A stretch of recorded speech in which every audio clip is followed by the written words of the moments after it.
Hi, everyone. Welcome to the Kubernetes Community Days Africa. And we are excited to be hosting the second edition of this great event. Last year, we hosted it virtually. We loved to have hosted it in Lagos. We started the campaign about hosting it in Lagos, all the planning, but the recession made things a bit complicated, and we later opted to hosting it virtually. And we are excited to have you all here, and looking forward to a great 2 days with awesome content. One thing I love about this year's content is it's highly technical, more technical than that of last year. But first, introductions. I am Abubakar Siddiq Ango, Developer Evangelism Program Manager at GitLab, and my colleague here is Anita. Oh, hi everyone. I'm Anita Human. I'm a developer advocate and technical writer and an open source advocate. So you most likely catch me doing more of open source. Yeah, awesome. And together, today and tomorrow, we'll be hosting you and relaying all your questions to the speakers and coordinating everything as we go. Now, but first thing is this event is bound by the CNCF Code of Conduct. Simply put, we should respect one another during the event in the chats, on social media, and in whatever form. So let's try as much as possible to respect one another and be civil in our communications. If you observe or notice anything, please don't hesitate to flag it or reach out to us. We are active on the CNCF Slack uh, in the KCD-Africa channel. So we are excited to have you all. Some of the topics that we will be looking forward to today. Today are mainly tutorial sessions, 1 hour long tutorial sessions, deep dives, and we will have speakers that will be talking about Helm. I'm actually looking forward to Helm. Anita, which topic are you looking forward to? Well, I see it's a beginner's guide to Helm. So I actually was looking forward to that too because I've always heard of it. I've never got to find out what it is. So I'm looking forward to that. Yeah, awesome. And also, during today's session, we'll also be learning about secrets. Secrets are a huge thing that most people make mistakes out of, uh, either by putting it in their CI or by mistakenly exposing it in their code. We'll be learning about secrets management, and we'll also be learning about how to create ingress controllers. Ingress controllers are crucial in managing how our cluster communicates with the outside world. So it's exciting to have you all here, and please share all your excitement and everything you want to share on Twitter using the hashtag KCD Africa 22. We are actually watching, and there's a lot of excitement out there. So please tweet and share your pictures, share your screenshots, and do let us know if you have any question. So Anita, in we have quite a lot of talks too tomorrow. I'm particularly looking forward to Adora's talk about designing secure apps. Which other talks are you excited? Let's keep the vibe starting for tomorrow right from now. Whoa. I think I saw series of topics, but I didn't pick a particular one. I don't want to be biased. I might end up listening to one topic and then ignore the others. So I'll just anticipate everything because there's so many amazing speakers for tomorrow. Yeah. I'm not saying they're not amazing speakers today. I'm sure you heard of the topics you mentioned earlier. Every single one of them is catchy. I always wanted to watch someone create an ingress controller, and this is exciting too. Funny enough, is the last section, but I'm anticipating. Yeah, exactly. And one good thing about conferences like this is you can watch them on demand, and after the whole event, we'll be uploading everything on the CNCF YouTube channel. So today we'll be having our first keynote speaker, Somtochi Onyekwe. She is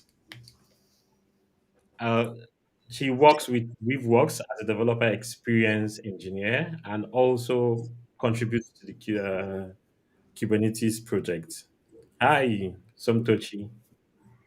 Hello, how's it going? Hello, Abuga. Hello, Anita. How's it going? Yeah, going good. Everything is going fine.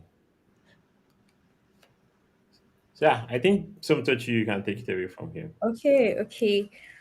Welcome to Community Days Africa for the second year in a row. We are excited to be here. Um, a bit sad that it's only virtual, but I know that we're still going to have loads of fun. And just a short intro. Abubakar already did most of that, but yeah, my name is Onyekure Somtochi. A developer experience engineer at WeaveWorks. At Weave, I work most of my day to day is around contributing to Flux, which is an open source project under the CNCF, the Cloud Native Computing Foundation, much like Kubernetes. And I am your yearly reminder to contribute to Kubernetes, and open source in general. So I want to start off by saying that you have something to give, right? I know most times I start off this talk with the benefits of open source, which is always there, but there's also that these projects like Kubernetes doesn't have sufficient contributions for like all the issues and that needs to be worked on. So you have something to give. And of course, we also always iterate that it's not just code.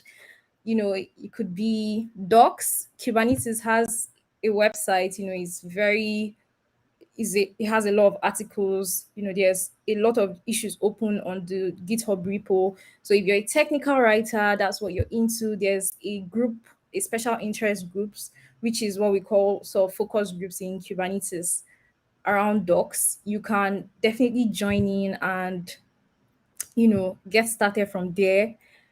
If you are into community management, program management, that sort of thing is your flow, that's still fine. There's also space for people that want to contribute that way too. If you are a designer, you want to get into open source design, there's a SIG UI. There's a Kubernetes dashboard, so there are designs around that, designs around what we do. So even if you're a designer, there's still a space for you. And if you're unsure, like there are also different programming languages, even if you don't write Go, which is mostly what Kubernetes is written in, you can take a look at the Kubernetes organizations. There are, client libraries written in other languages. You can find a point to contribute.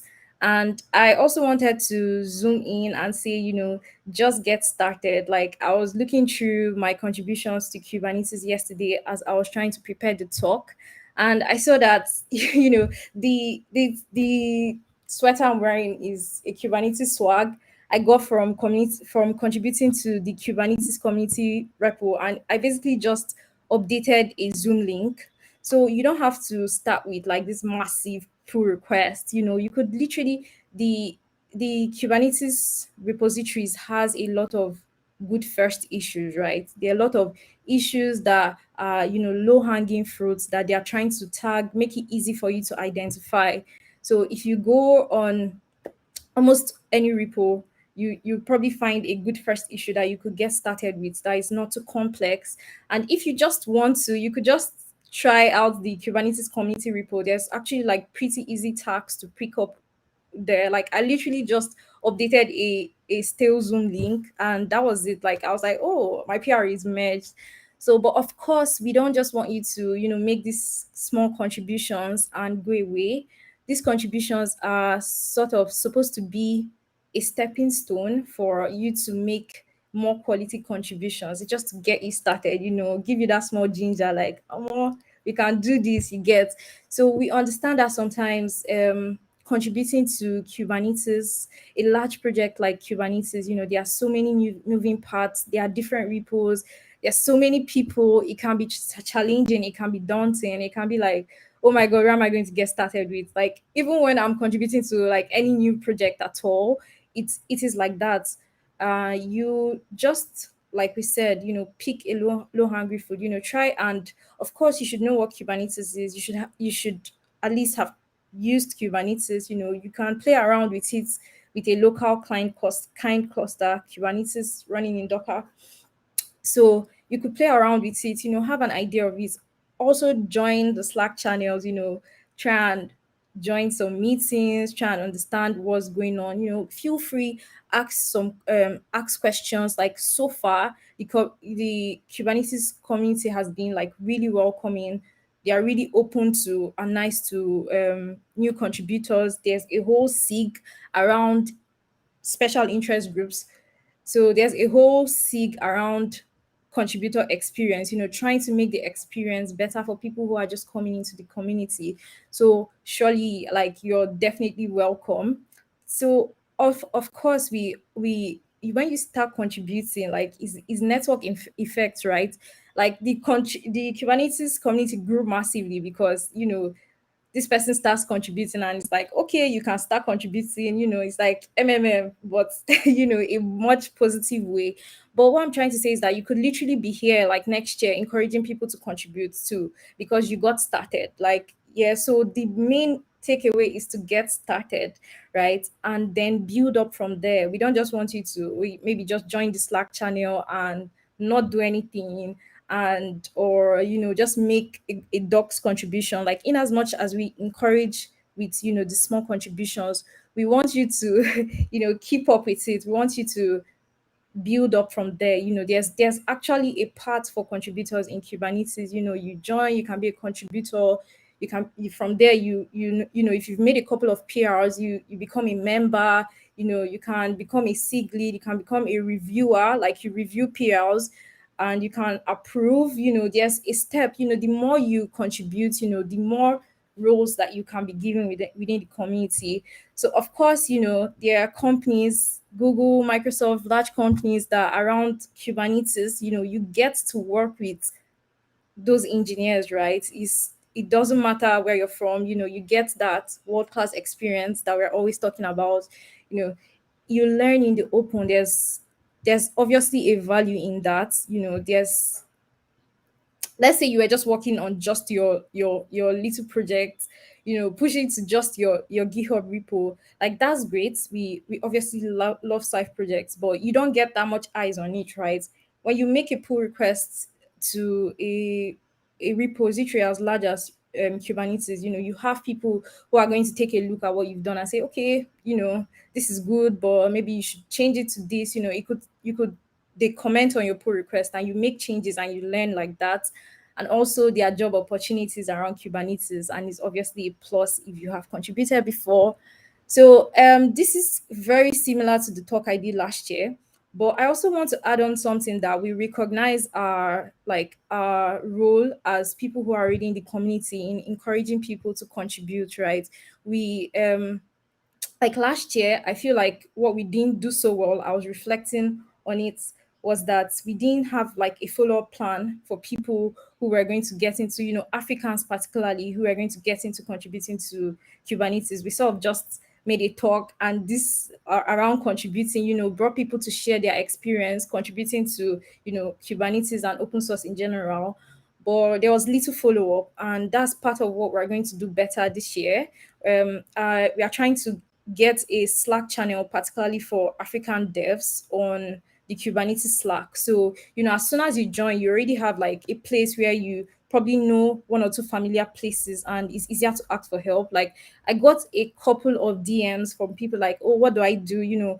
But I don't want it to be like a single point of contact. There's a Slack, and then people who are already members, can help out. So we're going to be doing a lot more following up. We're going to be trying to, encourage people. We're not just going to make it like, oh, once a year. Okay, someone is asking for the Slack link. We'll post that much later. We'll post that later. But what I'm trying to say is that we are not just going to just keep talking about it. We are going to actually try and put some weight behind our words. Probably organize a monthly contributors meeting for Africans, and other people too are welcome in the community. Maybe have people give talks. You get. So we also recognize the work that needs to be done on our part as existing community members to grow the community, to grow contributions, especially from Africans in the Kubernetes contributions. But of course, as much as we have to do the work, we have to make it welcoming, we want to make it easy for you guys, you also have to step forward. You have to take a steps. Someone says you take baby steps and next thing you're flying, right?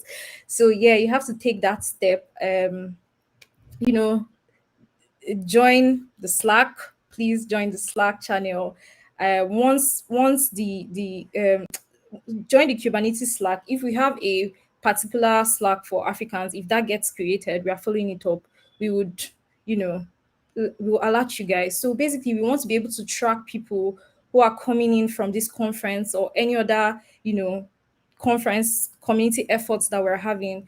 We want to be able to, form a community of Africans within Kubernetes community. And obviously, it starts from you. So that's basically our intro into this conference. Like, we want more people, we want more participation, we want more diversity, of course. But of course, we have to make ourselves available. So please, when you're done with this, just think I know that as much as it can be really hard to get started, take a step. That's basically the summary of what I want to say. And of course, open source, as we grow our open source contributions in all these large projects, it's also like a positive development from us, from Africa. We had the Oscar Fest in Abuja last month. It was crazy what people are doing in the open source space. It's inspiring seeing Africans, people like you out there, being rock stars, not rock stars, but at least contributing to open source, making these big changes in different projects. Do you get? Is a general win for us as collective people. So I'm going to summarize this by, please don't just listen to these talks and feel inspired and not do anything with it. That's not the point. Feel inspired, make a move. We are going to try and encourage you each step of the way. Thank you very much. I hope you enjoy the rest of the talk, of the conference. Sorry.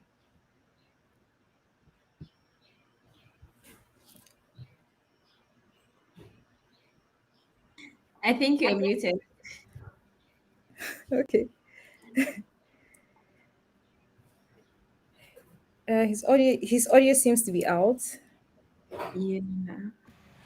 Yeah, don't mind me. Lots of buttons to touch. That was awesome. I think one question that a lot of people want to ask is, okay, contribute to Kubernetes. What programming languages or technologies do I need to know? Let's say you want. I know you don't have to be a technical contributor. You can contribute to docs, organize meetings, organize. There's developer, is it DevX or something department. But let's say you want to go technical. What are the skills or languages you need to know to do that? Yeah, so mostly Kubernetes is written in Go, but we actually have client libraries in other languages. So you can take a look at the Kubernetes repo. There's actually more than one language that you can contribute to. Of course, if you want to contribute to the core of Kubernetes, it's written in Golang. But even if you don't, there are different client libraries that you can check out. The website is a HTML, CSS. The Kubernetes website, of course, is written in HTML, CSS, JavaScript. So that too can work out. So yeah, there are different languages that you can contribute to in Kubernetes, but the most prominent one is Golang. Awesome. We don't have any questions in the chat. If you are watching live, you can ask your questions, drop it in the chat, or tweet your questions, and we'll surely pass it to some too. Yeah. One other question I will have is, yeah, how are the meetings of most of the communities? Because I know most of the uh, Kubernetes communities are largely based in the US. So we're going to do meeting for midnight, or are there are No, no, there any definitely. regions? Yes, some SIGs try to alternate the time zones. They are still, in as much as a lot of people are like, based in the America and Europe, there are still, a bunch of people in other time zones, and that they try to take that into account. sometimes some people alternate the times. This week they do it, in a time good for this particular people in this particular time zone, and the next time they swap the time a bit so that it's more comfortable. But most times you should be able to join. It might be a bit in the evenings, like 5 6, but nothing that you can't manage.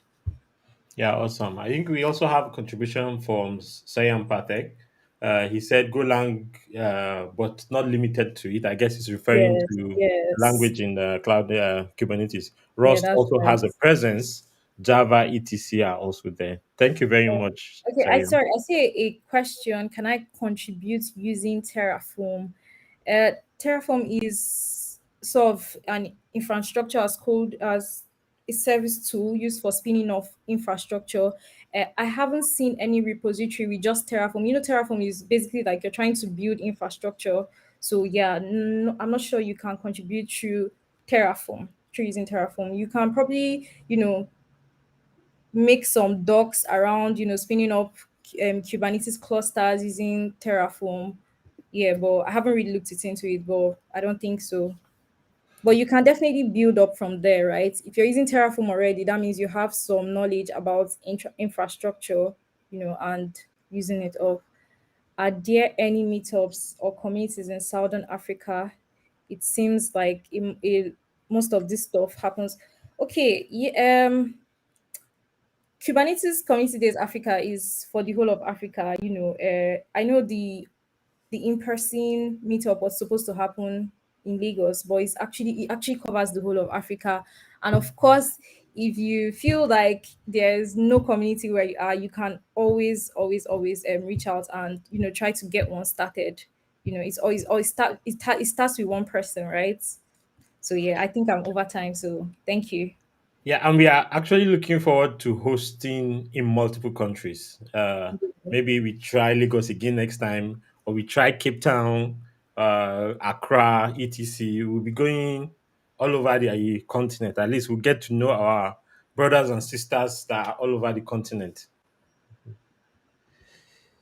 Yeah, okay. I think Sayam also mentioned here that you can create Terraform modules. Yes, and I think one way you can also contribute is you can contribute your knowledge of Terraform to the Terraform. What do they call it? Is it package or modules that are provided by on the Terraform registry? That way you can improve on the API and others. Yeah, and Sayam is also mentioning that you can reach out. We can always reach out to him, and he would love to help out grow the cloud native in Africa. Thank you very much for that. Mhm. Yeah, sure. We're always excited to see people ready to mentor and help out. That's how the community grows. Yeah. Okay. I think we also have one. We are still within time, so we can take as much as we can. I think someone is sharing here with regards to Terraform. Consider joining the Terraform providers channel. Yes, in the Kubernetes Okay. Yeah, Slack. yeah, yeah. Yeah, it's all about building of the Terraform Kubernetes provider. Thank you very much. This Really is an help. awesome contribution.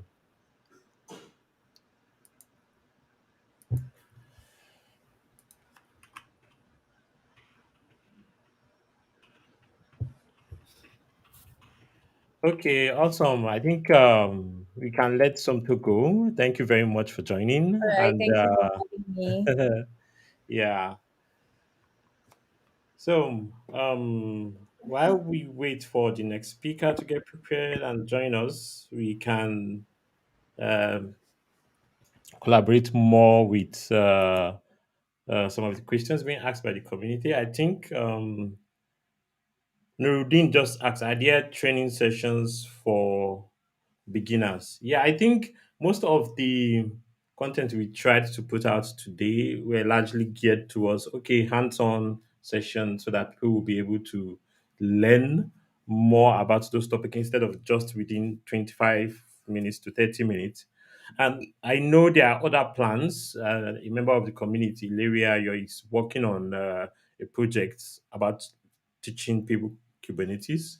And I'm also sure within the Kubernetes project, there are lots of resources that you can access on learning Kubernetes.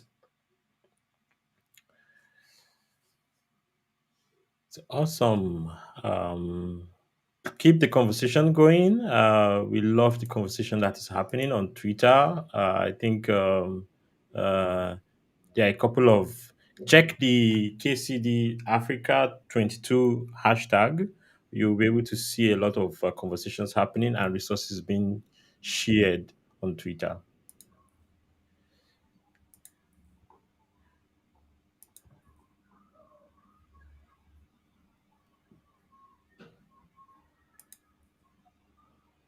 Okay, let's try to get the second speaker on.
Okay, the next speaker isn't available yet, so we'll be moving on to another session.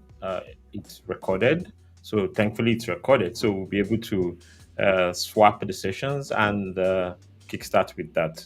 So the over to you, Anita. Can we introduce the next speaker? Yeah, sure. All right. Since we're skipping the next speaker, definitely we're going to come back to the speaker once the available. But for now, we want to move on to the next person, and the topic is around how to deploy your Spring Boot application in Amazon managed Kubernetes service. And that is by Divine Odazie. So if you have any questions regarding this while the section is going on, you can type it right in the chat, and we'll get to it once the tutorial is done with.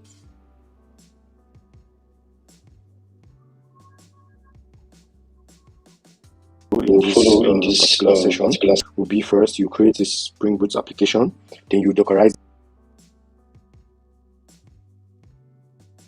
Hello everyone, my name is Divine Olazie.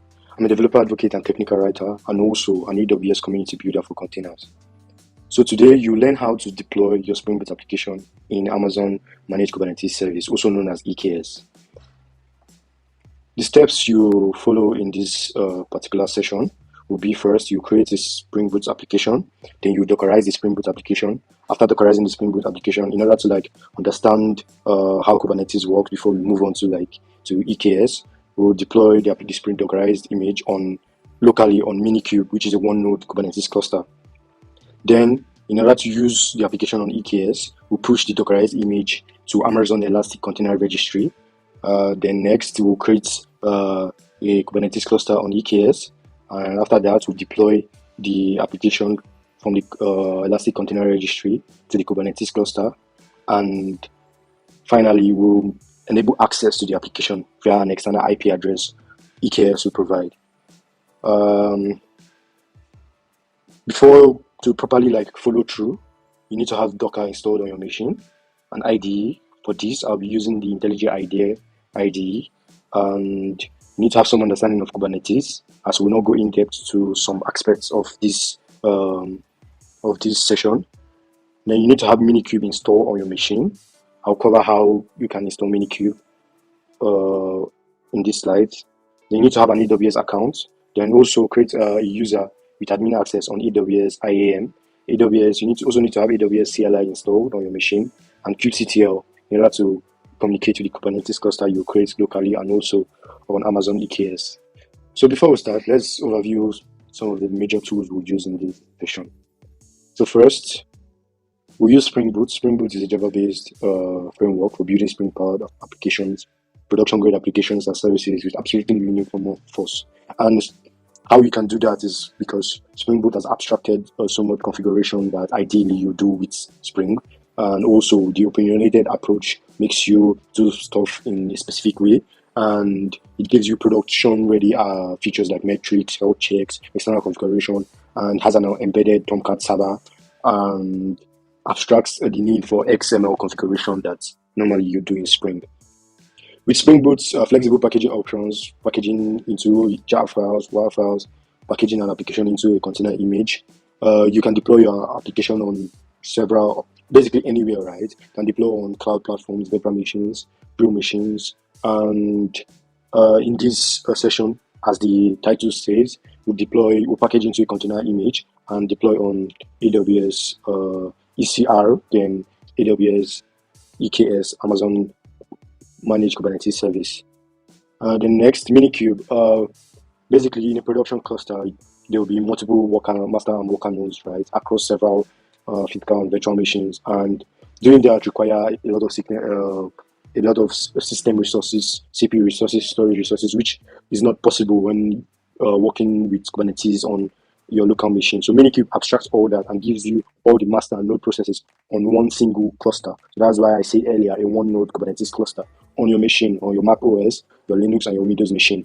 And focuses on helping application developers and new Kubernetes users, application developers to trying out stuff locally before going to production, and also onboarding new users and to try out Kubernetes initially. So you can get Minikube from the docs if you don't have it on your machine already. Basically, you can just Google how to install Minikube and you'll be able to get the link that I put in this slide. And next, the Amazon Elastic Container Registry, just like Docker Hub, GitHub Container Registry. Amazon ECR is a fully managed container registry that offers high-performance hosting. So it offers all those features plus other features that Docker Hub and GitHub Container Registry and other container registries don't, like immutable tags, image tags. We'll see how to make an image tag immutable along the line in this session. Image scanning in order to see security vulnerabilities and some other stuff that we would love to see, get a high-level overview in your image. And obviously, it integrates seamlessly with other AWS products and other AWS tools. So the main stuff we'll do in this session will be on Amazon Managed Kubernetes Service, which is a managed Kubernetes service that abstracts all the effort required to create a Kubernetes cluster. You need to install and maintain your own Kubernetes control plane, and gives you all the advantage of using AWS, scalability, reliability, all the AWS infrastructure and its integrations, as I talked about earlier. When working with EKS, first of all, provision an EKS cluster, and EKS automatically deploys a Kubernetes master and we'll deploy worker nodes. And in order to communicate with the Kubernetes cluster on EKS, we'll use kubectl, which we also use to communicate with the one node cluster, which will be created by Minikube. So we'll use kubectl, then we'll deploy our applications on EKS. It's demo time. All the commands, codes, YAML configuration, and some AWS specific skip steps I will talk about along the line. You can find them on this public repository on GitHub in order to, let's say, cross-check in case you're having issues while working through this session. So let's get started with the demo. So you create a Spring Boot application. So ideally, you create a Spring Boot application using the Spring initializer, the start.spring.io. But for this session, this tutorial, we're going to create it with IntelliJ on the IntelliJ IDE. So click on New Project. Then we'll name the project KCD Africa Spring Boot. The application is going to be based on Java version Java 17. And next, create the application. we'll select the dependency to use, which is Spring Web, because we're going to create a RESTful API.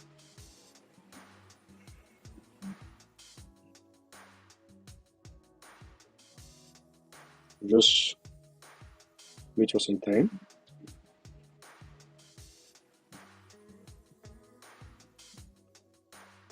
Once everything is checked and our application has been initialized, we then create a new Java class. So we're going to call it test controller. This will be a RESTful controller to test our application. So we're going to annotate it with the RESTful controller annotation. I'm going to create just two endpoints. One will be the index endpoint, then the other one will be just a name endpoint. So at get, using the get mapping annotation,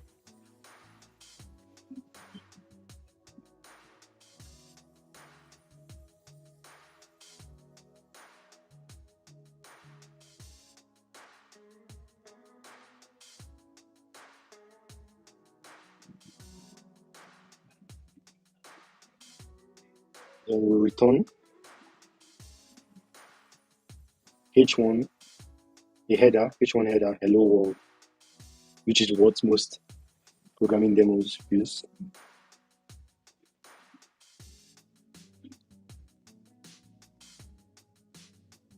And for the second endpoint, still a get endpoints, so name, still a string method.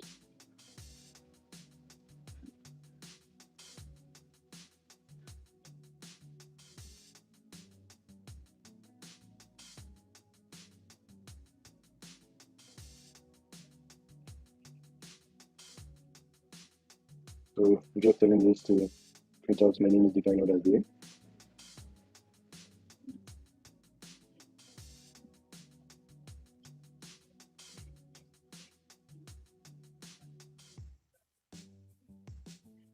That's so to run this application, to build and run this application, we can just click this start button on the IntelliJ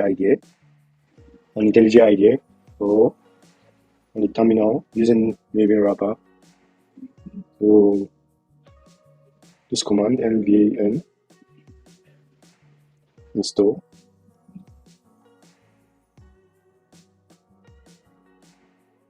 and it builds the application. Then to run the application, we can use this command to run the jar file. So these commands gets the jar file from this jar file KCD Spring Boot, the snapshot of the jar file, and yeah, our Spring Boot application is started on port 8080. We can test that and check if it works. Localhost port 8080. Yeah, we get hello world, then name, get my name. So our Spring Boot application works. So next, we'll Dockerize this Spring Boot application.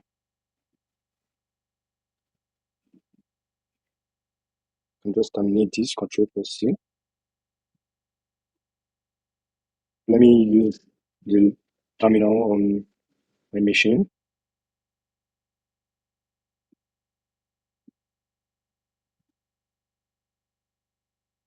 Then to Dockerize the application, first of all, create a Docker file. So there are other ways you can Dockerize the Spring Boot application. You can use this, Maven wrapper and use the build image plugin to build the application, to build the image. But here we'll create a Docker file. So let's touch.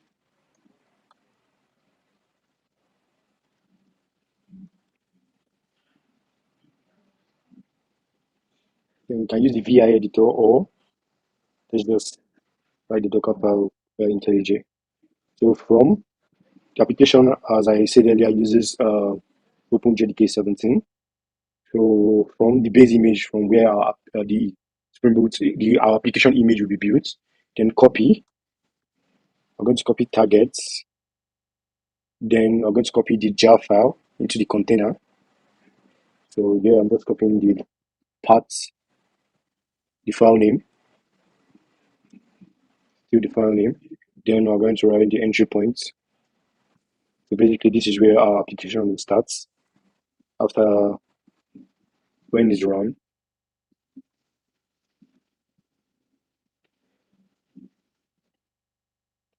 see, I'm writing the same command we used here. Look at the command, the same command we used here. Going to write it in the Docker file to run the application.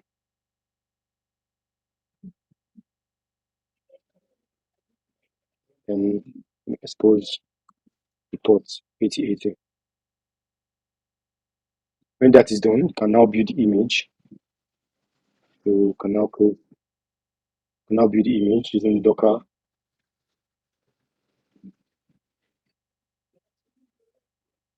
Can now build the image using, okay, before that, let's just check that ls. You can see the Docker file. You can also see the Docker file with VI editor. You can edit it with the VI editor. Okay, run the base image and all. We'll be using the VI editor when creating the Kubernetes deployment, and basically from here onward, we'll be using the VI editor. So quit and build the image, Docker build, then we'll tag the image, KCD Spring Boot image.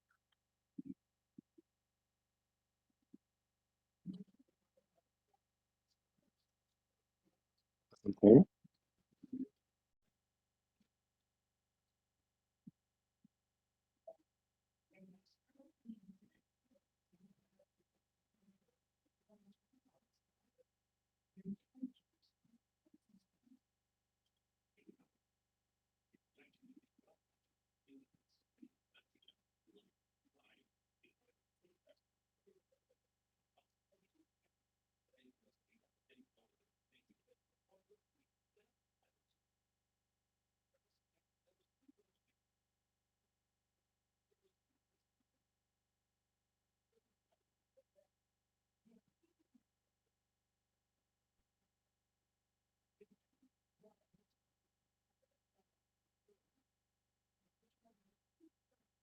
Sometimes the image will be built, then we can check image.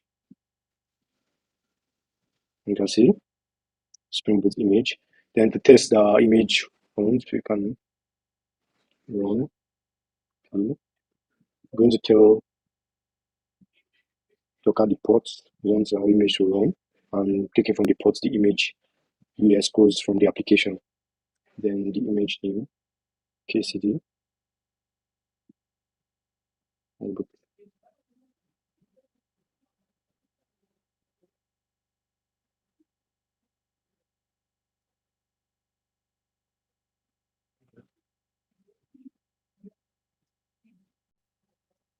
we can test that. Localhost 8080. You can see that our Dockerized application is working. The Docker image works. Then we can clear that process.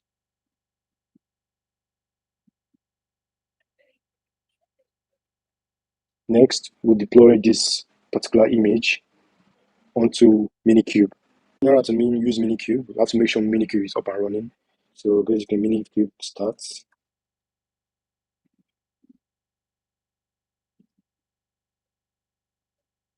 I'm using Minikube on a Mac M1, Apple Silicon.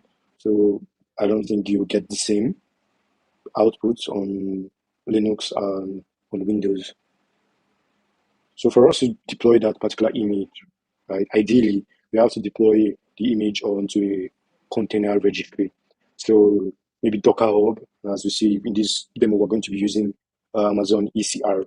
But for this, right, instead of before we go on to deploying to ECR and for us not to deploy to Docker Hub, we're going to create a local registry, so a local repository where we will deploy our image. So we can do that easily on Docker, continue with the registry image. So basically, the command will go like docker run detach mode.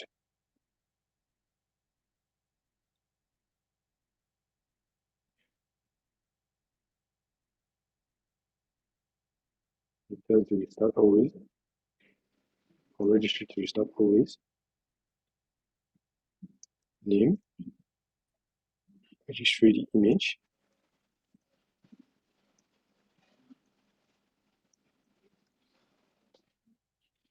So as currently I don't have the registry 2 image locally, it's going to find the image and pull it. So it will take a few seconds depending on my internet. So yes, I have the image. I can do docker ps to check that's currently running. You can see registry image on port 5000. So we then next, right, we have to point the local registry to Minikube. So we pointing the local registry to Minikube. So when we deploy our application, it will be able to find the application. So we're going to use this command.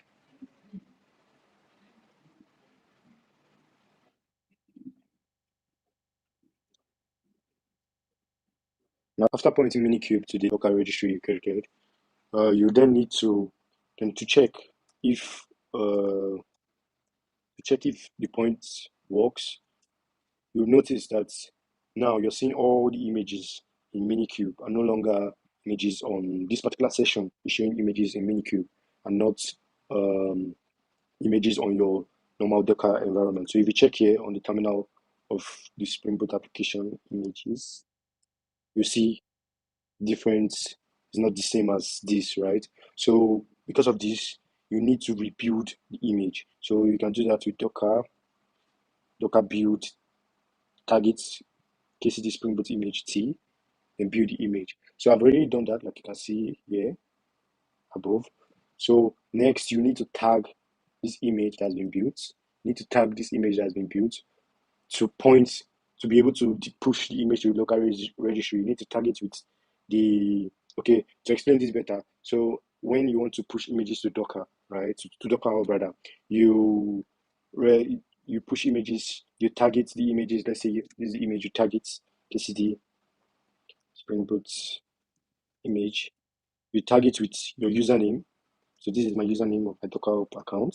Then the repository you want to push the image to. Then it gets pushed with the latest tag, or you give a different tag.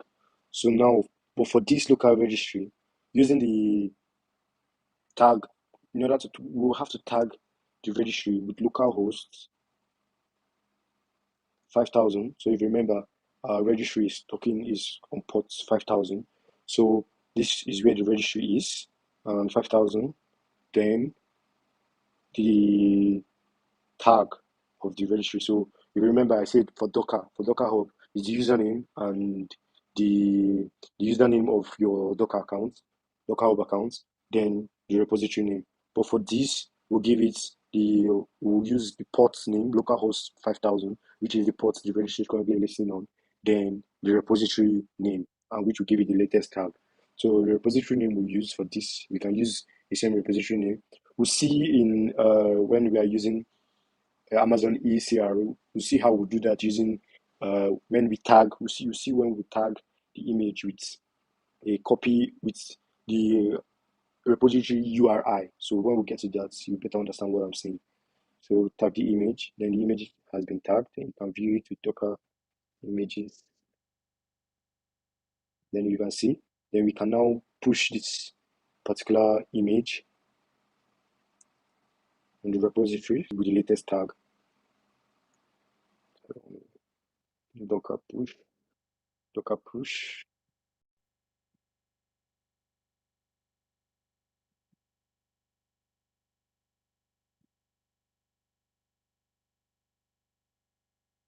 When I ran Docker push with the image tag, I noticed that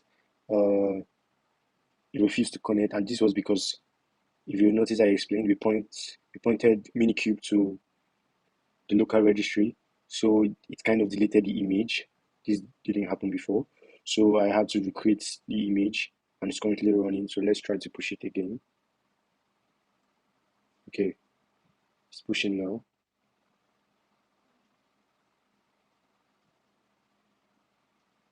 Okay, now the Spring Boot application is on the local registry.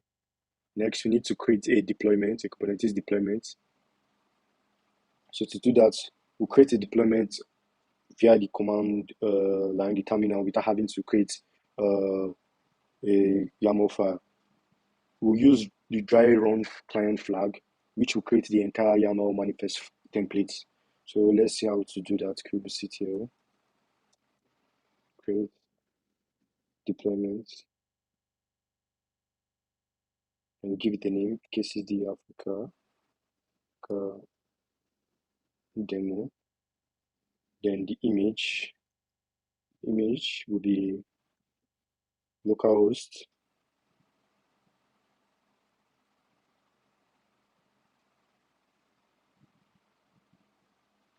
Then the dry run flag, dry run, okay.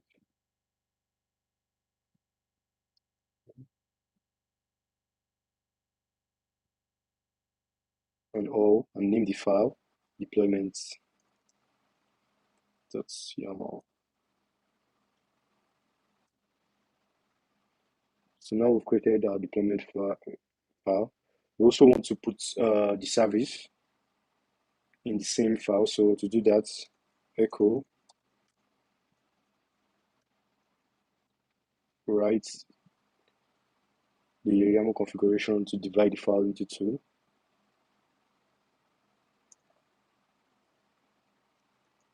Deployment.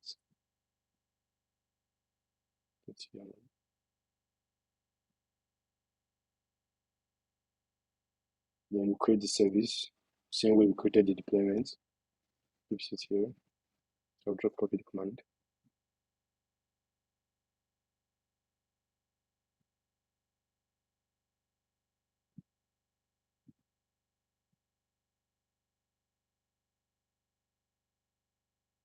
Change the name of the service to KCD Africa demo. Then we can check deployment file.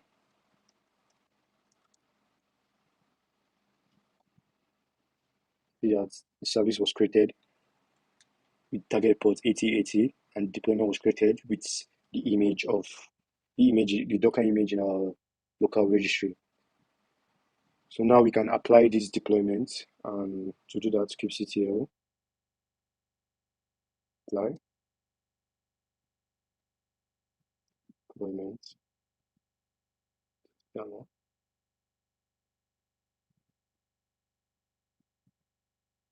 That's been created. Then we check the deployment was created successfully. kubectl get all. So yeah, it's currently running. So check if the application is currently running, the status is running. Then you can get to see the pod, kubectl, and see the pod is currently running. So in order to test and see this application, in order to connect to the application that the Spring Boot application we just deployed, we have to expose, as we expose the port 8080 with the service, we cannot access it externally on, let's say, if we go to browser and the port 8080, you won't be able to access the application. In order to access the application, we have to create an SSH tunnel. So creating an SSH tunnel using port forward. So to do that, kubectl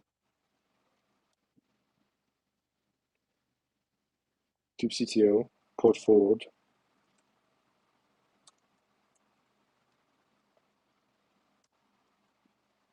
SBC service, then name of our service is KCD Africa demo,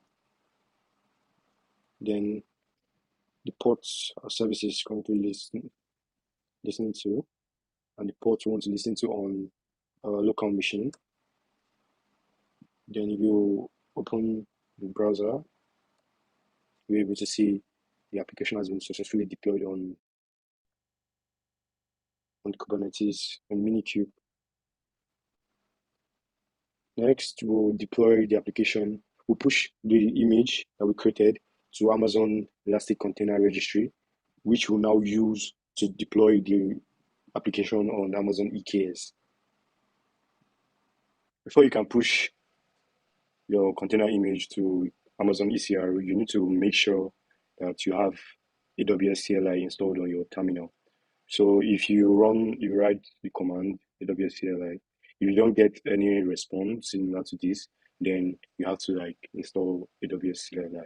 So we're not going to install in this session because I already have it installed. Or you can just Google and you'll be able to get the information to install for a particular machine. So after that, I don't know if you recall, I made mention of how creating an IAM user for this particular session with admin access. So instead of using the root user of your AWS account, so you should have also done that. Then next, need to authenticate and configure your CLI. So in order to configure your CLI, you will do AWS configure your CLI to the particular local, the IAM account, user account. So AWS configure, and you'll be prompted with some outputs to fill in your access key for that particular account and the secret access key ID and secret access key. So I've already done that in order to test that your configuration actually works. For me, I will just AWS configure list. So I can see that I've already configured the access keys, the secret key, and the region, US East 1. So after that, in order to push to Amazon ECR, I need to first of all create a repository. So just like the registry you created, right, when you were deploying to Minikube, just like Docker Hub, when you're deploying to Docker Hub, you create a repository under your account. So I need to create a repository on ECR. So to create a repository, I'll use this command. So I've copied and pasted the command.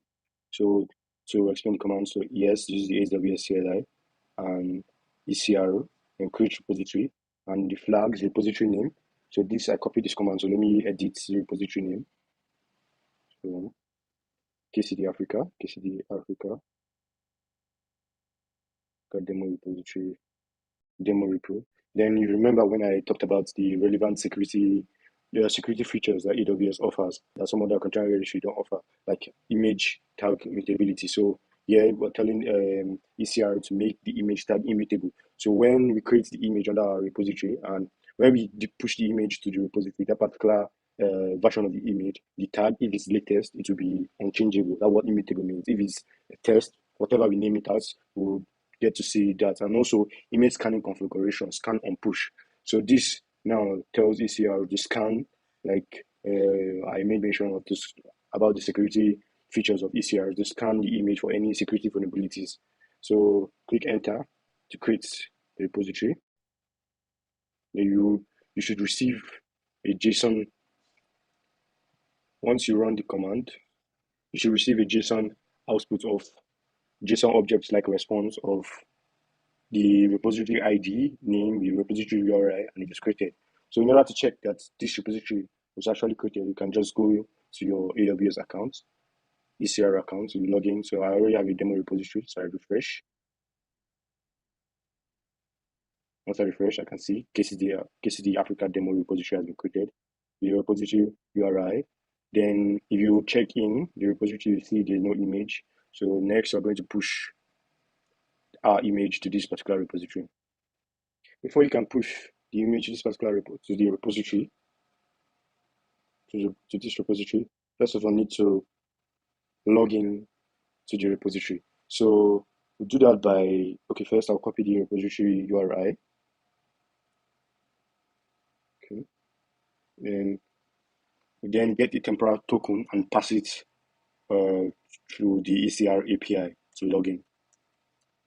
AWS ECR, get login password. So get login password is what creates a temporal token. Region, US East 1. And type Docker login. Can use username or just use username. AWS. So this command, standard password, standard in builds.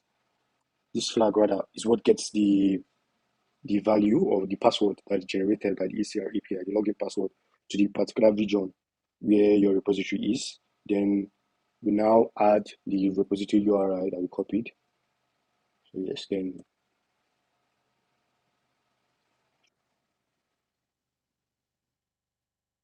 you get the login succeeded. Then you are successfully logged into the KCD demo repository, the KCD Africa demo repository. Then next, we need to tag this particular image, the image that we built. If you remember the image that we built, Docker images, KCD Spring Boot demo image, Spring Boot image. We need to tag the image with the username, right? The image name and tag. So to do that, just like we tagged before pushing to the local registry. So we'll first of all do Docker tag, the repository name, the source tag, then the ECR URI. So where do we have that somewhere? Yeah, kind of copy it. So this image gets pushed and it's given a tag of latest because we didn't specify it here. So it gets tagged with tag of latest. We'll see that. So yeah, after tagging to Docker images, so the repository name, KCD Africa demo repository, then we tag latest. So now after tagging this repository next, we need to push after tagging the image, we need to push the Docker image to ECR. So we've already logged in to the repository ECR, the repository on ECR. Then to do that, our normal Docker push, then we'll use this to push the image, the repository name. So it gets pushed with the latest tag. You can push using default latest tag, preparing, so it takes some time, depending on how fast your internet is. So mine is looking like it's pretty slow.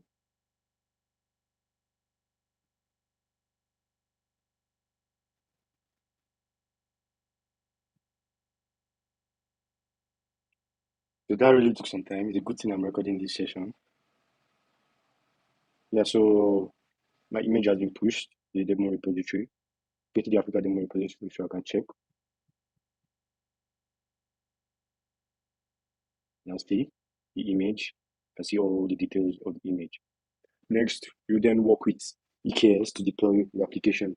So work with Amazon EKS, that is to deploy the image we have currently have on Amazon ECR to a Kubernetes cluster on EKS.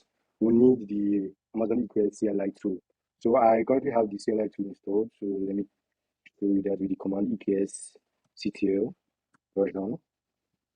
So I can see the version of EKS. So in order for the version of EKS I have, in order for you to install that, you can just Google and to take you to the EKS documentation. So as we have gotten EKS now, now we have the EKS CLI, we will now need to create the cluster, and then create the deployment and the service on the cluster. So before that, when you've gotten the EKS CLI tool on your machine, you can now get on to deploying the image on creating a Kubernetes cluster and deploying the image on a Kubernetes cluster. So before that, let's just overview creating Kubernetes clusters on EKS. So an Amazon EKS cluster consists of two primary components, the control plane and worker nodes registered with the control plane. So the worker machines, which are part of the Kubernetes cluster, are also called worker nodes. So these worker nodes, like I said earlier, if you remember the slides, you deploy the worker node yourself as EKS provisions the master nodes for you. EKS deploys the master nodes for you upon creation of the cluster. So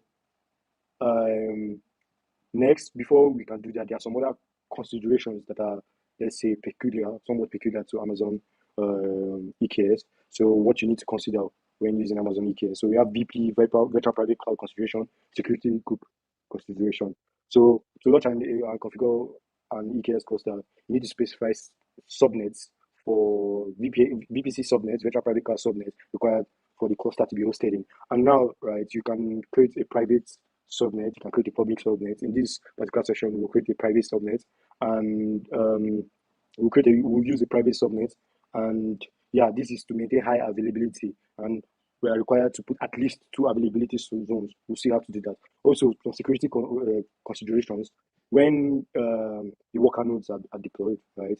In order to configure, like EKS automatically configures communication between the worker nodes and the control plane, and it's constructed in a way that communication are like for privileged ports, right? So in order to like access our application via an external API that will be generated when we deploy the application, and also other let's say other access. Let's say you want to implement accessing via load balancing and implement DNS and some other features. You need to add an additional inbound rule or outbound rule depending on the specification you want to create. So for this particular session, we're just going to when we work on security group, we're just going to create an inbound rule for the particular ports for which we'll be able to access our application on the web. So yeah, let's get right to it. To create a cluster, so we'll create a YAML file. So we're going to use, like I said earlier, we're going to use the VI editor from here on. So VI, okay, touch first to create the YAML file, touch, EKS, okay, cluster, dot YAML. Then to edit cluster dot YAML, okay. Then I've already written the cluster configuration for my particular subnet and to create the worker node. So let me copy that and paste it here. So don't worry, I'll explain this. So if you look from the beginning, you see the API version, the kind, which is cluster configuration, the name, metadata, then the VPC, the virtual private cloud subnet. So I set it as private subnet. So these are subnets peculiar to the IAM user I created earlier. The IAM user I created and I've been using throughout in this session. And these node groups here, Amazon EKS has a feature called node groups, right? A managed node groups feature that automates the provisioning and the life cycle management of nodes, which are EC2 instances for each EKS Kubernetes cluster. So the node groups are being updated to the nodes will be updated to the latest version of Kubernetes. So like basically, when I talked about EKS handling the deployments, maintenance, and some other stuff you do normally with kind of like a self-managed Kubernetes cluster. So this now EKS manages node groups, manages the nodes for you. So now here we have worker nodes, and they are of type 3. Their instance type is type 3 sumo. Okay, before that, let's see how to get the subnet. How to get the subnet on your AWS account. So yeah, on your AWS account, you can just search VPC, or you can search subnets. So you can see subnets, top feature subnets. You'll be able to see subnet ID, that subnet ID of your particular AWS account, and you see the subnet ID have their availability zone. So I'm on US East 1 region, so ES East 1A, 1A, 1B, just like you can see in the configuration. So yeah, then that's that for the subnet. So back to the node groups. So the node group of instance type T3 small, and this is basically because I'm looking at the Amazon documentation, right? And this particular instance is basically an affordable option to run code repositories and test environments. So this is low cost burst stable CPU performance instance, right? That's just for it's not something you use when you want to build an application that will receive, let's say, thousands or hundreds of thousands of like real time users at a particular time. So this is just a small instance for this specific demo. So yeah, that's that. And we have another node group builders for building the containers, the images, and pulling and building the images. So we can then save this. Okay. So just to be sure that cluster.yaml. Okay, that's it. Yeah, then to create the cluster, we use the EKS CTL. So which is the EKS command line tool, CTL, create cluster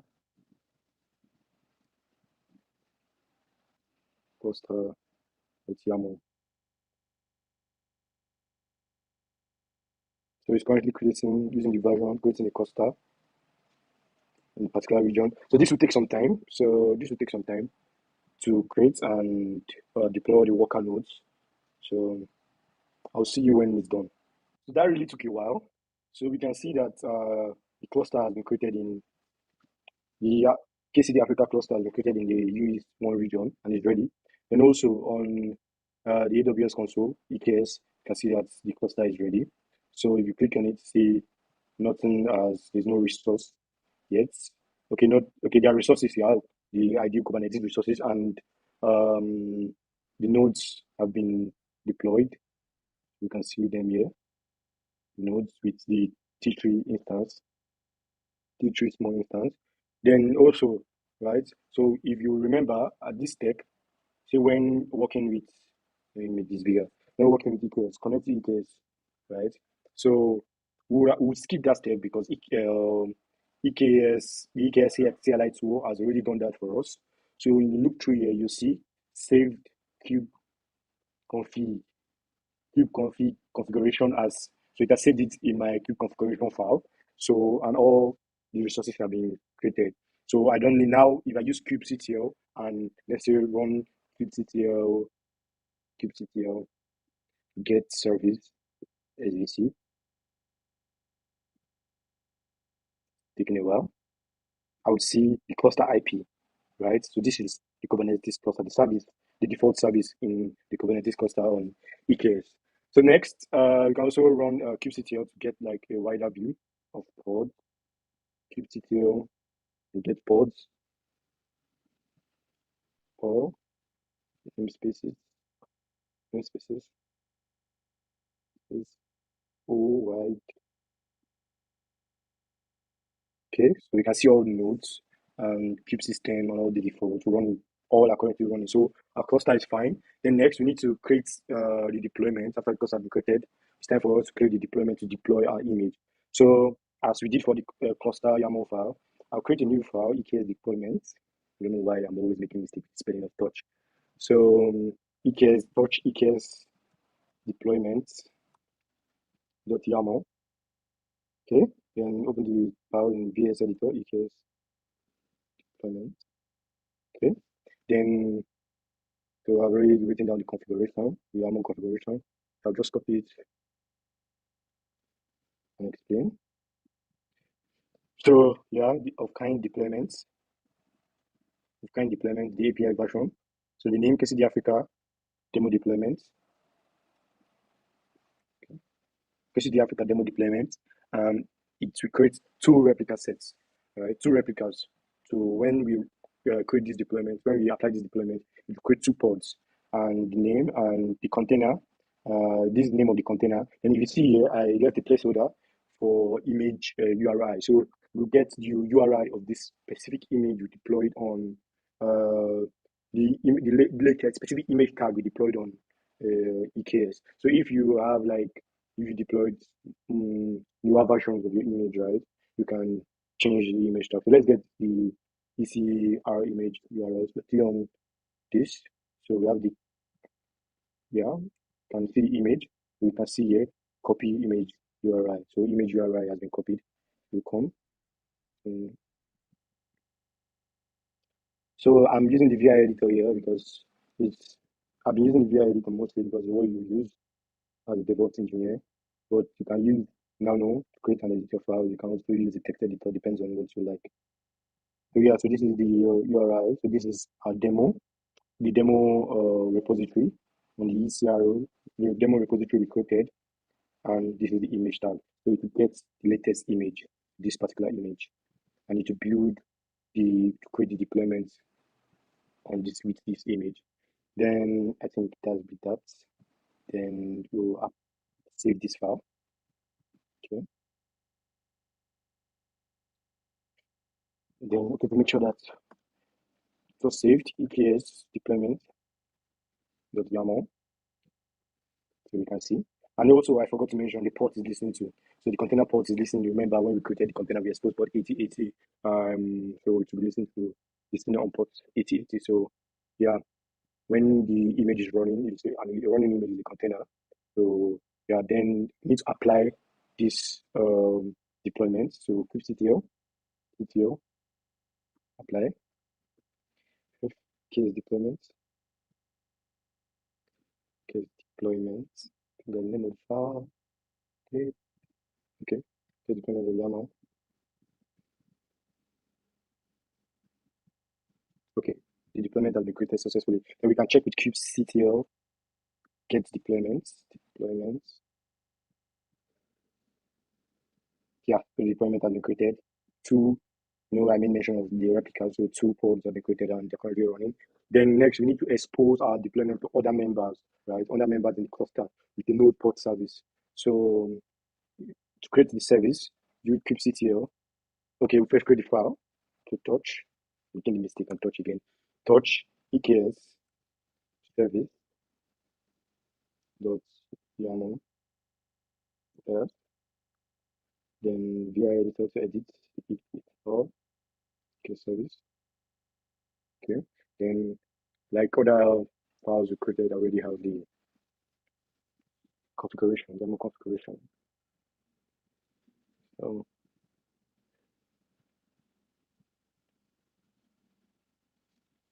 all kind service, the name, the type, the service is a node file service in order to communicate for all the nodes to communicate. And we define the ports, the node ports, and for external traffic. So we're opening a specific port for external traffic, and the port is 31479. So when we get to accessing the API via, like we can see in the steps, accessing the application via an external API address, we'll see how we'll go take the security group in consideration, the security group feature of EKS in consideration to then create an inbound rule in order to allow traffic. So yeah, then in listening, this is the port of the service, customer members talk to this port, then target port where the container is actually running. So yeah, then we save this. Okay. Then to be sure that it was written soon. So this. Okay. Yeah, then we apply kubectl,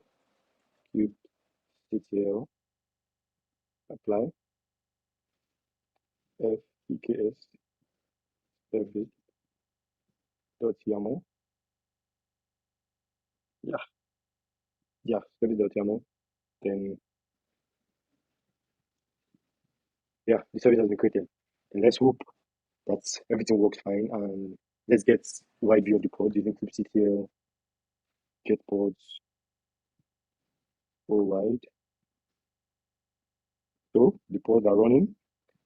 Then get nodes.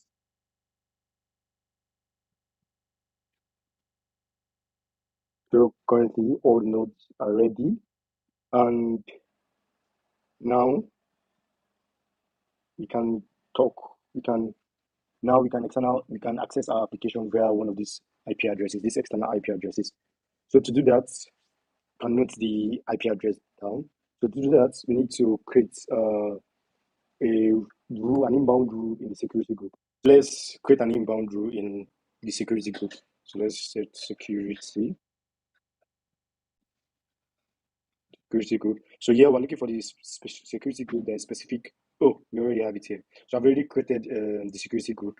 So you need to look for the security group that enables communication between control plane and worker nodes in group NG1 workers. So when you create that, then when you find that particular security group, you go and you create an inbound rule. So I've already created an inbound rule that is listening to the port 31, the node port 31479 for external traffic. So just to show how to create an inbound rule. Yes, yeah, so this is the inbound rule. So there's no need to say I've already created that.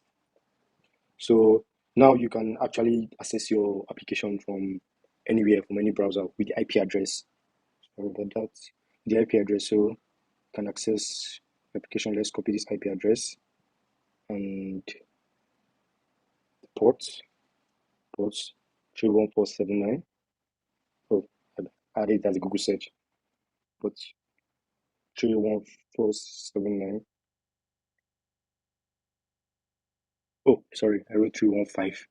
31479. Yeah, get hello world. Then to test the name endpoints, my name is Divine Others here. So you followed me and we walked through creating a Spring Boot application, Dockerizing the Spring Boot application, deploying the application locally in a one node cluster, Minikube.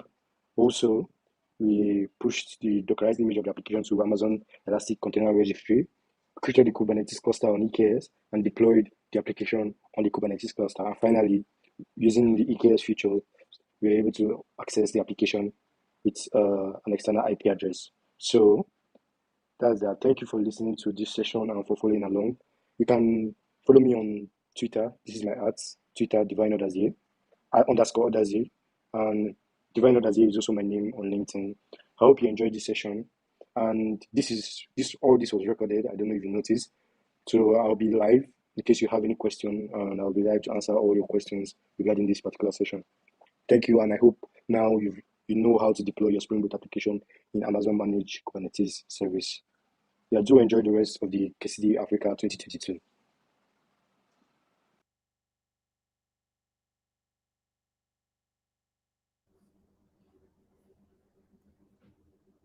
Wow, that was a great demo from Divine. And if we're looking through the chat, Divine was right there to answer most of the questions, but that was a really informative one right there.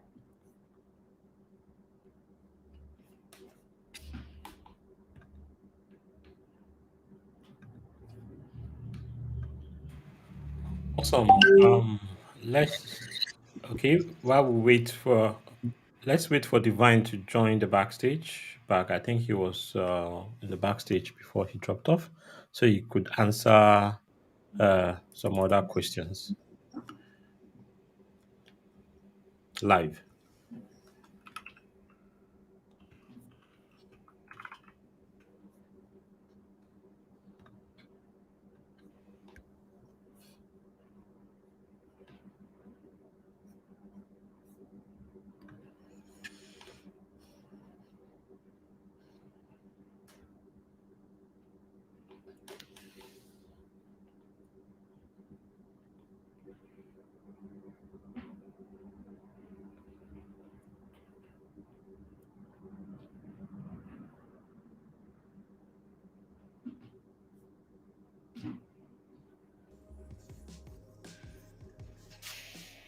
Sometimes it does it.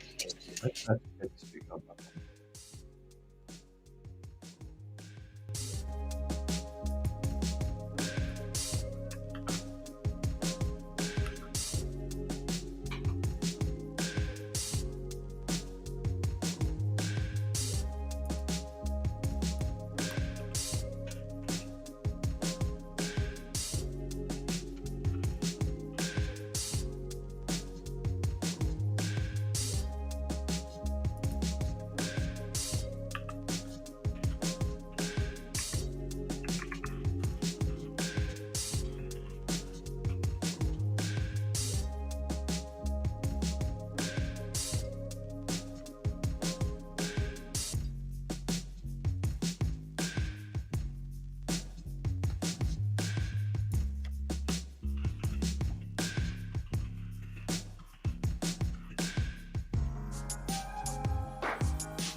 Okay.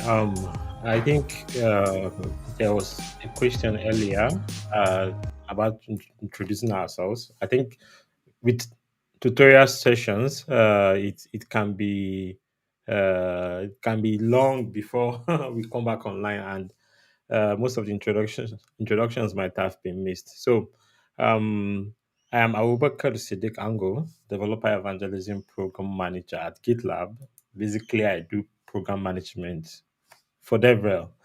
Um, and also, I have here Anita, a human. And over to you, Anita. Oh, hello, my name is Anita Human. I'm a developer advocate and a technical writer, and currently an open source advocate for any communities that I find interesting. So, Awesome. So, and we are both also co-organizers for the Kubernetes Community Days Africa. If this is the first time you're joining, Kubernetes Community Days Africa is one of the CNCF events where we showcase new technologies around the cloud native ecosystem. And KCT Africa is hosted yearly. We did the last one last year, virtual. We try to do it physical this year in Lagos, but didn't happen. So, and we are looking forward to hosting it yearly in different cities in Africa. So join us in the CNCF Slack. I think it's slack.cncf.io, and look for the KCD-Africa channel. There's also an Africa channel. We mainly use the KCD-Africa channel for planning and organizing the KCD event. But for more larger Africa related conversations, you can join the Africa channel. So, oh, okay. I thought I saw Divine popping now. I think probably he's having internet connections. Yeah.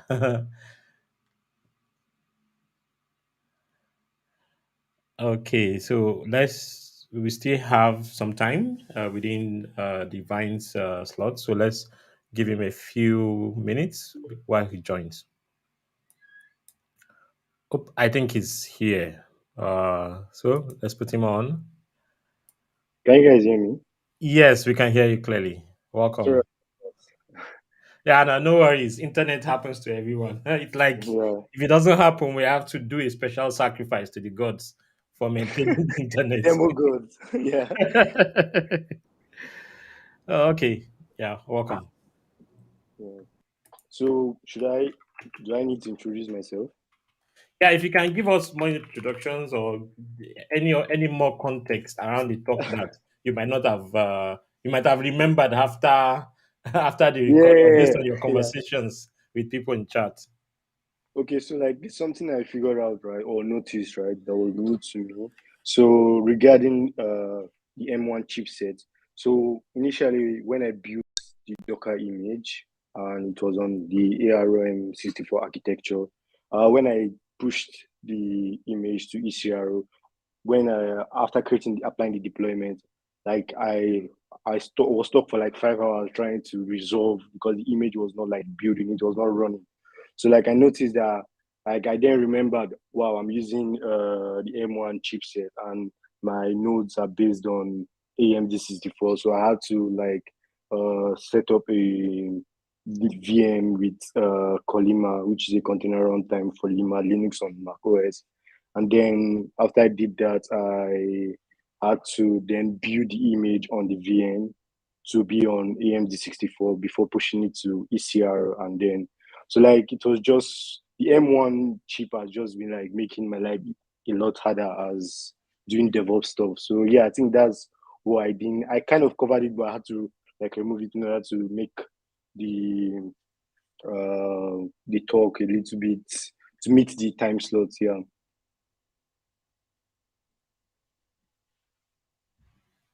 Awesome. Okay, I think we have a couple of questions here. Anita, I can't find them.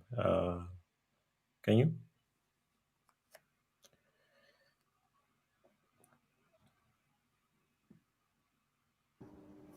Yeah, isn't that the question Divine answered earlier? Oh, okay. Yeah, I think there are some others. Okay, I found them. Um, yeah, Divine. Can you explain more about the local repository you created? Okay, sorry, I was on mute.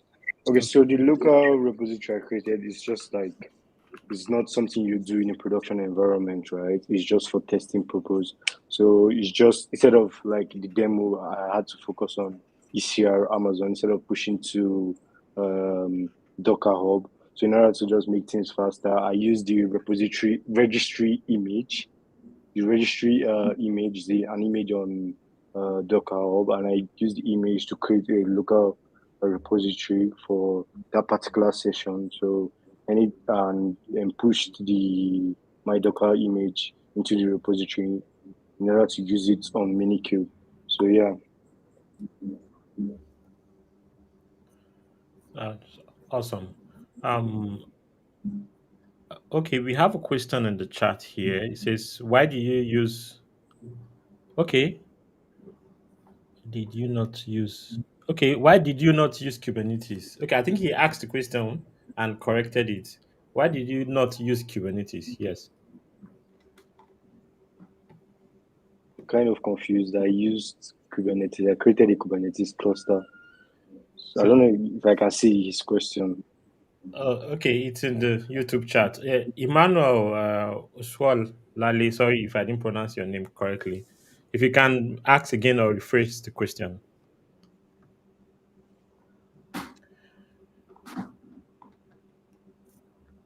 Okay, I think we the other question we'll have is what of if I built the image on an ARM architecture, will it run on the EKS cluster? So depending on how you deploy your nodes, right? So I don't know, I kind of talked about that a bit earlier when I joined the call. So you have to make sure that your node runs on the same architecture as your image. If not, it will deploy, right? But it won't run. You get like a crash loop backup status, which will lead to an error. It will just keep restarting. The pods will keep restarting all the crashes. Oh, okay, So you have to awesome. make sure your cluster is the same, your nodes are the same architecture with your images. Oh, okay, awesome. Yeah, I think that's all the questions we have. Audience, if you have any more questions, Divine is here before he leaves. Okay, I think he's asking why did you use Minikube? Okay, so I use Minikube. So kind of like I started from scratch, right? Building the application locally, the Spring Boot application. And I use Minikube just kind of to show and explain, like, okay, some people may be watching the for the first time they're using Kubernetes and they don't have access to ECR like to AWS. So like just like try it out and test out initially. That's why I used Minikube.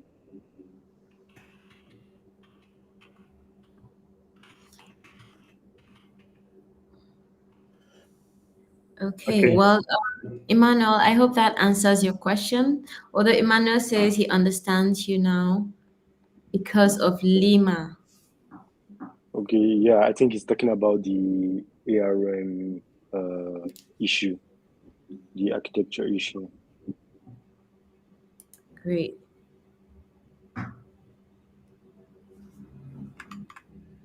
So if you have any other questions for Divine, you can still drop it in the chat while he's here.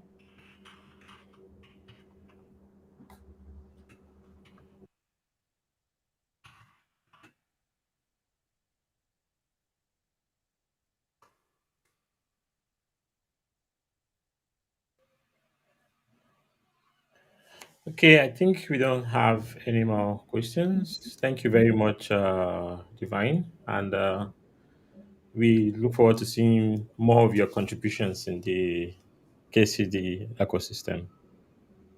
Thank you. I look forward to contribute more. Okay, awesome. Yeah. Fine. Okay, awesome. That was Divine. His session was actually supposed to start now, but because we had a speaker that was unable to join, so he was graceful enough to speak earlier, and that was a very interesting session. I think deep dive sessions like this give more resources and contexts than regular talks. I think in deep dives, you're able to learn, okay, what is this? It's more like person walking you through the steps, while the talks are often just pointing out certain parts, which is awesome. And Emmanuel started everything from the scratch, so it was really, really informative. Okay, yeah. You mean divine? Sorry, Divine, sorry. Yeah, Emmanuel has been asking a lot of questions. So Right. Yes, yeah, so Divine, I meant to say yeah, Divine. exactly. So I love the way he took everything from the early stage to the end of the thing. So it's easy. It's always good not to just jump in at some point and allow the audience to figure out how you got there, but walking them through the whole timeline of how everything worked. It was great.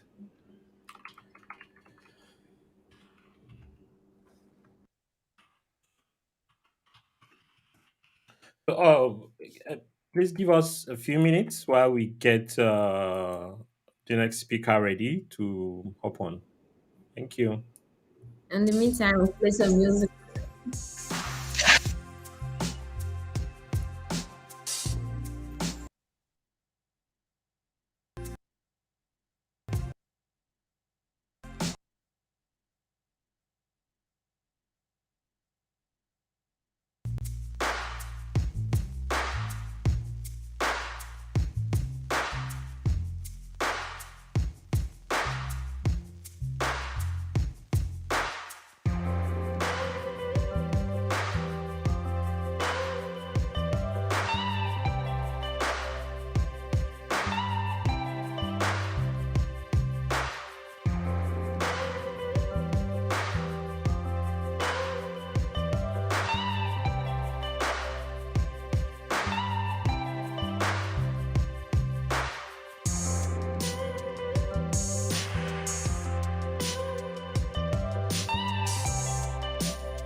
Okay.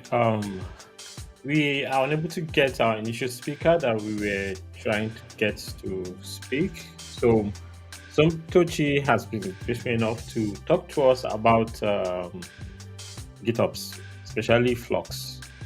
So, I think she's trying to figure out how to share her screen. Once she's able to do that, to be able to go live. Thank you very much, everyone, for your patience.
Okay, while we wait for Somtochi, we have a guest speaker, Sayam Patak.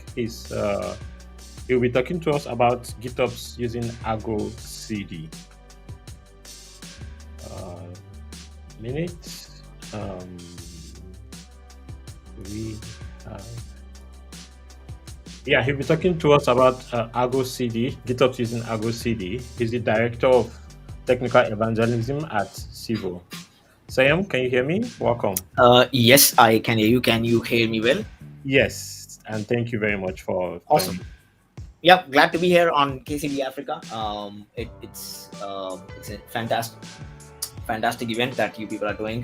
Happy to be part of it. Okay, awesome. Thank you. Cool. I'll present my screen. I hope you are able to see my screen. Yes, I can see it. Awesome. Cool. So thank you for the introduction. My name is Sayam Pathak, and I am the Director of Technical Evangelism at Civo, which is a next-gen cloud platform providing Kubernetes service. And in this session, I would like to tell you more about the Argo project, the GitOps principles, how we can use Argo CD. We'll try to use the maximum benefit of this time to show you a hands-on demo as well, so that you get the max out of this. So starting off with the Argo project itself. So Argo is a CNCF incubating project, and Argo is able to do a lot of things. So people usually get confused in only the CD part. So Argo do not have only the CD part. It has many more things that are that are there. So like you have the CD, obviously, which we'll be talking about for the GitOps. Rollouts, which combines with the CD and gives you the complete workflow.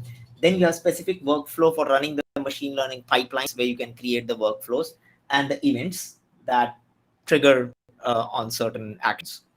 So workflows will orchestrate jobs on Kubernetes, create and run workflows on K8. So you'll be able to create and run your workflows, machine learning workflows on, and run them on Kubernetes.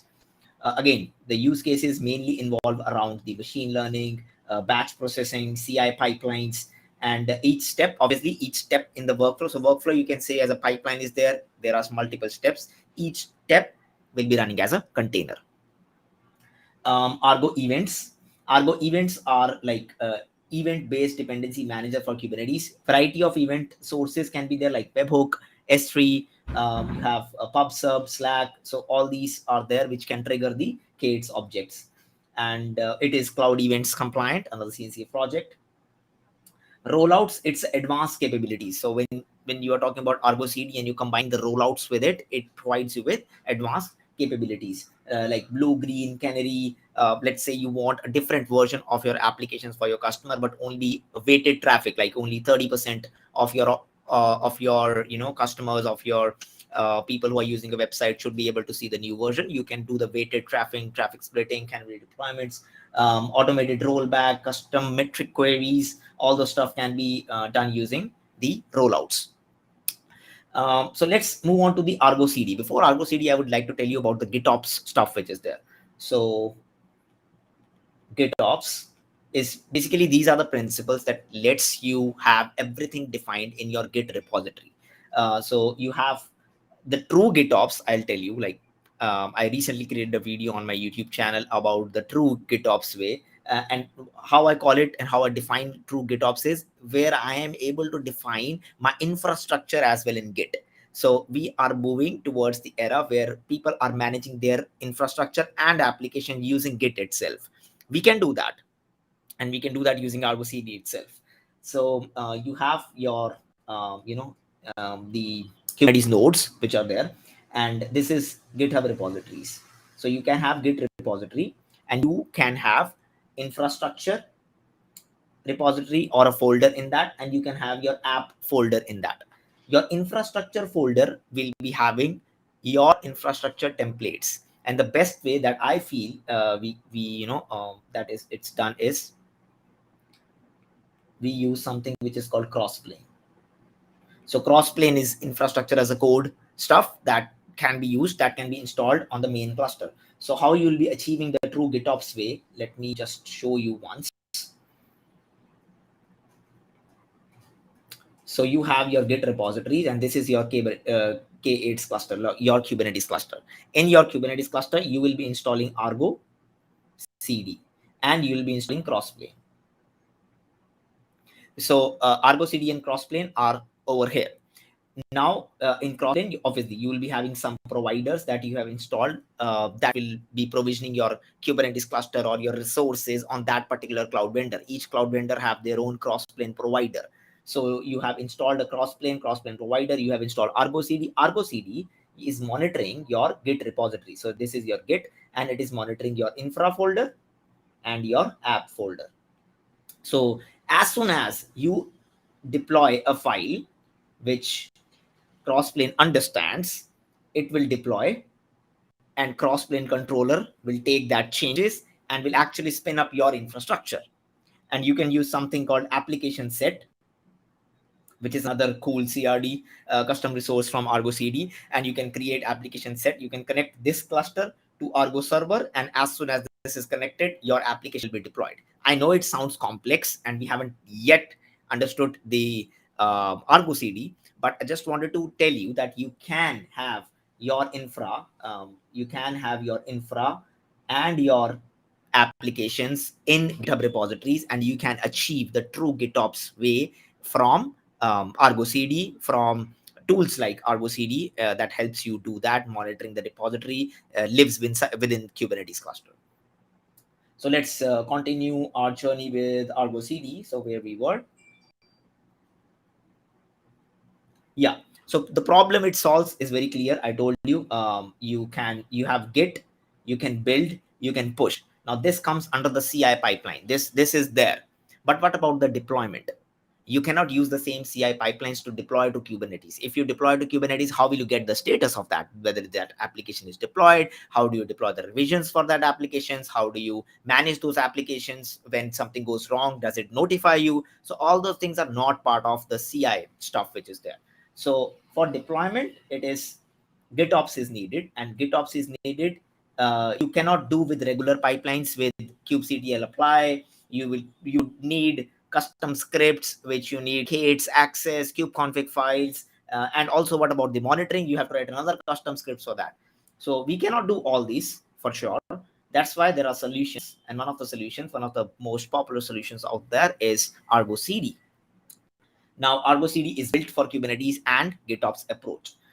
So the very famous pipeline example that I always give, I personally use it, is I have CI, I have GitHub Actions already there. So if any changes to my Git repository, my GitHub Actions will be building the code, pushing it to the repository, and changing my deployment file image in the repository itself. And then it will be then Argo CD will be deployed onto a Kubernetes cluster that will be monitoring the changes. So Argo CD is there on the cluster, and it will be deploying those, taking all the changes, and then it will be able to deploy your application onto a particular node which is there. So I think all the benefits are very, very clear. Like you have the true GitOps approach, you have easy trackable, easy rollbacks, you can have your TR setups, you can actually have your complete infra and apps as part of a Git repository. Something goes wrong, you exactly can create a replica of your cluster in a new environment. That's the power of Argo CD. You have single SSO, multi-cluster. That's where I was telling you about. That's where I was telling you about the application set. So you can use the application set for multi-cluster deployments. All the clusters that are connected to Argo CD, if you have an application set, that particular application will be deployed across the cluster. Various use cases for that. You can let's say you have 100 many developers that join your organization, and you want to spin up a cluster on daily basis with some set of deployments, hardened policies, and all that stuff. So you can have a GitHub repository, you can have application set created for that. You can connect your new clusters to Argo CD, and automatically your cluster will be ready with the applications that you need for your new developers, and they can access it, they can do that stuff. Same approach can be used for DR, same approach can be used for deploying one fixed application to all the clusters. So many use cases over there. It has a very fancy web UI. So basically, it is UI is enough to do everything with respect to management of your Git repository, seeing the status, seeing the health of your deployments which are there. And CLI is also there. So Argo CD CLI will be there. Argo CLI that you can use to create and manage all your apps, and you get the Prometheus metrics out of the box. So Argo Argo setup is regular HA or core Argo. So you have your Argo setup, which is you can have it as a regular setup or a highly available setup or a core Argo. Core Argo was fairly new, not super new, but it is fairly new, which gives you only the apt amount of Argo installation. Working is pretty simple. So you have your controllers, you have repo server, you have Git, and you have the API server, which it is connected to the controller, sync between the repo server and API server. Repo server is basically the cache which is getting maintained. So you can see repo server maintains the internal cache of the repo. In the HA mode, the authentication is via DEX, and notification controller is now part of Argo CD, and it started at Argo Labs. Yeah, now part of Argo CD, and triggers and templates. You have the server, which is this one that has exposed a consumed by the web UI. So web UI and Argo CD use this to connect to this, and it does all the magic for you. You have application controller that obviously uses Argo CD repo server to get the manifest and talks to the API server and puts both of them in sync so that your applications are actually in sync. Then you have Argo Core. So this is what I was telling you, the new kind of project which is there. And getting started with Argo, no multi-tenancy. If Kubernetes RBAC only, managing via CLI, easy transition from core to full Argo, that also is supported. Yeah, with Argo 2.3, I think there were many improvements, including the images, which is good. And application set notifications were part of Argo CD, which is again superb. Many improvements, bug fixes were always there. Sync and diff strategies are also there. So I think those were some of the cool features for Argo CD. How much time do I have? I can do a demo.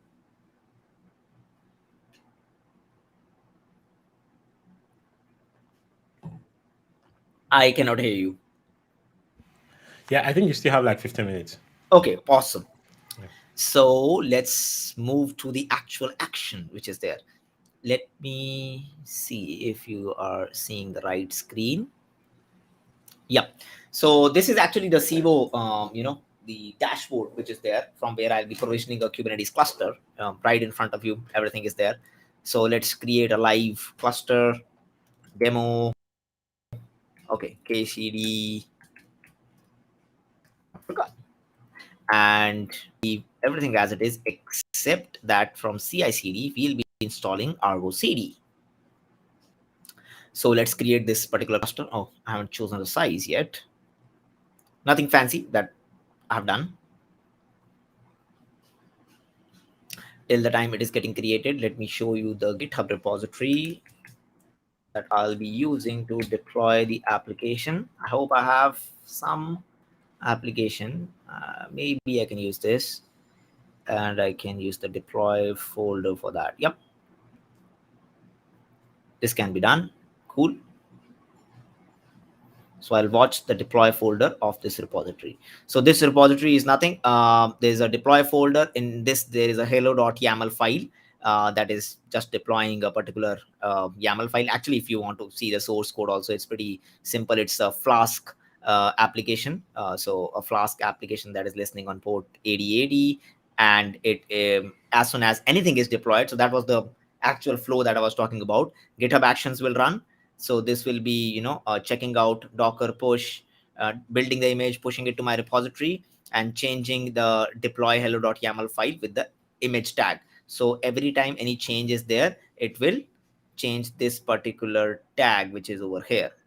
So it will add that SHA to the image tag and all the changes. So that completes my cycle. Any change I make in the templates or in the code, like in the HTML, any change I make, it will directly be visible with the new deployment, because Argo will be watching this folder and CI will be adding building this and adding the new image to hello.yaml file. So that is on a very high level that particular stuff is. So yeah, we already have the nodes up and running, and we'll be soon having the kubeconfig file that I'll be using. And let me just fix my terminal as well so that you don't see anything fancy running over there. In the meanwhile, then I have to share my complete screen. Export this one. Demo. Cool. I can, yeah. So kubeconfig is there. I'll download the kubeconfig file and save it.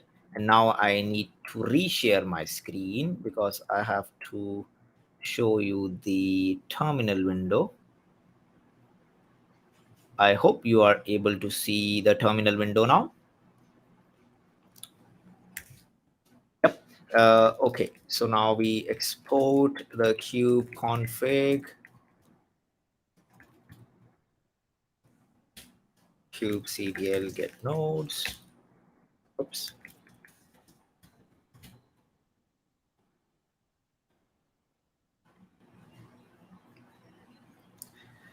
Cool.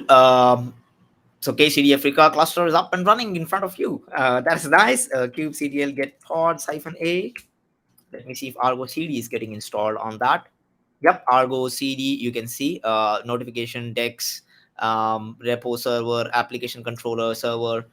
They are, getting installed slowly. And what we are going to do is we need a service. So kubectl get svc Argo CD. I think there will be a service, Argo CD server. Let me just change that to a load balancer. kubectl edit svc Argo CD and make it load balancer. I can definitely create the ingress. Just being lazy over here. kubectl get or -a. Let me check again if stuff has been running. Yep, most of the stuff is running. Some are still, getting ready. And kubectl get svc.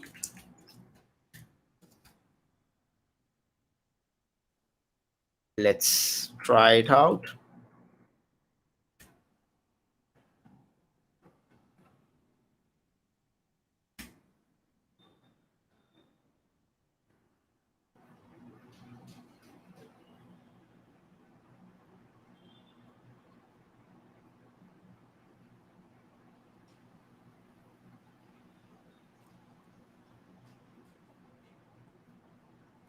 I think the pod is still getting ready.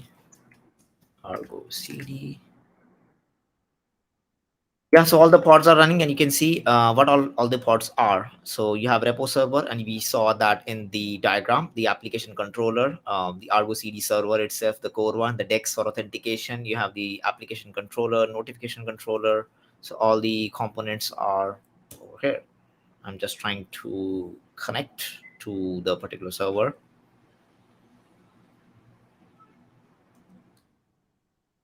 Once it's done, I'll definitely share the other window. And in the meanwhile, I'll also try to get the secret. So this is the initial secret for the Argo CD UI. Cool. My Argo CD is up and running. I can switch the screens now. You have to see my face again. Let me share the window again. Yeah. So this is the screen. I proceed. That's the same load balancer. You can see that Argo CD is up and running. We'll copy our password that I showed you how to get it. And I think admin is the username. Yep, this is your fancy Argo CD UI, which is there. So this is how it looks like. You can actually add a new app from here, a demo app, and give sync policy automatic. You can prune the resources on deletion. You can self heal. You can also have auto create namespace. All these you can do from here. We'll give the URL. Let's go here. Let's give the URL. And I think the branch is main. So we'll give, yeah, main branch is fine. And path is deploy. So deploy. Destination is this cluster. Namespace we can leave as it is. And let's try to create it. So you can see this is how it starts the project, and it starts to sync the project, the GitHub project within that with that Kubernetes cluster, and try to see if this path is there. It deploy. So you can see this is getting deployed demo, and the namespace is missing. Let me create the namespace. I actually did do the auto creation of the namespace.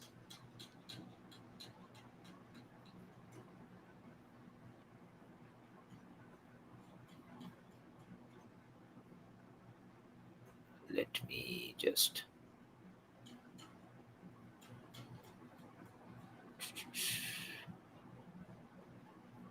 just see what is happening in the console.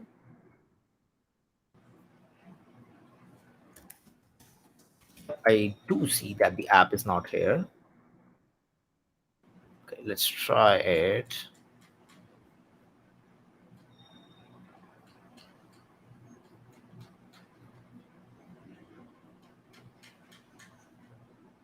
Invalid spec. Namespace is missing. I do have a namespace, I believe so.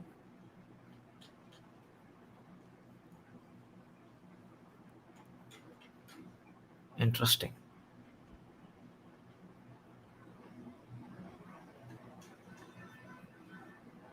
Let's delete and give a namespace.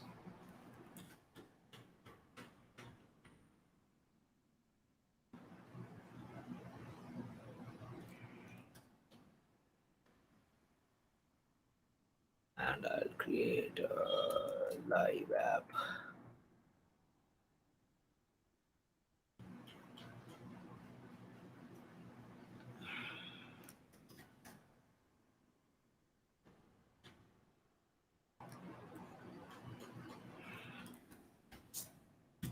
Deploy.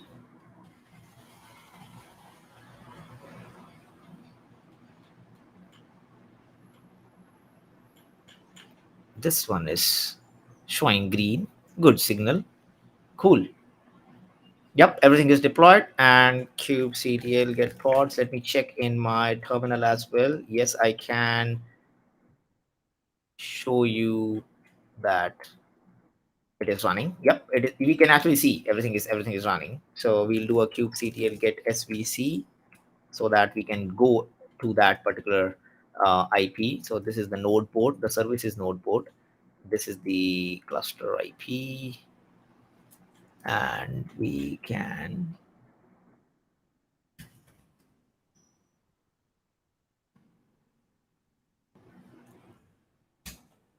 pod is running, and the cluster IP is correct, 31692. So I think we should be able to see the application soon.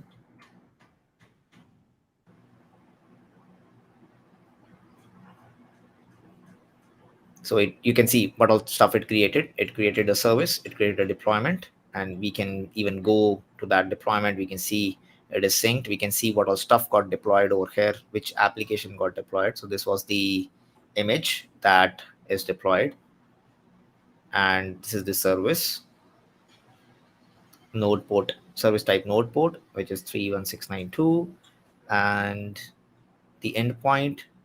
Yep, everything looks fine.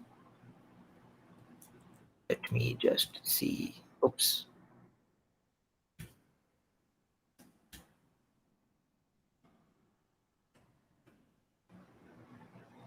It is somehow waiting. I hope I'm in the right cluster. Yes, I am. Oh, yeah. Just a second, because I didn't firewalls. Let me just, for now, but don't do this. I'm allowing everything.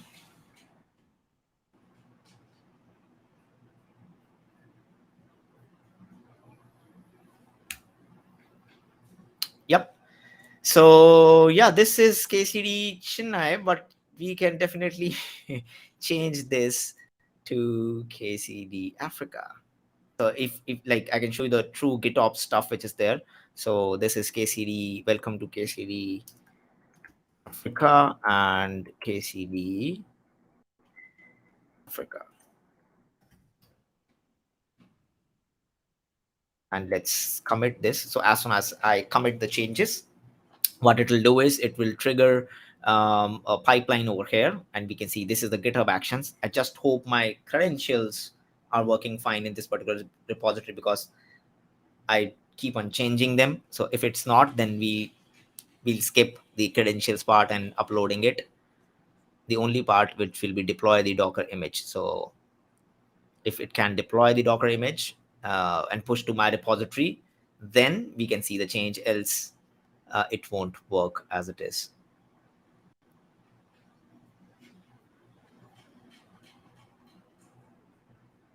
It says that the login is succeeded, so we might be able to see the stuff which is there. And as soon what will happen now is it is checking deploy folder. So very soon our Git will be able to commit the deploy folder over here.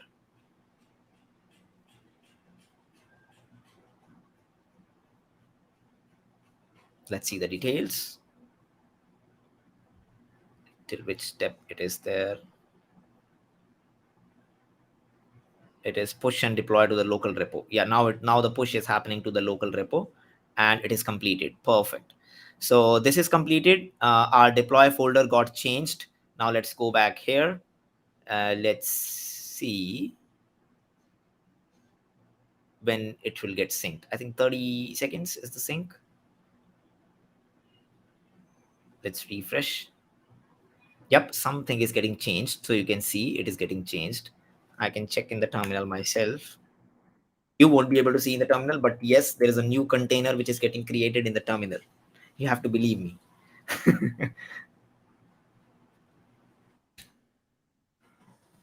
Yep, it's running, and yay, we are welcome to KCD Africa. And I hope you enjoyed the GitOps knowledge about Argo CD, how to connect a live demo, KCD Africa. And one last thing that I would like to just add, that I also have a community called Cube Simplify. That's the kind of community that I, simplifying cloud native for everyone. And recently I started a new initiative called workshops, which are free of cost. So 2 workshops are up, which will be live on 11th and 18th of July. Please feel free to register for them. Cubesimplify.com/workshops is the link. And I really hope you enjoyed this particular demo on Argo CD. So if you have any queries regarding Argo CD, regarding any of the stuff that I'm doing with respect to Cube Simplify, my YouTube, my Twitter, you can contact me anywhere. And make sure to kind of follow me on the social media as well. One question I just saw, that just to confirm, did you tag your image with latest? No. So it's not the latest, it's actually with the git commit. So if you just see in my GitHub actions, in the workflows, I'm actually using the commit SHA to tag the image with. I think somewhere here, where it is. Yeah, this one. So I'm getting this particular SHA shot, and it will tag the image with that. Cool. Yeah, I'm also there on the KCD Africa Slack. So make sure you join that. If you have any questions, you feel free to let me know, and I would be happy to answer all your queries as well. Thank you so much for having me. It was so. I hope you enjoyed the session. Awesome. Thank you very much. And thank you very much for hopping in last minute and saving the day. I think we have one more question. How did you update the image tag in your manifest file by John Yeah, can you Paul? bring back my my my screen Okay, share? sure, sure. Yeah. So how it is happening is, as soon as I commit, I have a GitHub Actions which is written. So GitHub Actions will run this file, and it will it will build the code. So Docker file is there in the code. It will build the code, and I'm using a Jinja template. So you can see this generate deploy manifest from the Jinja template. I'm using the Jinja template, and the output file will be deploy hello.yaml. So deploy hello.yaml, git, my git itself is committing to that. Just variable will be this image deploy tag. So you can see in the repository, the tmpl hello.j2, this is the deploy tag. So that will be changed with the git commit, and this will be then pushed to deploy hello. And that's how my image gets changed with the latest commit. And Argo CD is watching this particular file, deployment deploy hello.yaml. It will automatically get deployed onto your Kubernetes cluster with the latest revision that is there. So that's the magic and the power of GitOps Argo CD, using it the right way. So I've shown you actually the complete CI/CD process till the deployment from the code. Cool. Glad you understood.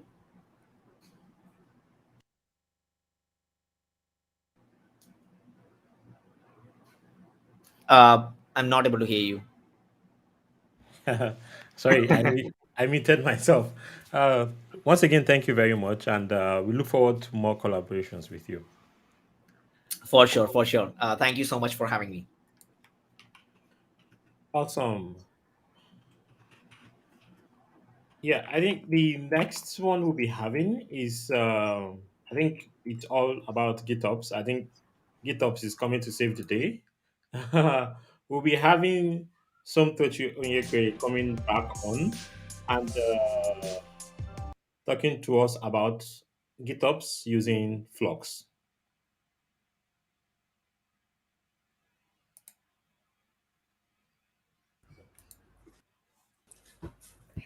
Yeah. Oh. Okay. Hello. Can you guys hear me? Yes, we Um, can hear you. okay. Okay. So yeah. Shout out to Sahim for the nice talk on GitOps with Argo CD. So yeah, the Argo CD is one too, and Flux is another. You can use either of them. They are both open source projects under the CNTF. So my talk is just going to be short. It's just going to be an introduction to GitOps and Flux. So yeah, I've done this before, but my name is Onyekure Somtochi. I'm a developer experience engineer at Weaveworks, and I work on Flux. So I want to sort of take it back a bit and sort of explain what GitOps is and what the need for it is. So with Divine's talk, he had like he was deploying an app and he did kubectl apply, right? So that's great for like development workflow and everything, but then how do you take it to production? Like, how do you manage it when you have different teams, different moving parts? Does everybody get access to the cluster? Someone is running kubectl here and kubectl there. You can see that there is a need for a better way to manage how things are deployed, especially within bigger organizations, right? And then when you make changes to, let's say you had a deployment file with a particular tag in it. Let's say you wanted to update the tag, right? So you updated it and then you did kubectl apply, right? So you can't, let's say there was an issue with that tag, right? How do you quickly, revert to the older version? So there becomes issues when you're trying to manage all your manifests using kubectl apply. Kelsey Hightower will say that kubectl apply is the new SSH. You're not supposed to SSH into servers and stuff like that. In the same way, it's not very scalable to keep managing your application and deployment using kubectl. So that's when the CEO of Weaveworks, Alexis Richardson, coined the term GitOps. So GitOps is basically a concept where you store your Kubernetes manifest declaratively in Git, and then there is an agent.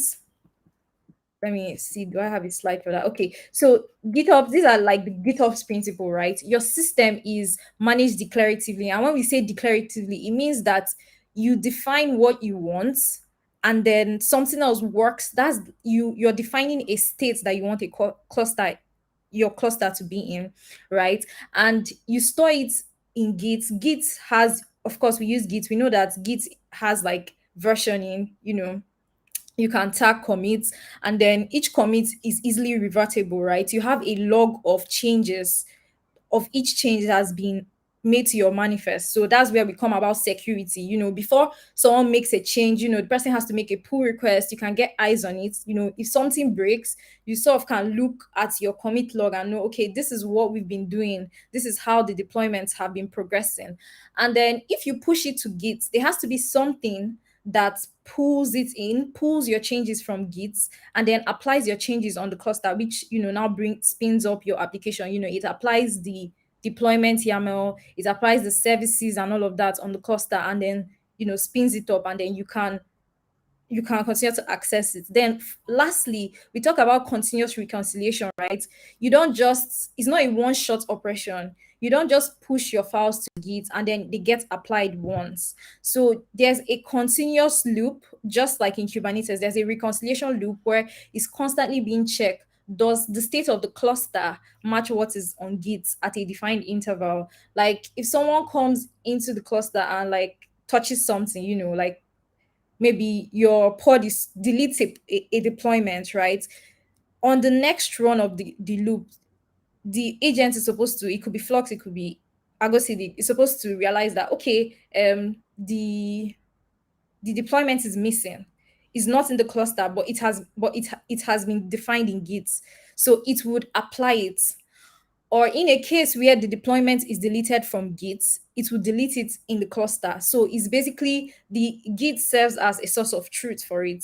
So that's basically what GitOps is. GitOps is you define your applications in Git and you have something continuously reconciling them on the cluster.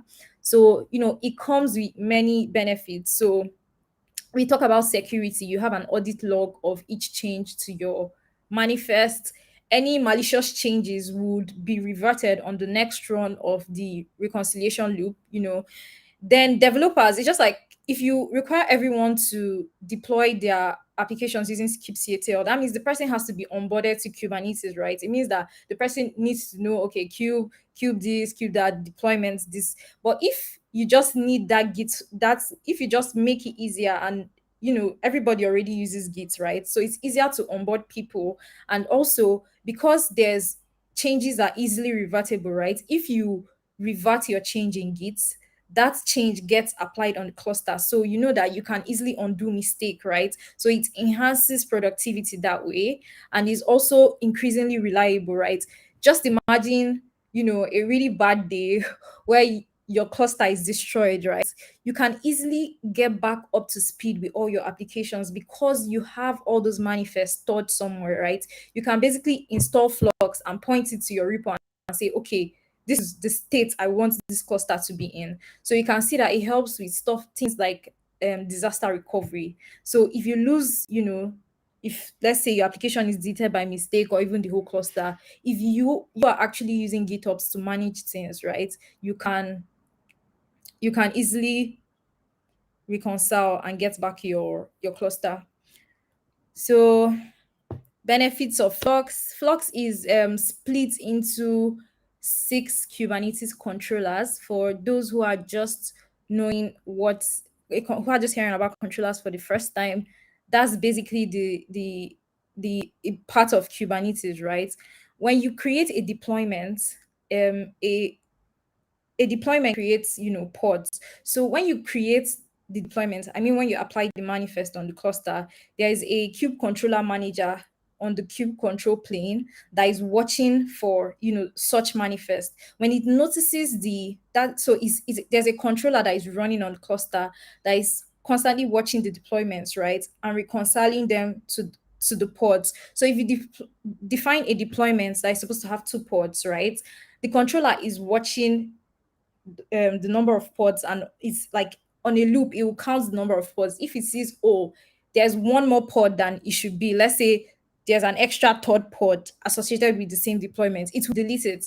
Or if it discovered that there's one less pod, it will create an extra one. So it fits into the Kubernetes model, where Kubernetes is already declarative and it uses controllers to manage its resources on the cluster. So that's basically what Flux will do for you. Flux will check that your applications are running as they should, as you have defined them in Git. So it comes with support for Customize and Helm. We have a Helm and Customize controller. It's easily extensible. We built it in a way that you could, take parts of it. There are people building solutions on top of Flux. You could take out parts of it, you could build your own controller and mix it up with Flux controller. So there's a lot of advantage to using Flux.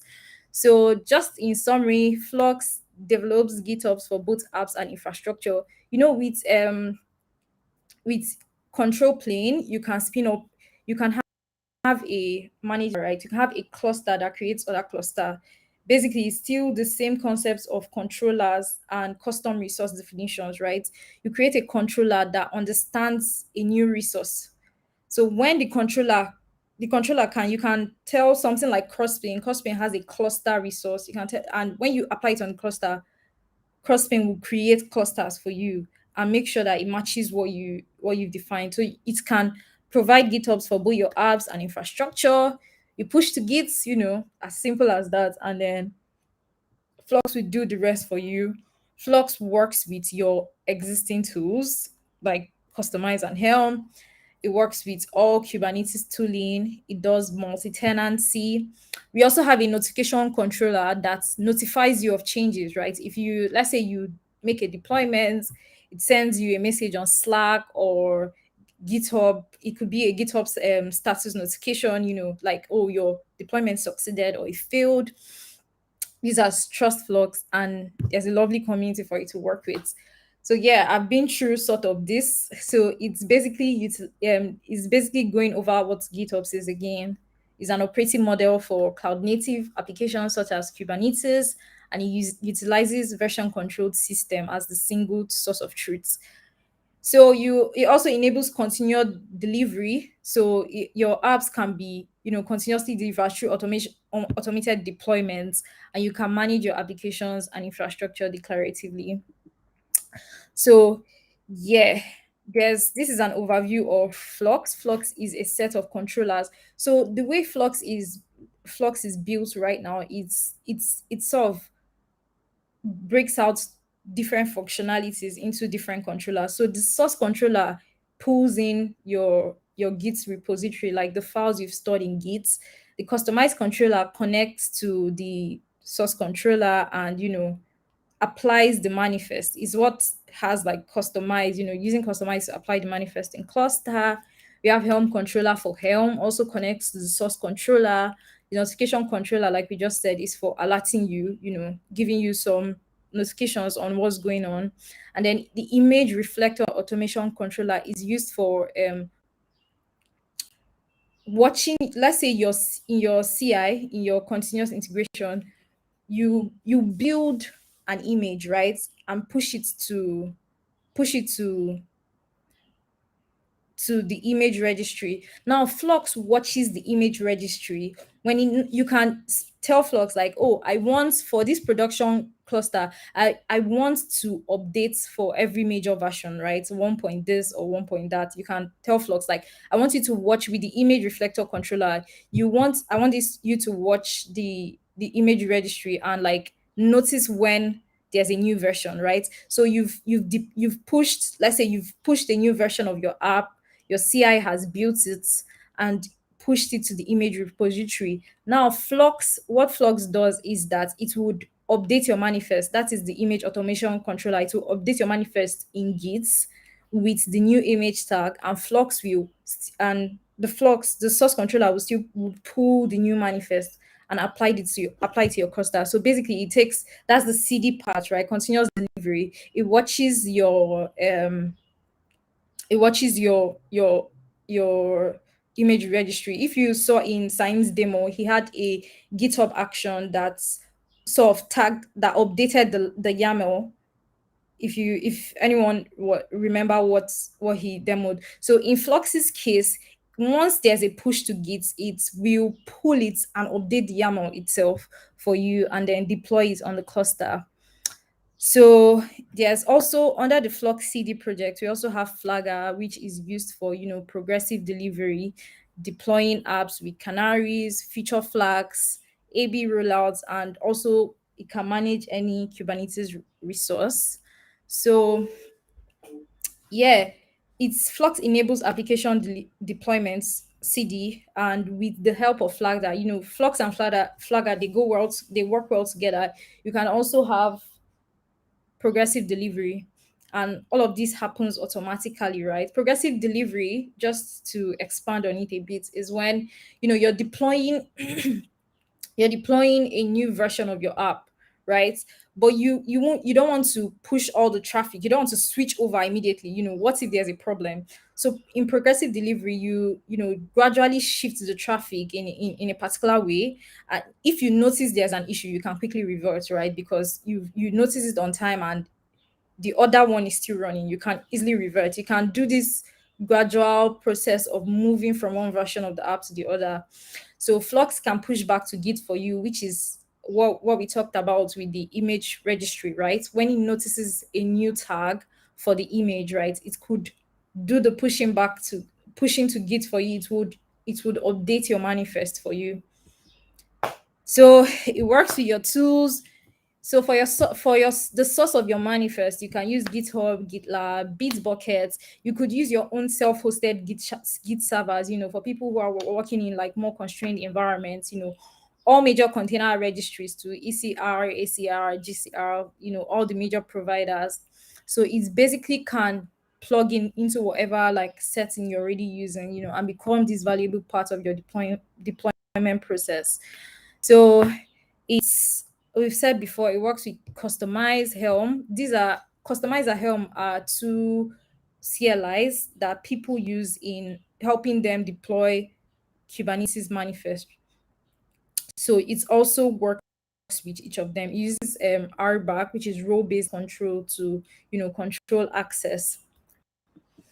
So it does multi-tenancy. You can set Flux up in a multi-tenant way such that Flux is reconciling manifest for different tenants, but in a secure way. So to expand on multi-tenancy is when is what we call more than one tenant running in a cluster. You might be a very large company and you have different teams, different as namespaces assigned to different teams, and they're supposed to deploy their applications in their particular namespaces. That's a multi-tenant cluster. Do you get? The one person doesn't own the whole cluster. There are different people using the cluster. So in multi-tenant situation, you have to be careful so that one tenant, it depends on what kind of, there are different levels of multi-tenancy, but you have to be careful so that one tenant does not access the other tenants. You want to lock down the cluster a bit, and Flux can still help with that. So yes, it's alerts and notify you. We have Slack notifications, Microsoft Teams, GitHub, GitLab status, Bitbucket status notification. You might want with GitHub status notification, you might want with GitHub, there's this, you can have this little sign beside your commit to show if it passed. So you can send back that status back to Git.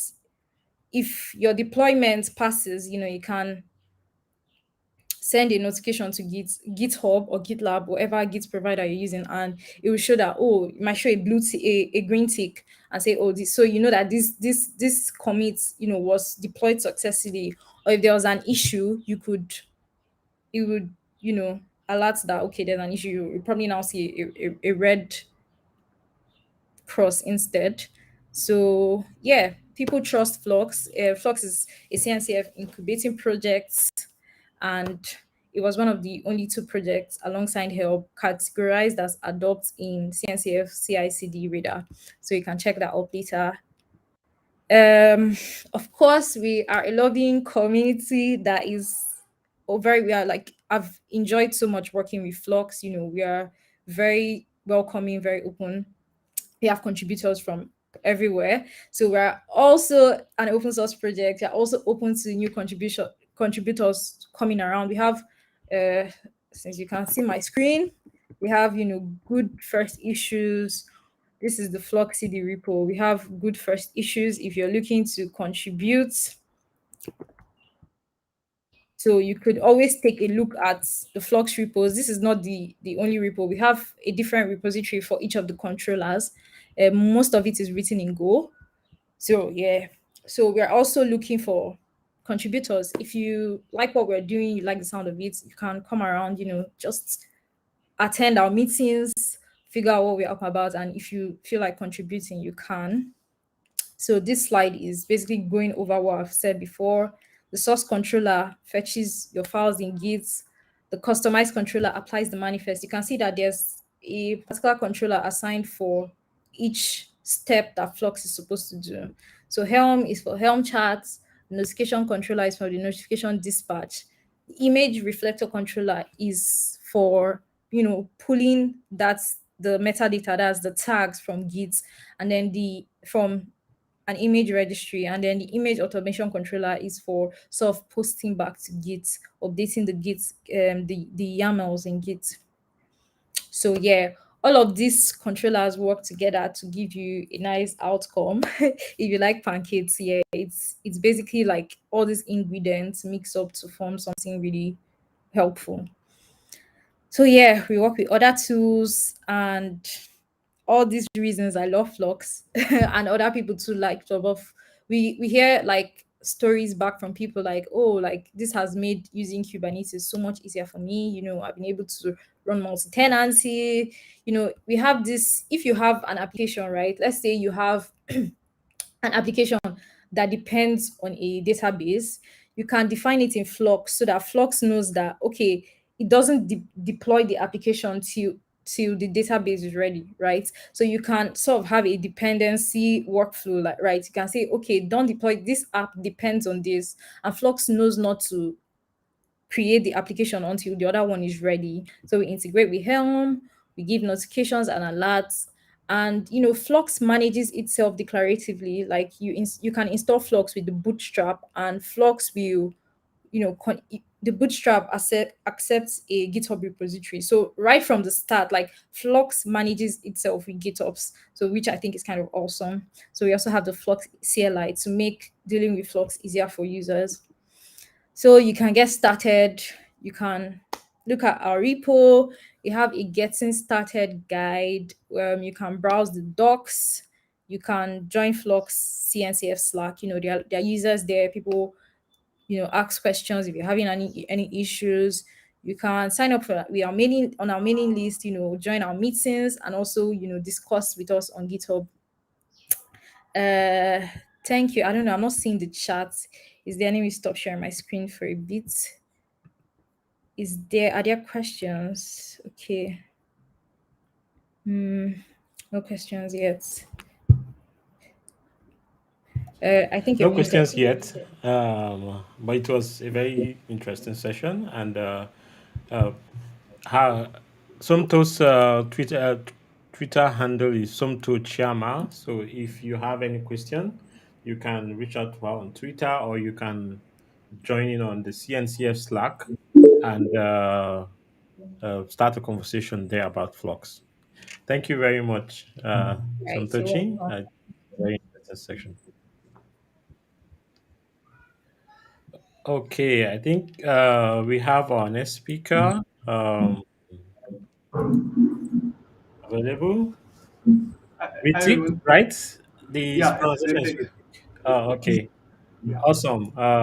Thank you very much for joining us. Thank you for having me. Okay.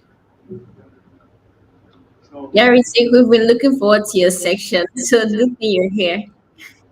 yeah, it was awesome session regarding Plus. So now we will talk about Helm. So one of the things Plus uses. So yeah, good flow right now. Yeah, awesome. So, okay. Ritik is a student in his summer fun year, and he focuses on building tech communities and softwares with the help of cloud native technologies. And he has already spoken at conferences like Cloud Summit and conducted various events that have collectively empowered students and professionals in the DevOps and cloud space. So, Richie could be leading us on the section Helm for Beginners, the one that everyone has been anticipating. So you should hang in there for this one. Yeah. So let's start then.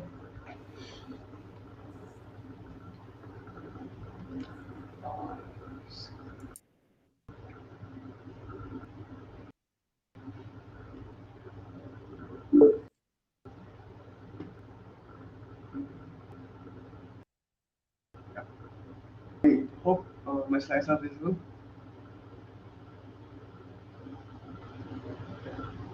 So hello everyone, welcome to my talk Helm for Beginners at Kubernetes Community Days Africa.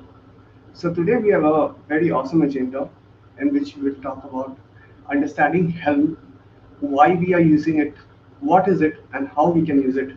We will understand the architecture of Helm 3. We will also go down the components like charts and repositories, and then we have a hands-on deployment of WordPress using Helm charts on Azure Kubernetes services.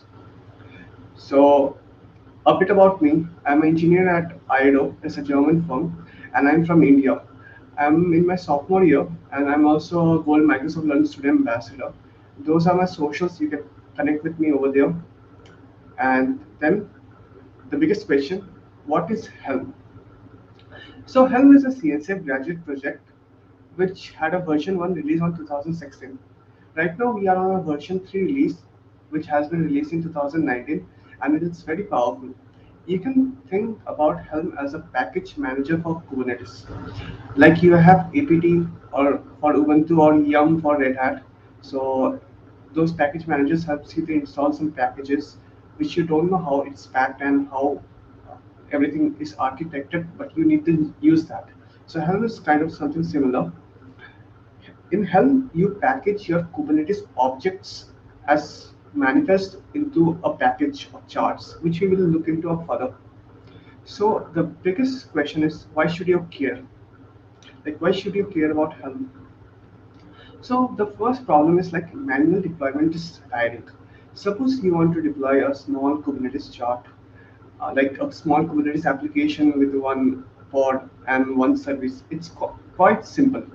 But when your deployment size increases, like suppose you are deploying a big website or a big microservice architecture component, then you have a lot of pods, a lot of config maps, a lot of structures, a lot of objects, a lot of services. So it becomes very hard for you to go and deploy everything one by one. And the problem is, even if you have deployed all of those things, suppose you want to migrate to some another service. So how will you do that? You need to do the process again, like one by one after another. Also, if you have everything under one plane, then you can do that also. So it becomes very hard to reproduce. It's not as easy as few commands to reproduce all of that. Also, application updates might be prone to error. Like suppose if there is some dependency which is depending upon another object, then it might be a case if you are doing manually all of those things, you miss something in between, or you forget to deploy something. Suppose you have 100 of objects, then there is a very high probability we miss something, or we forget to deploy something. And then when your application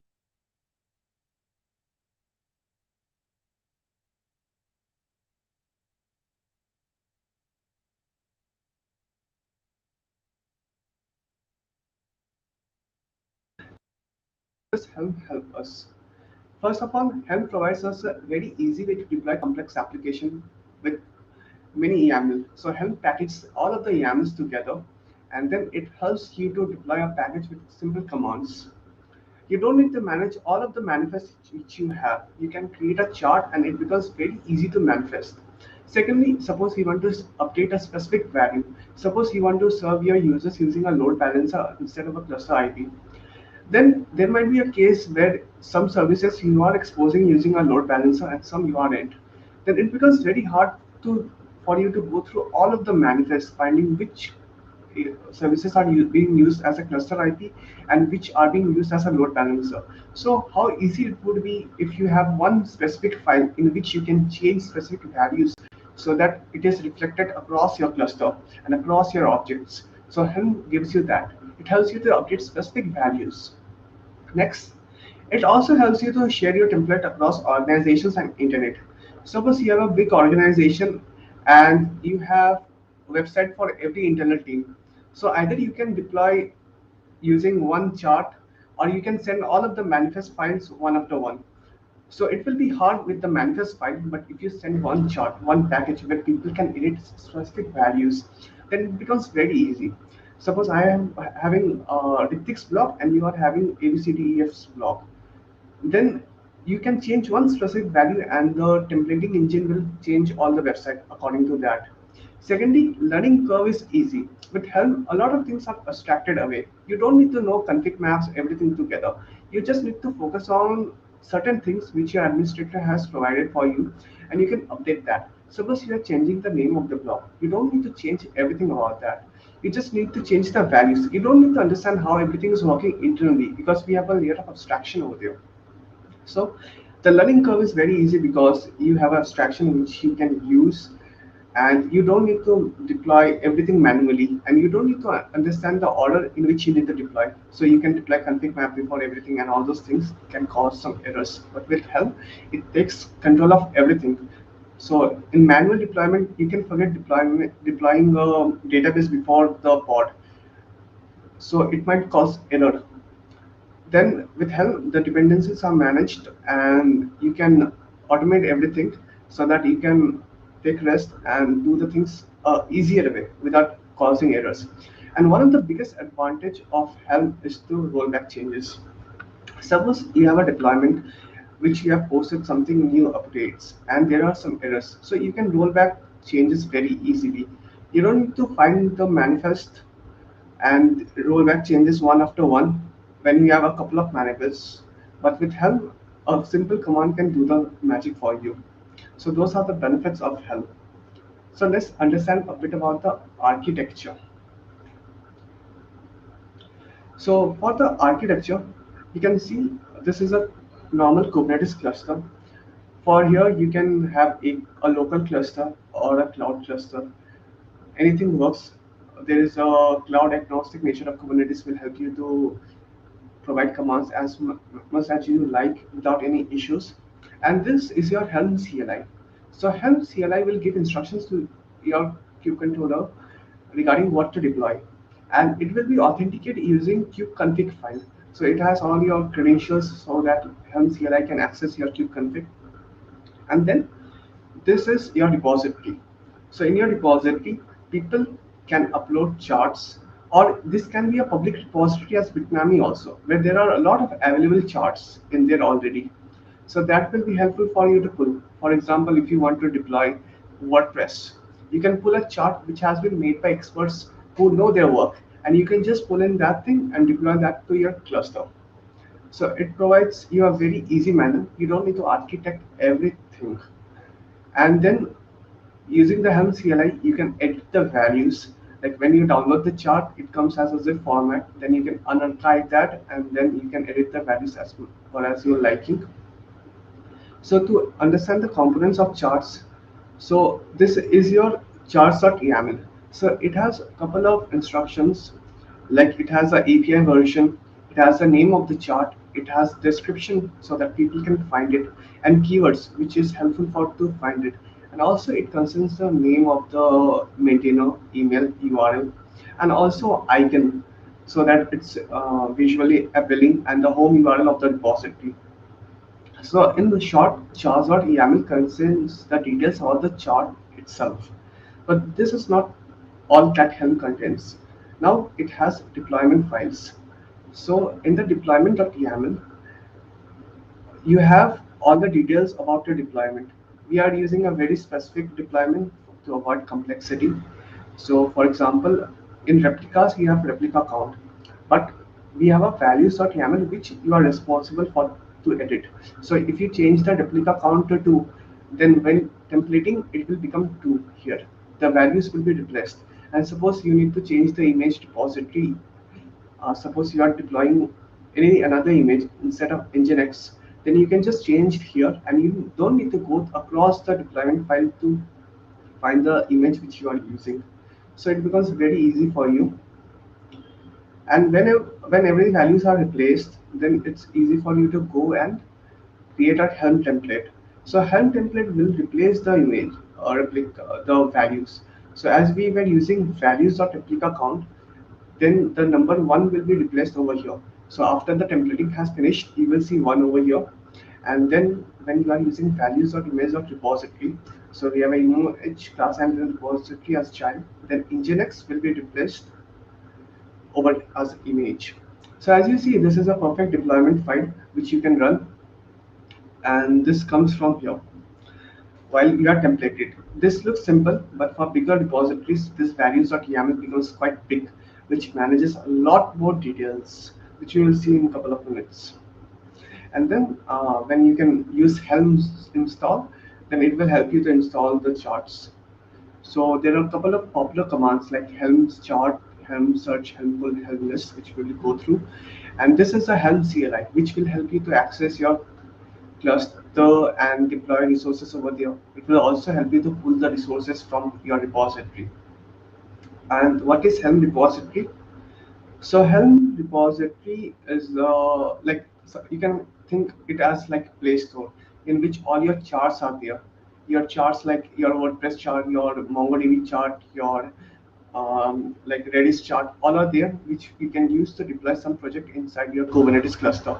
Also, you can create your own chart. Suppose you have a custom application, a custom delivery application, or custom blog, which a lot of people might use. So you can create a chart and then you can push that to a artifact hub or some other repository. There are a couple of them, and then people can use that to deploy application to inside their cluster. So next we will have a hands-on time in which we will go around and deploy a simple WordPress application. Let's understand the flow of our project. So this is the flow. First, we will create an AKS cluster, and then we will authenticate and install kubectl or Helm if it's not installed. Then we will get the chart, edit the chart, install chart with versions. Then we will access our site and write a post over there, and then uninstall the chart. So let's get started. So this is a space which I am running over here, and we will deploy a cluster. Uh, and the thing is, like, you can have a lot, you can use any cloud provider. I'm using Azure because I get credits as a stream back. You can use AWS, GCP, anything as you like, or you can use local Kubernetes cluster using kind or anything.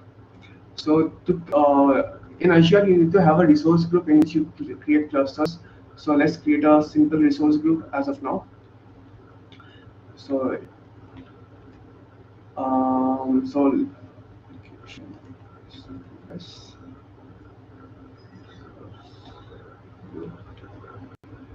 So this is a we are creating a resource group. In resource group, everything is collectively stored, so that all your resources can be found at one place. So we are deploying this in East US. There are a lot more zones in which you can deploy your Azure locations. There are a lot of locations, so anything works according to pricing. I prefer East US because it's quite available.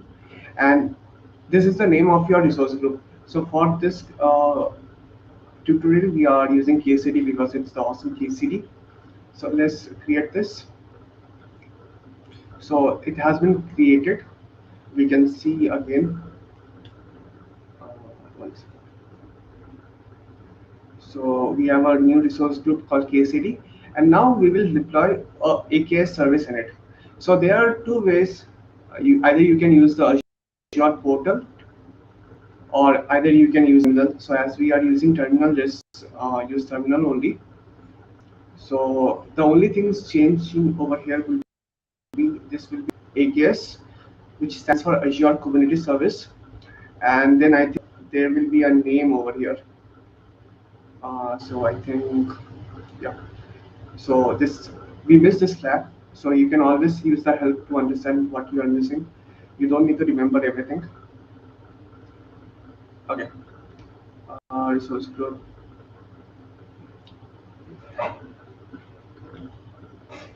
Location issues. Resource group. Location. Name. CD. Okay. So yeah. So right now it is authenticating and seeing if everything is valid or not. And then when everything is valid, it will start creating a resource over here. So it takes 5 to 6 minutes according to the, yeah, it is validated and now it's running. So as we can see in our Kubernetes services on the Azure portal, there will be one, okay, it's not here yet. Yeah, so it has been started to create a cluster named KCD, and the status is creating. So as we can see also over here, this is creating and running, and it is using 1.22.6 Kubernetes version, which we can upgrade if it's required. And we are just using a standard TS2 V2 machine. So let's see what specification it has. So yeah.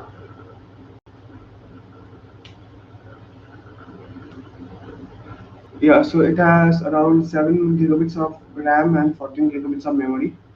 So this is the node which we are using right now, and it takes 5 to 6 minutes to deploy, and then you can see all your service ingresses later on. But for now, it's not important. Let's wait till it's being deployed, and we can open our this chart. So when you deal with Helm, you need to have two things installed.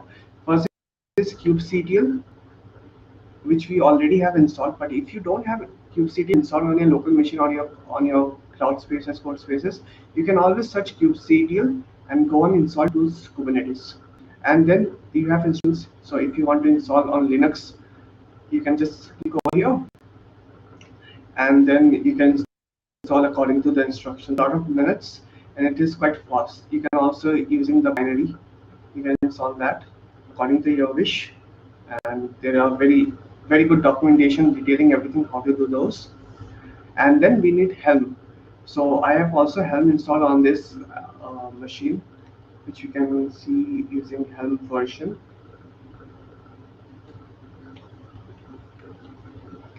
So yeah, okay.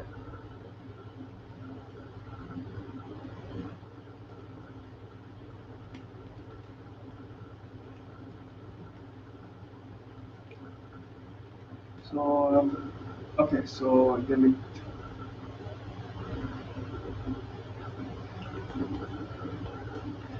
So yeah, we have Helm 3.9.0 installed. So whenever there is a error, you can just use the help command to find every details over there. You don't need always the docs or anything. So it's a good way to learn as well. So if you don't have Helm installed, you can just search Helm install and you will get into the official website where there will be details about how to install Helm. So this is the best way to install Helm using script. You can copy this command and run on your terminal, and it installs Helm on a Linux machine. There are another options over there. So I think this is still running. So yeah. So we have Helm all over here. We have both of them installed. So let's wait for a few more minutes to see how is our cluster doing right now.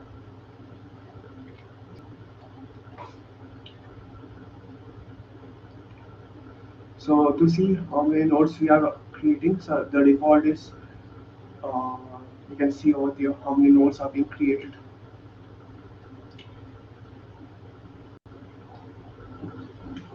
So yeah, we are creating 3 nodes right now.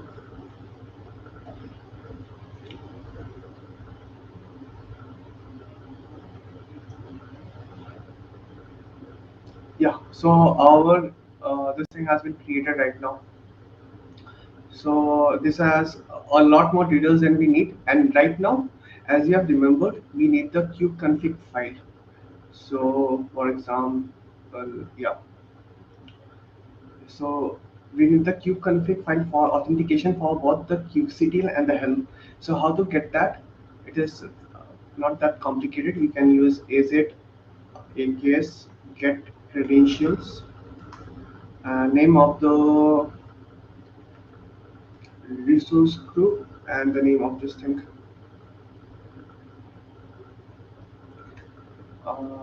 Yeah.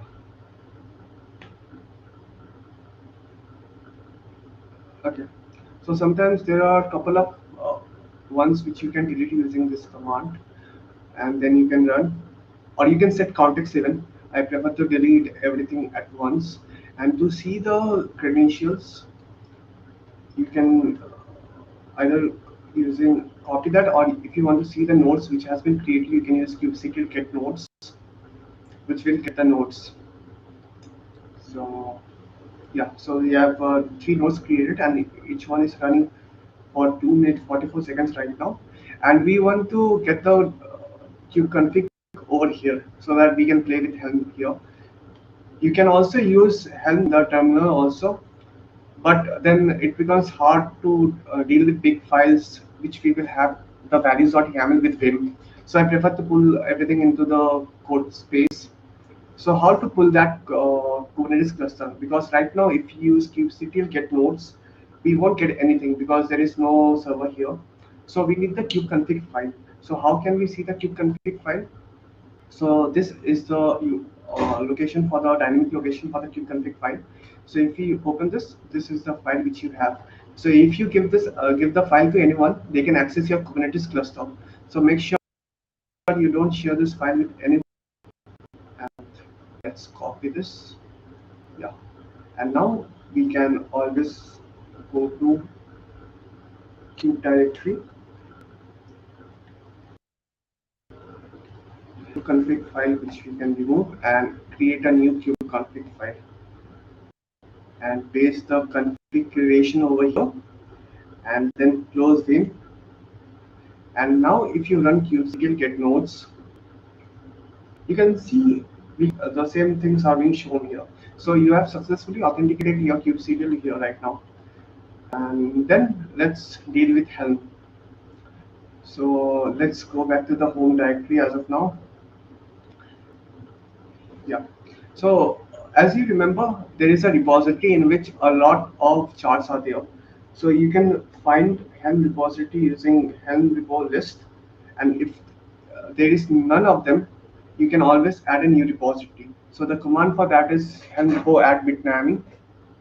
One second.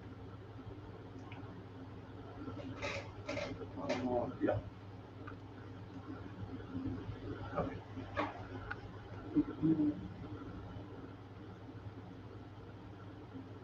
Yeah. You can add bitnami, but as there is already name, and if you want another repository, you can also add bitnami one, and then this you can see there is a lot more repositories over here. So you can add many repositories, like there might be a private repository which is your company specific, there might be a public repository which everyone can access. Depending upon your requirements, you can have many repositories. And if you want to remove a repository, it's as easy as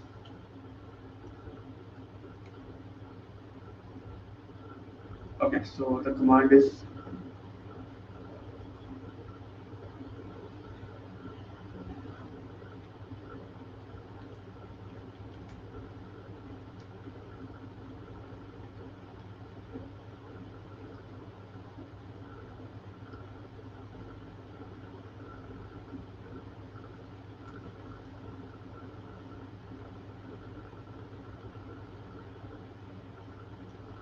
okay, so the command was helm repo remove.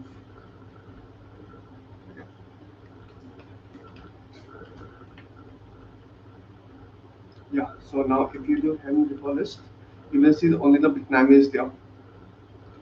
Okay, so we have only one repository right now, and now we want to search the charts in the repository. So if you use helm chart repo WordPress as the command is over here, you will find all the charts available in that repository. So we have two of them. One is WordPress and WordPress internal. So we need the first one. So we can pull this to our local machine. So as git pull works to clone pull the repositories which are on the GitHub or any another GitLab or anything, any other version control source control system, we can pull using helm pull the name of the repository and the chart. So as you can see, it has been pulled into our archive form. But if you want to unarchive that, you can either use the an archive method, or there is also an option in which you can untar as you pull. So we will do that as it's a good learning thing. So if you add this flag after this, you can see there has been a WordPress thing which has been pulled, and it has everything. So as we told, there is a chart.yaml. So this contains all the details regarding the our chart. So first there is a description, there is the keyword which you can use to find. There are maintainers, Bitnami is a maintainer for that. There is description, there is the dependencies. So for example, whenever you deploy the helm chart unit MariaDB, you can have another database also, but for example you need the database to store your blocks. So everything is over here, all the details regarding your chart. And then we have values.yaml. Okay, so let's see that.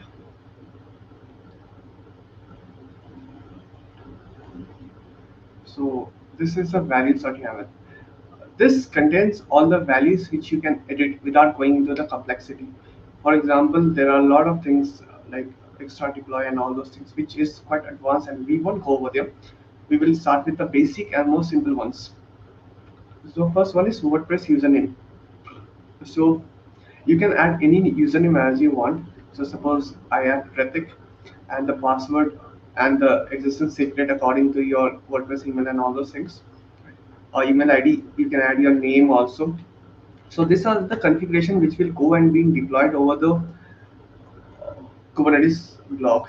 So now you can add KCD's blog, and there are commands like how to install the extensions, how you want to add the configuration,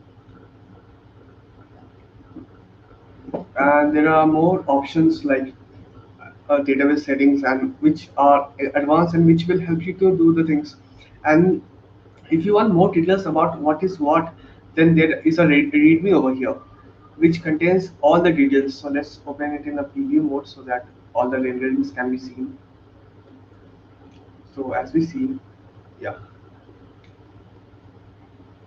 so as we see, there are a lot of options, and how everything is there, how values can be here is put over here.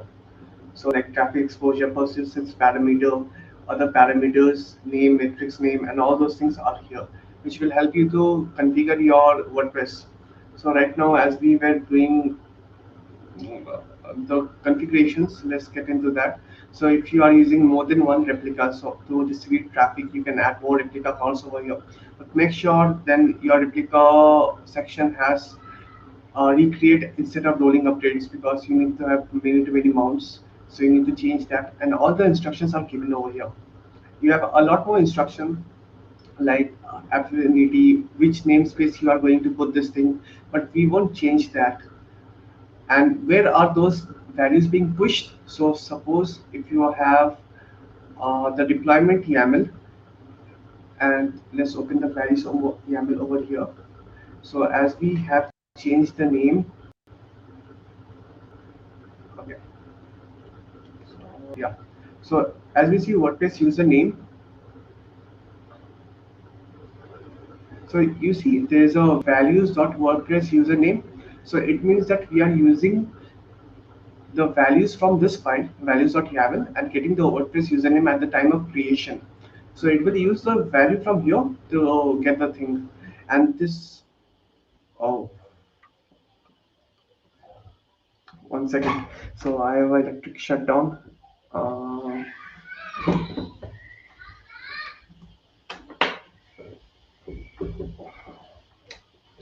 1 second, please.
Sorry for the interruption, folks. Ritik will be joining us back in a few seconds.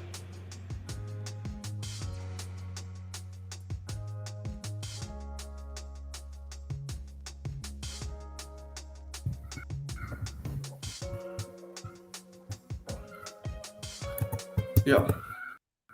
Oh, sorry, my electricity just went away. Yeah, so I don't have the camera, but everything works. So as we see, the WordPress username is this, and then we can add another things. But right now, let's just go and deploy the thing. So how to deploy the following thing?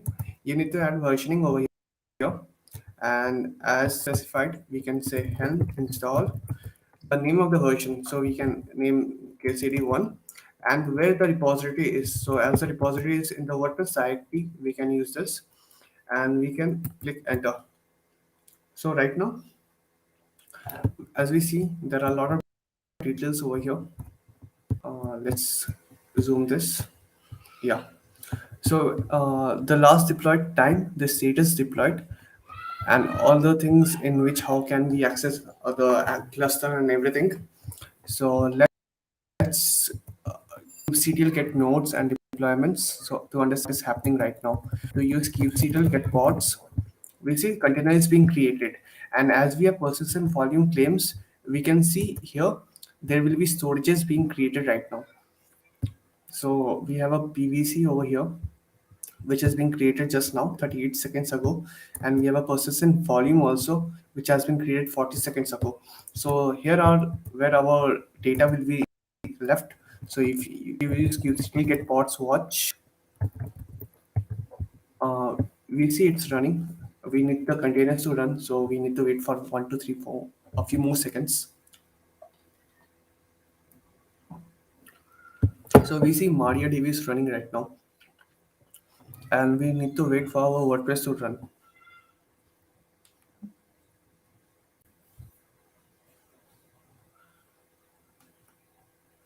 Yeah, so both of them are running right now. So right now we need to find the IP address. Like if you use kubectl get services, we can see the IP in which we can access our WordPress site. So let's go there. So as we have used the KCD's blog over there, we can see this. And right now, let's run this and log in. So the login URL is this. And our username was Ritik, as we can see over here. And to find the password, it is as simple as copying this line here. So the password is this, and we can log in over here using the following. And right now we are here inside Kubernetes, WordPress deployed inside Kubernetes using Helm. So we can change anything as we want. Like suppose we are changing the theme and suppose we have changed the theme and everything is being persisted over in this persistent volume, and let's write a post over here. So let's create a simple post. To create a new post, you can just go and click on post. So yeah, so welcome, hello, um,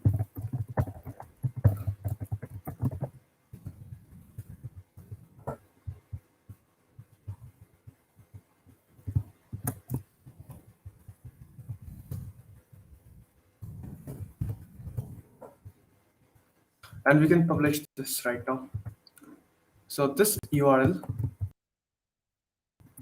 which we can use, this is a blog which has been deployed,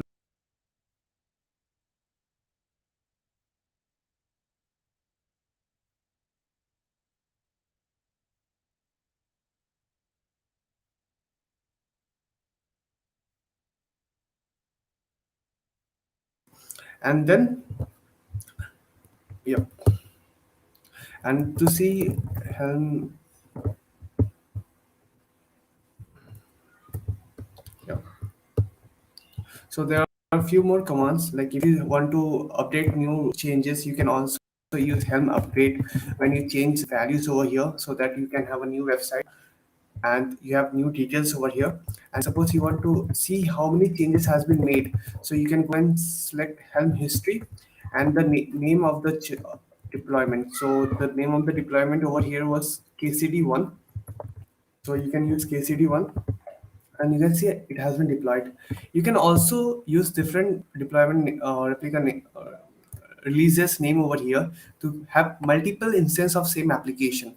For example, if you have Helm install KCD2 and then WordPress, because we are in the WordPress, we have all the configurations in the WordPress directory. Then we can just go and click enter, and then this will be created like one more instance of the same application in the same cluster. So that is also possible, but we won't be going over there. At last, you can uninstall everything, like everything you have created. So the command for that is as simple as helm uninstall. But for example, let's see get all. You have seen there are so many pods or deployment or replica set, a stateful set, everything. So manually you need to if you would have need to deleted everything, it would have taken you much more time. And if you wanted to create, then more time. But with Helm, it was a simple command. And if you want to install everything, the this command will do the wonder for you. So if you click this, uh, okay, so if you see kubectl get pods, um, okay, everything has been installed. So this will be everything has been installed, and now if you want to go and access the website, there won't be anything because we have the pods deleted right now. And if you see here, one of the claims has been released, and the bound has also been released, and you can't access the website also. So all everything has been deleted right now, and in similar way you can create again. So yeah, so right now the service has been also been deleted about the all the load balancer and everything. And this is the Kubernetes service which we can't delete because it's important for our cluster. So it's a 443 port which helps us to authenticate and everything. Talk to the cluster. Yeah. And now at the end,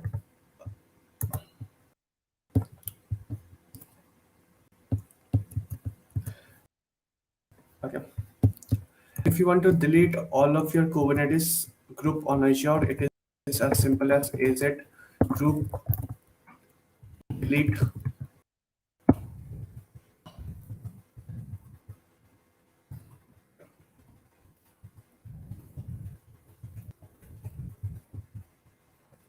And when you click yes, it will delete everything inside the AKS, and your cluster is being deleted.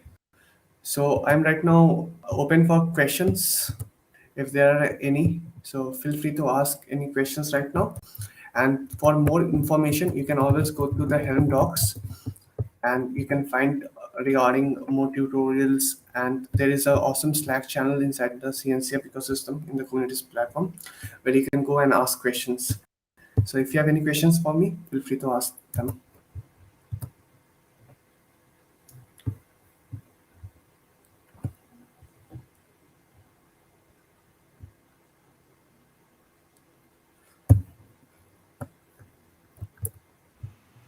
Awesome. Do we have any questions for Ritik? That was an interesting session Yeah. and interesting demo. We also shared the link you provided with the viewers on YouTube. So I'm sure it was exciting seeing everything work live. Someone is asking, oof, I think we just lost Ritik. Um, so John Paul is asking, what is the best material to learn Helm? So I think Okay. okay, Yeah, go ahead. yeah, Ritik is back. Yeah, John Paul is asking, what is the best material to learn Helm?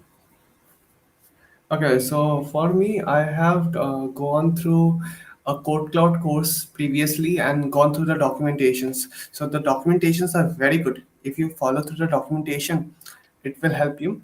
And try to create a Helm chart from your kubeconfig files. Sorry, your Kubernetes object files. Then it will help you to understand the whole process. Like if you create a Helm chart from yourself from scratch, then it's very good way to learn everything. Yeah, awesome. Um, I think often I usually advise people that almost every technology out there has a documentation. I think the Helm website is also a great location to learn. Uh, yeah, to learn. Let me drop the link. Yeah, John Paul. helm.sh. Yeah, helm.sh. So, any other question for Ritik?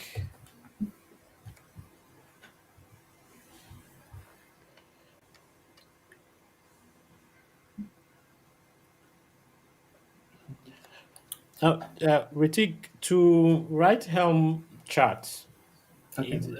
what language does one have to learn? Is it just learning how to format YAML, or do you Yeah. have to learn some other language to know how to No. script create charts? So as we saw in the demonstration, we abstract away a lot of values so that it's easy for people to template the in thing. So only YAML works. So I would recommend just pulling in a simple Nginx deployment as we saw on the tutorial, and create a small template, like just templating the image, templating the number of replicas over there.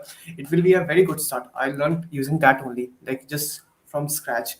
And then when your application size increases, like if you have big deployments, then you can template away more things. But for starting, only YAML works, and you need like start with a simple deployment or a simple service, combine them together, create a values.yaml, create a chart, then create a Helm chart, and then upload that to some repository. That works. Okay, awesome. And how does Helm relate to infrastructure as code? Is it an example of infrastructure as code technology? For infrastructure as a code, you like you provision infrastructure, right? Like you can provision a cluster, you can provision all those things. But Helm used to provision objects inside a cluster, so they are quite different. Yeah, awesome. Yeah. So sorry that my electricity went away. That wasn't in my Yeah, no, no, control. no, no. No worries. I think when I saw the black cast, the first thing that came to mind was, "Hey, up NEPA." I'm sure Nigerians can relate to that stuff. It's a very Yeah. common thing in Nigeria, so it's not new to us. Yeah, this was first time in this month when electricity went away. Like today only, at this time only. I'm not sure how things went. Interesting. I think if in Nigeria, if there is power 24/7 for a long time, people will actually ask, is something going on or is something interesting happening in town for us to enjoy 24 hours electricity? So for you to have a once in a while downtime is actually great. Yeah. Thanks for hosting this. Though I was going through another talks, and it were quite awesome. Like I am also excited for tomorrow. Yeah, And awesome. We are also looking forward to tomorrow, and this has been great with a lot of learning, and that's the main purpose of the KCD Africa, so that we can learn more from technology we've not used before, or we are probably just hearing for the first time. yeah, and also there is a lot more networking also. Like I could connect with you people, and there are a lot of speakers whom I'm able to connect. So it's Yeah, going very fun as of now. yeah, sure, definitely. Thank you very much for your time. Thank you, everyone. So bye, everyone. All right, Richard. Bye. Oh, I So think talking about the electricity, I was about saying the same thing today because there's been light since morning, and I'm worried. Yeah, that's a exactly. big issue. It's And interesting how different parts of the world experience power differently. And I'm speaking from the Hague, Netherlands, 247 power. But anytime I'm in Nigeria, like you have to prepare backup of backup of backup to ensure that it doesn't disappoint whenever uh, you are in the middle of something. yeah, because I was connected to my external camera, external mic, and everything. Everything is external, apart from the laptop. So everything just went away. The lights, the yeah. Yeah, exactly. So thank you very much for your time. Thank you, everyone. Yeah. Okay, I think we've come to. Okay, have you lost Anita? I think she's frozen. So we've come to the end of the first half of the tutorial sessions for today. We'll take a 30 minutes break. Then after 30 minutes, we'll come back and continue with the remaining sessions we have. So we can continue with the conversations on Twitter, hashtag KCD Africa 22. And ooh, we actually lost Anita. Maybe it's up NEPA also. NEPA are doing their special job all over the world today. So thank you very much, everyone, for joining. We'll see you in 30 minutes.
Hey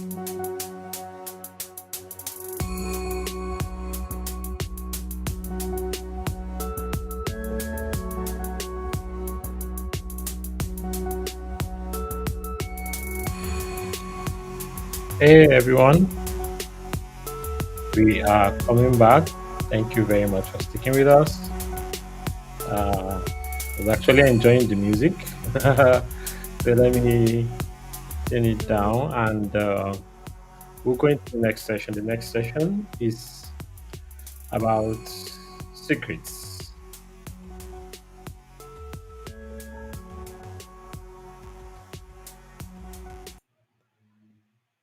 Um,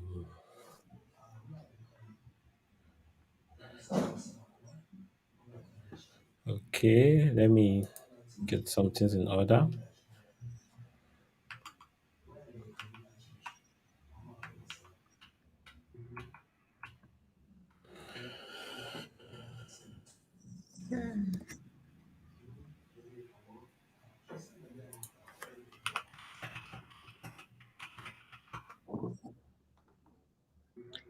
All right. So the next section is on the topic optimize secret management by Ifeoluwa.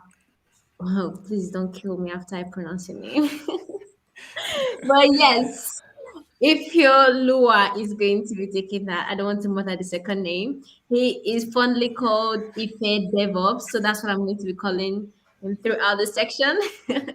This section, he has over 8 years experience and across various sectors, including banking, telecommunication, media, security, and consulting. Ife loves DevOps, just like the name Ife DevOps, just because of its broad coverage and dynamics. And there's never a dull moment with Ife, of course. Car racing games and other musical instruments are things that Ife finds fun and exciting. So we're going to be hearing from Ife in a bit.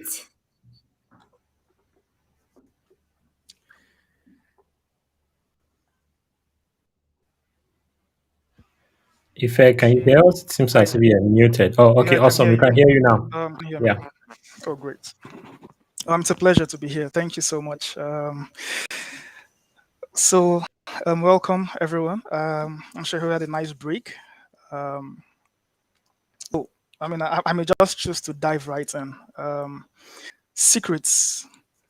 Um, it's a um, simple concept sometimes. Could also be Sorry, complex. are you sharing any slides? We are only seeing a loop of Um, oh, light okay. screen. Yeah. Let me. Nothing much to share, but I could just leave it on my. Yeah, just okay. Maybe I could leave it here. Oh, okay. If you are not sharing anything now, we can just take the screen off. Then when you want it on, we can put it back. Okay, sounds good. Okay. Okay, yeah. So yeah, just the brief intro. Secrets could be a simple concept, could be a complex concept at times. But over time, I noticed that the approach to it um, affects how DevOps teams perform. In terms of security breaches, or even in terms of how holistic or how optimal secrets are managed. So I thought to myself, okay, based on the few challenges and scenarios I found myself in, of course, based on several use cases, um, how should secrets be handled? Um, can they be handled, within the cluster? Should they be handled by a secret management tool? How do we refresh and rotate secrets? Should they be part of Git? I mean, with the whole new, GitOps model, how should we approach secrets?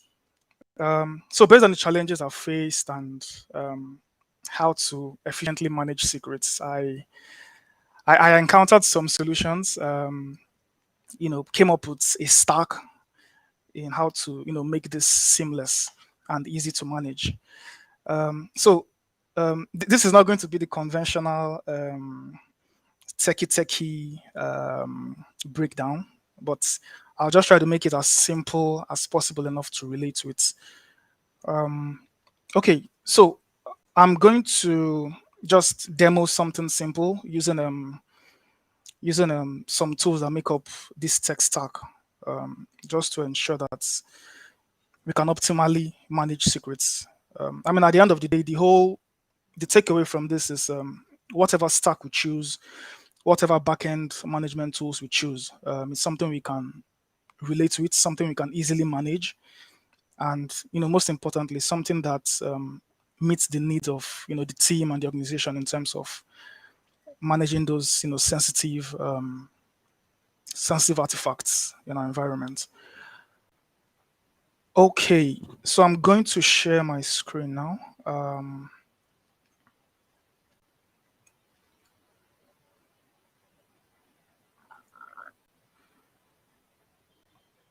So I just have a short. I just did some brainstorming, some typical challenges that I had faced, and maybe what others might be facing in terms of the overall concept of secrets.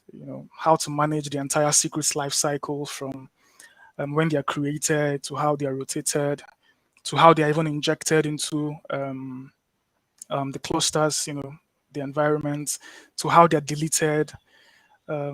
Also, disaster recovery strategies for secrets. So, we have several solutions that could back up the Kubernetes clusters, but how well are the secrets also backed up? How do we ensure that if we lose our secrets, we can recover them? Things around GitOps, how should we commit secrets to Git? Things around should the actual secrets, sit in the cluster? Why not? I mean, it should be managed by an external secret management tool, maybe properly encrypted, and also guard against accidental deletion. So things like that are, some of the concerns that made me come up with this idea. So the stack that will be used here, I'll be using our secrets operator. Formerly called Kubernetes external secrets, but that's been deprecated. So it's now the external secrets operator with a whole lot of improvements. So that would basically just be an abstraction layer. So on a high level as well, there's a tool we're using called Reloader by Starkator. I think it's a Swedish company also. So they also shared this solution with the community. And in terms of the cloud provider, we'll be using EKS on Amazon, and our backend secret management tool will be Secrets Manager, AWS Secrets Manager.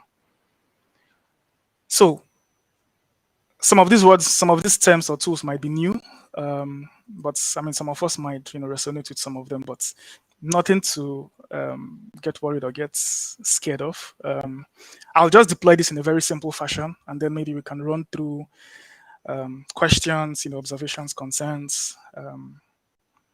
Yeah. So I already have my EKS cluster set up. I think one of the sessions in the morning went through, setting up a Minikube cluster or so.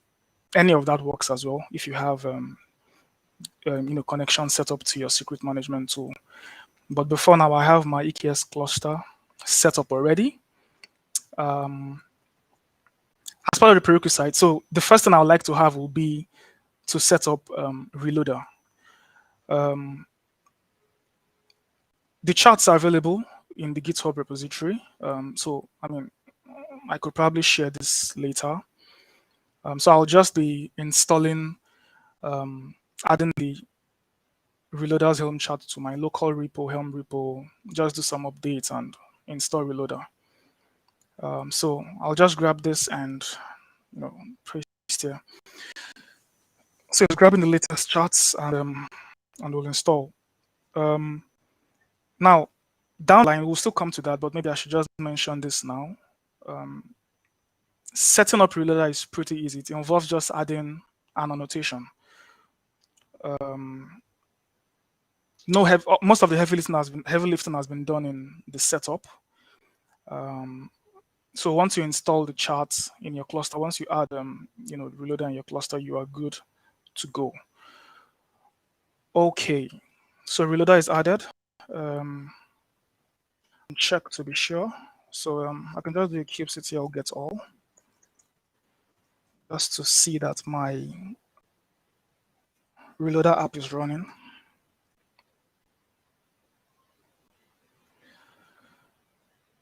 Okay, so I see it's running. Deployment object looks good, and the pod is also running fine.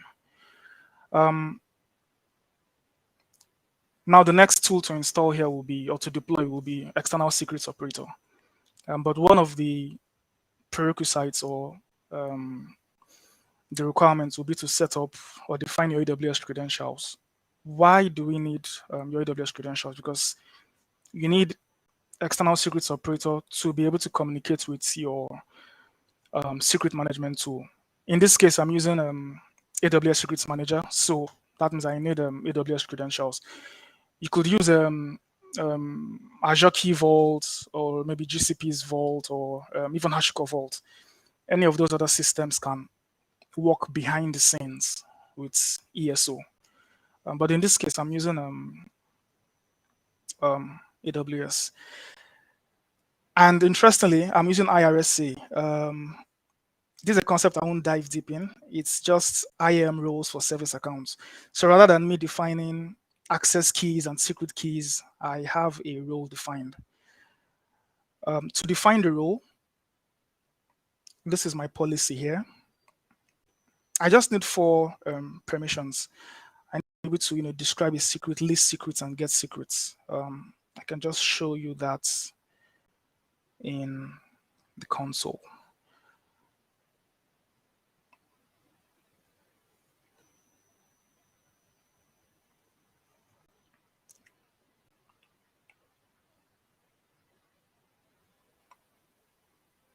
I have AWS single sign-on setup, just in case you're wondering what this is.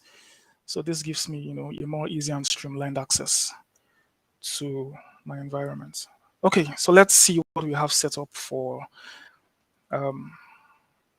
external secrets operator.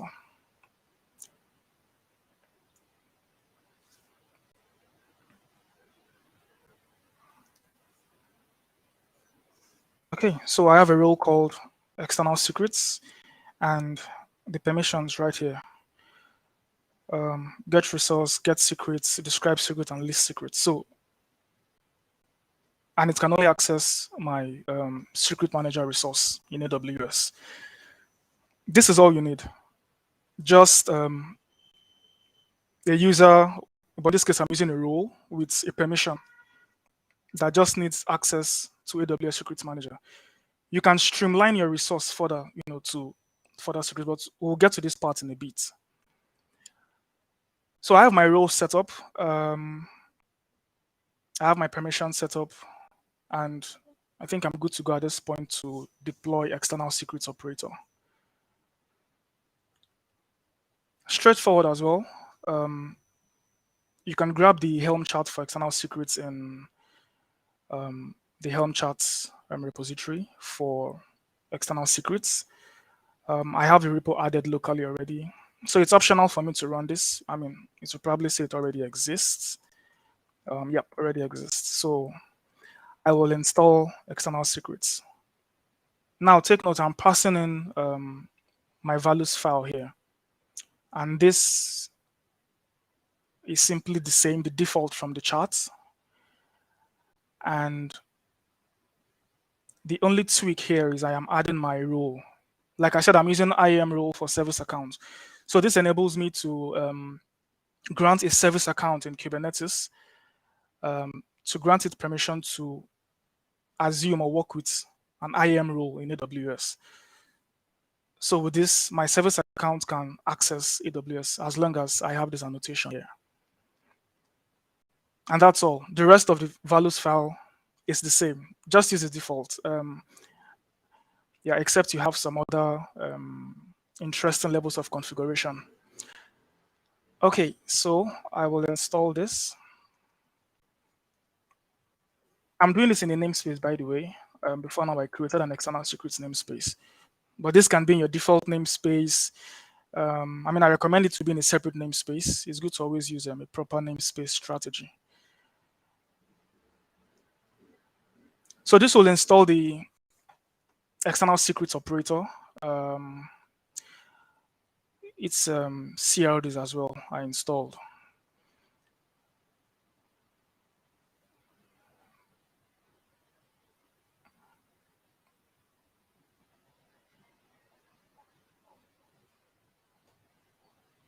Okay, hold on. I think this is for.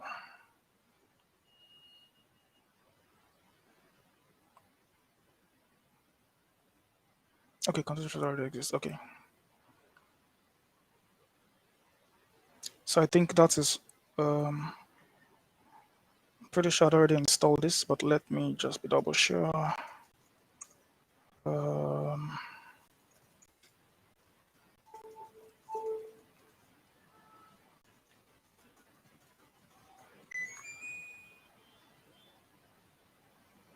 Okay, so I think yes, it's installed.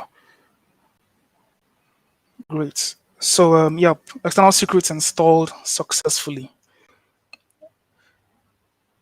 Now the concept of external secrets is after deploying the operator, you need to set up a secret store. What's the store? The store is simply a backend object that establishes connection to your secret management tool. So it could be HashiCorp Vault, it could be Azure Key Vault, like I said. It could be, in our case, we're using AWS Secret Manager. And this is the manifest here. All of these charts and manifests are in the Helm chart repository, but I will just explain what the secret store does. So this is the manifest. I'm giving it a name, AWS Secrets Manager, because that would be the name for AWS. I mean, it's just defined. It can be anything. You can call it anything. The region of my secret manager will be EUS, so that's the London region. So that's the region I'll be using, which is this region here. Secret manager. Right here. I think I should be in the, okay.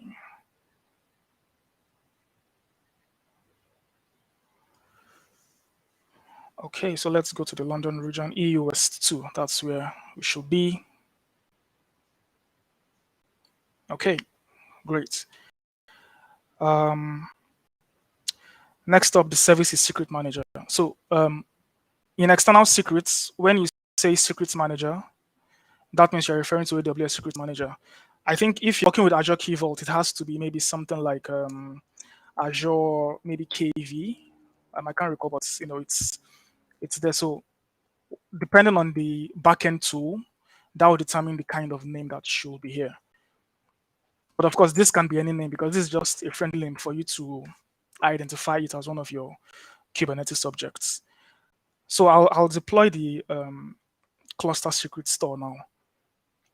And while that will be deploying, I will explain one concept.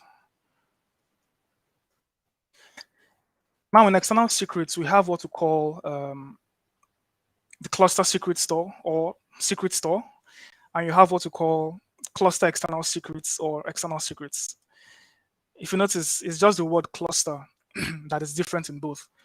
And why is that? It means you can choose your object to be accessible throughout the Kubernetes cluster, or you can choose to tie it to a particular namespace.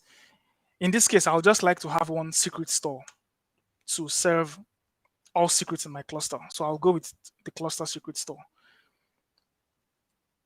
So this is defined, this is created, okay? So let's see.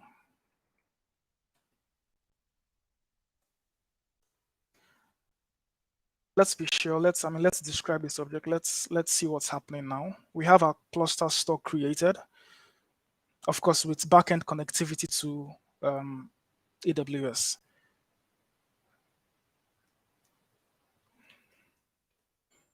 I'll just say kubectl gets cluster secret store. Let's see what we have. Okay, we have this created.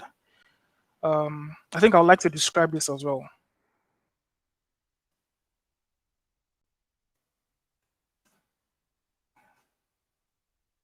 I missed the word describe.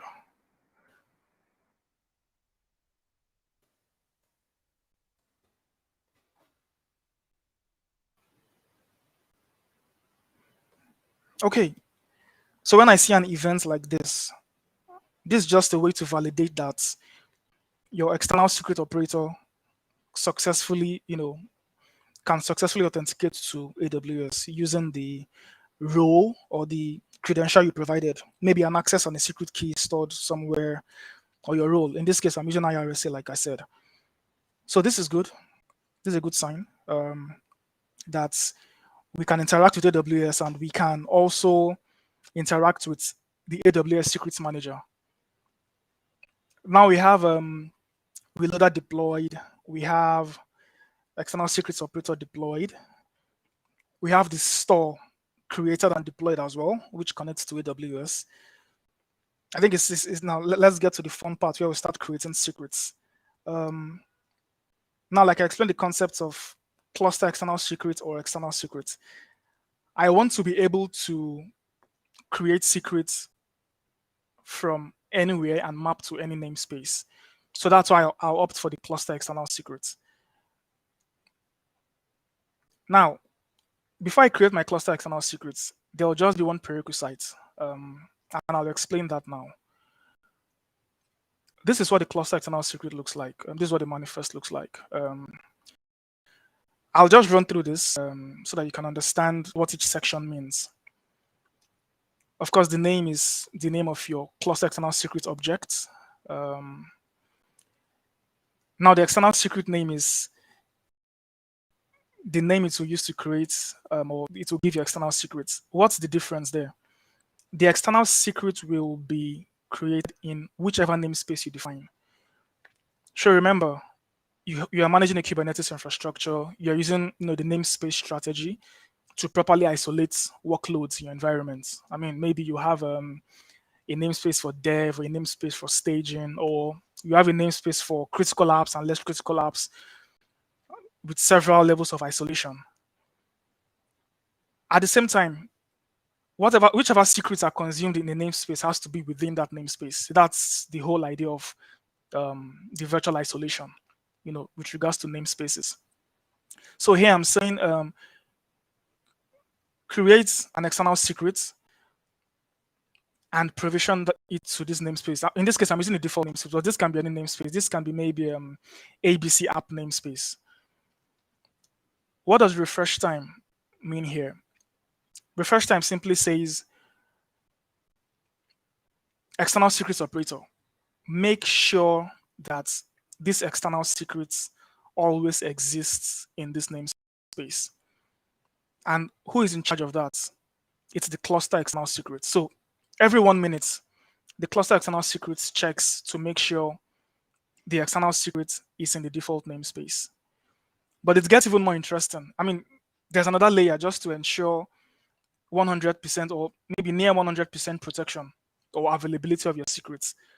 The next layer there is external secrets in turn also creates a secret within the same namespace. So you'll end up seeing 3 objects. You'll see an object of kind external secrets. You'll see an object of kind cluster external secrets, and you'll also see an object of kind secret. Of course, the one we're all familiar with is secret, which that is what our application will be consuming. We'll get to that part in a bit. So for the external secrets, it now creates a secret called test secret. Of course, this secret store ref is just saying, hey, remember I created a secret store named AWS Secrets Manager. That's the store you should connect with backend to fetch my secrets. So this is just like a reference call for synchronization. Hey, check my AWS secret store, fetch all my secrets, or fetch my secret named this. You'll see a section called data from or extract. Like I said, this might be new, this might be strange, but I'll advise you check the docs as well. I'll just try to do justice to explain a bit further, but the more you relate with it, you'll understand what each section is all about. So 3 kinds of objects will be created when I apply this manifest, which I'll do now. So let's create our cluster external secrets. Oh, before that, like I said, create secret and secret manager. And why am I doing that?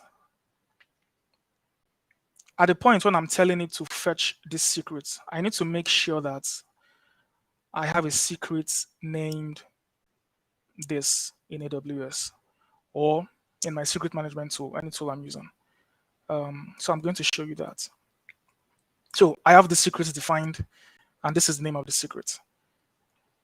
So what I'm telling it here is extract the content of this from AWS, and please create a secret for me in Kubernetes with those contents. And how do you connect? Please use this to connect the secret store. Now, this way I'm achieving so many things here. So I'm going to apply this, and we'll see what happens. So let's just create this. I just have the syntax handy just to save time and effort. Okay. So I have the cluster external secret created. So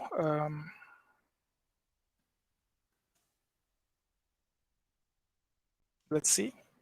We should have something called cluster external secrets, yes, which in turn creates an external secret in the default namespace right here, which in turn creates a normal, the usual secret object, which is what the application will consume. So now let's see get secrets.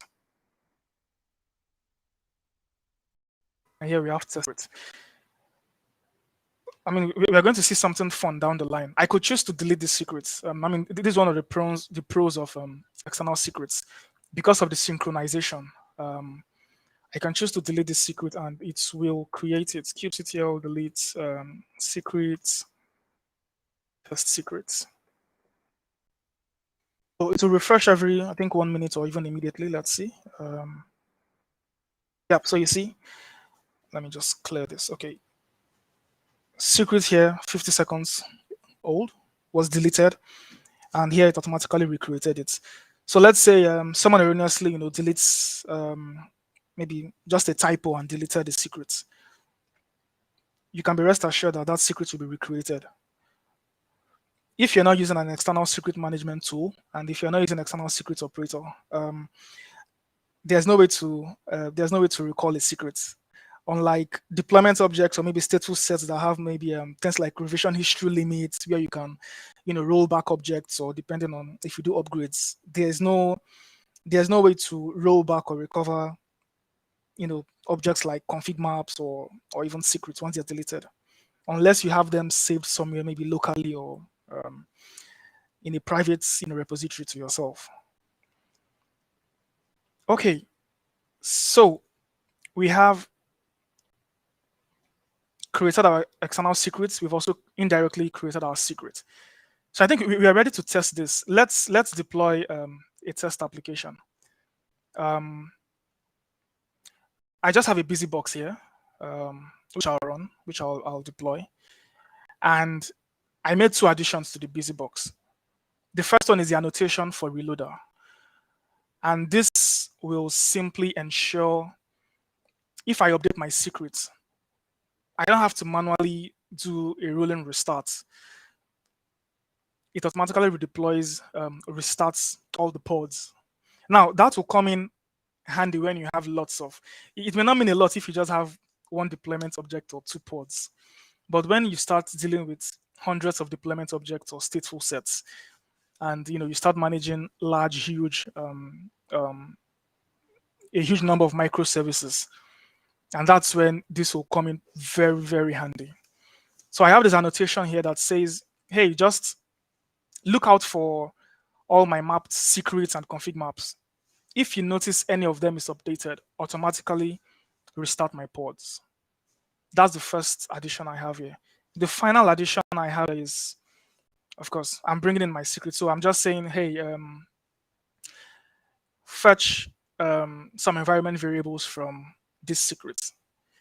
Remember, this secret is the 3rd secret that was created from this, which is right here. So this is the third object that was created by me applying the cluster external secrets. So let's deploy our test app. Let's see what happens. I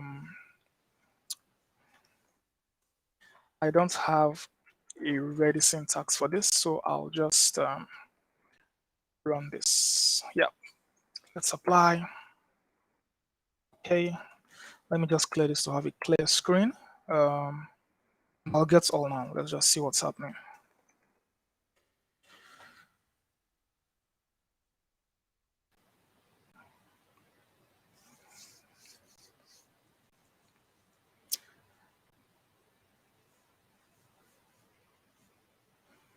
Okay, I have my pods running. Okay, I think let me exec into one of them just to let's see what's going on.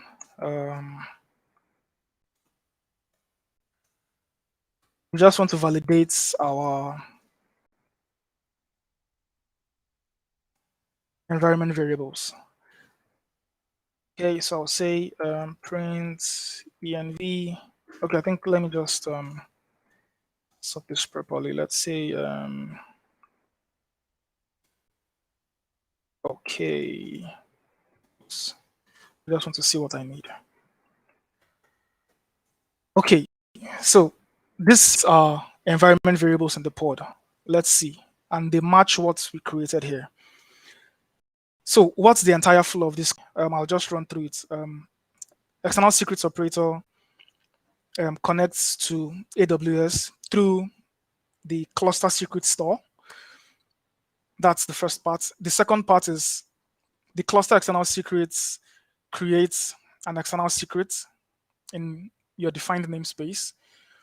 And cluster external secrets always makes sure that the external secret exists. In turn, the external secrets created the secret object, which I assigned to the pod or to the deployment. And it always makes sure that that secret object always exists. So if I delete the secret object, external secret automatically recreates it. If I delete external secrets, cluster external secret automatically recreates the external secrets. So you see there are more than one level of protection here to prevent accidental deletion. So let's see what happens now. I think this is the final interesting part. I'm going to modify a secret here. Let's say I add maybe one of the locations here. So let me update the secret. Let me add something here. Let me say KCD. Let me say city. So let me just add the main capital here in Lagos. So I'll just say let me say Keja, and I will save. Oh, okay. So this is saved. So let's monitor what's happening here. If I do a get all, we might observe something. Let's see if that will happen. I expect reloader to go into action here.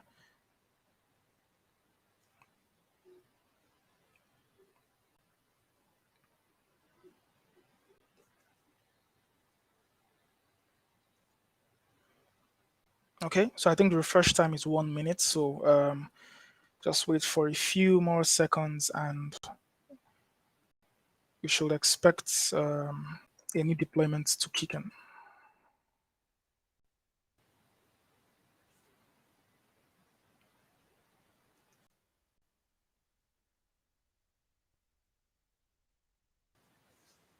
Okay, reloader is active. So we see here that the last set of pods are terminating while new pods are running. Remember, this happens in a rolling fashion. So there's no downtime. Uptime is guaranteed. And of course, this also respects your update strategy. So if you're using maybe a fresh redeployment of everything or a rolling restart or a rolling upgrade, that's what will happen. reloader respects your update strategy. But by default, the default Kubernetes update strategy, which everyone uses, is the rolling upgrade. So it ensures that it iteratively shuts down each pod one at a time and then spins up each new pod. So it takes down pod 1, brings up a new pod, takes down pod 2, and brings up a new pod.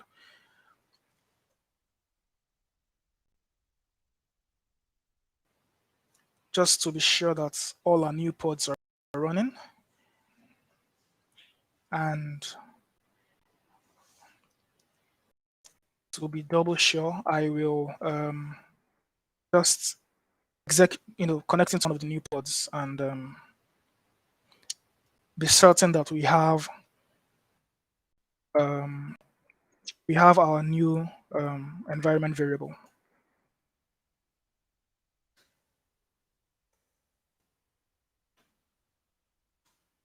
Okay, so I'm going to print the environment variables env and search for KCD, and I have KCD city Ikeja. Voila. So this, it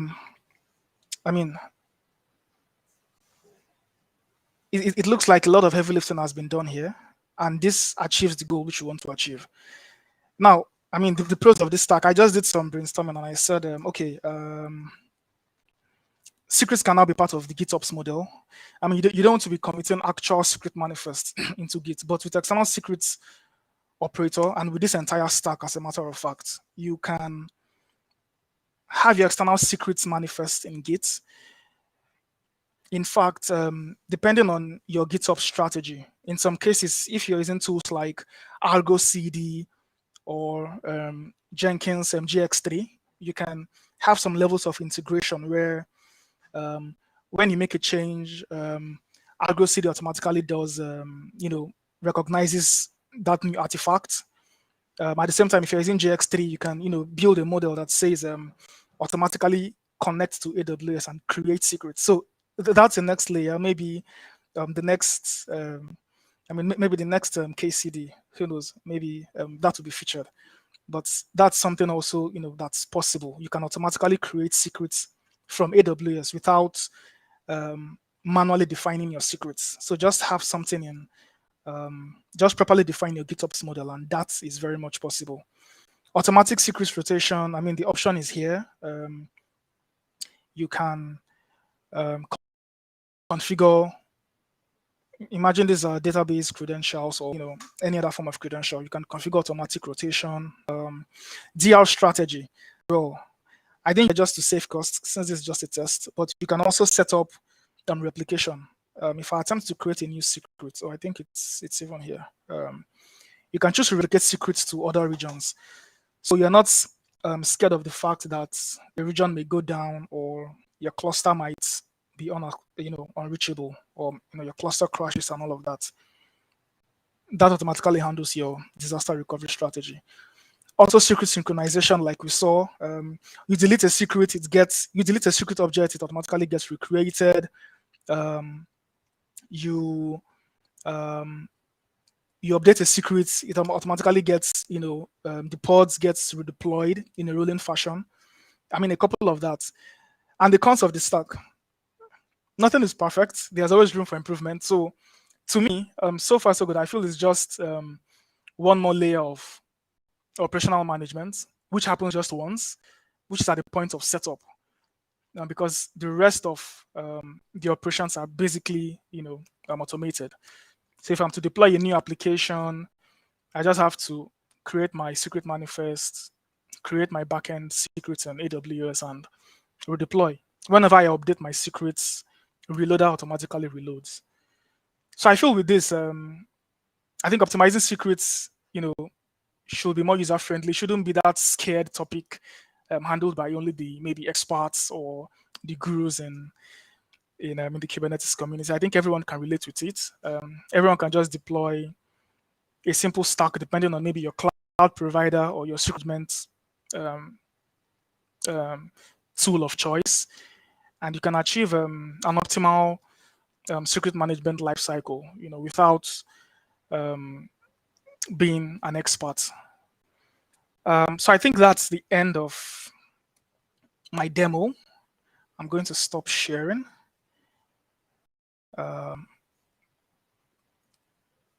Yes. Thank you, guys. So if you have any questions,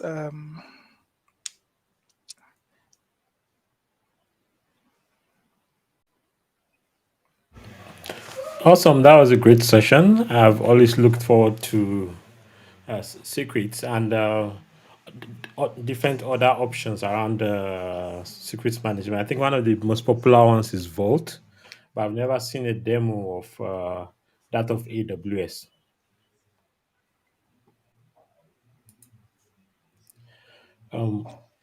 I don't. We don't have any questions yet from the audience. I don't know if anyone has any questions. If we can share for if you're lower to answer.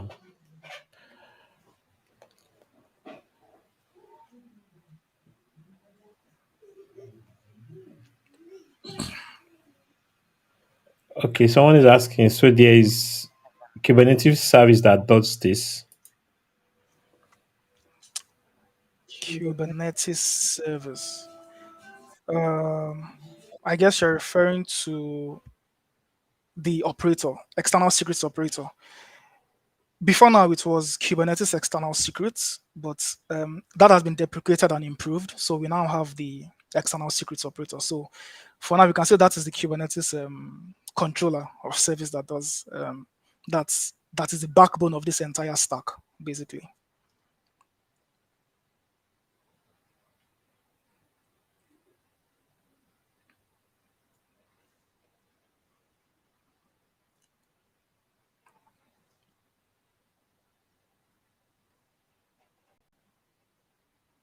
Sorry, I think you're on mute. Don't mind me. I muted from the microphone, but I was seeing the screen Okay. as if everything was fine. Okay. So awesome. Thank you very much for the awesome presentation, and we look forward to having you in our subsequent event. It was a very great presentation. Thanks. The pleasure. Thank you. Okay. Awesome. That was Ifeoluwa. And while we wait for our next session, we'll go for a short break, then come back shortly. Let us all stretch, flex our muscles, stand up, and before the next session.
Welcome back, everyone.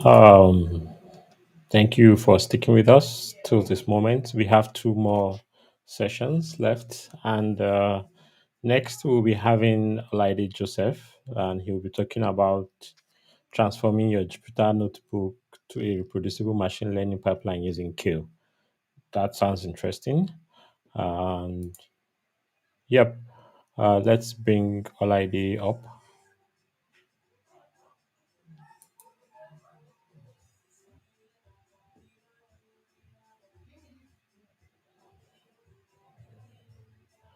Hi, Olaide, can you hear me? No, I can't hear you. Let me see.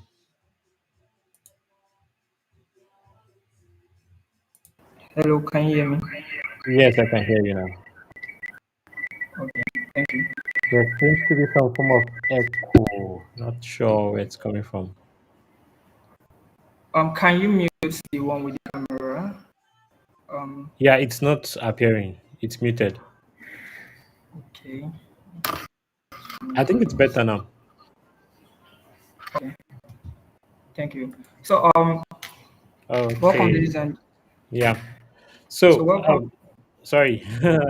Let me introduce you first. Now, Joseph is a machine learning engineer with a current focus on enterprise ML ops.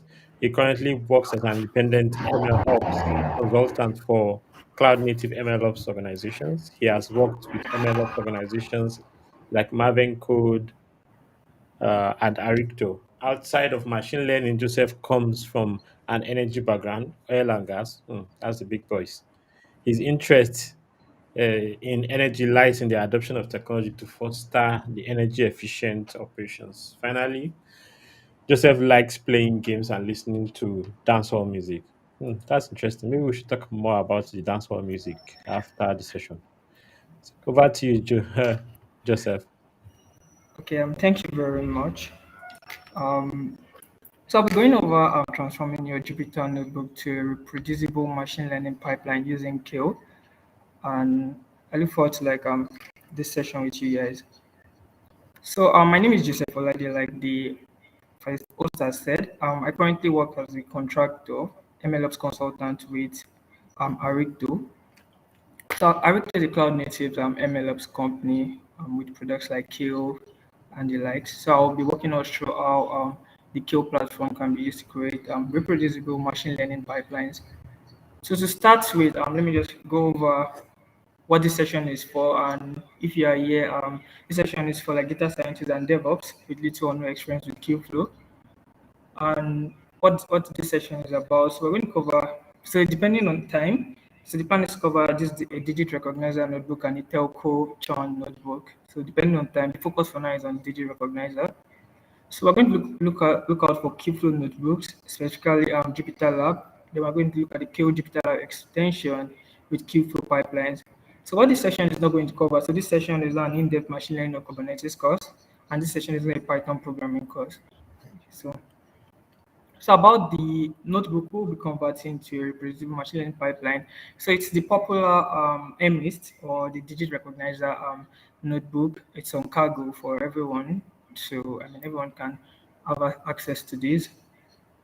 So about the notebook, so the question of this notebook was actually sponsored by my organization, and it's an open source notebook. So you can actually have access to this notebook while I go over this session. So if you can see this is the link, github.com, Qflow examples, Master, then under the digit recognition cargo competition.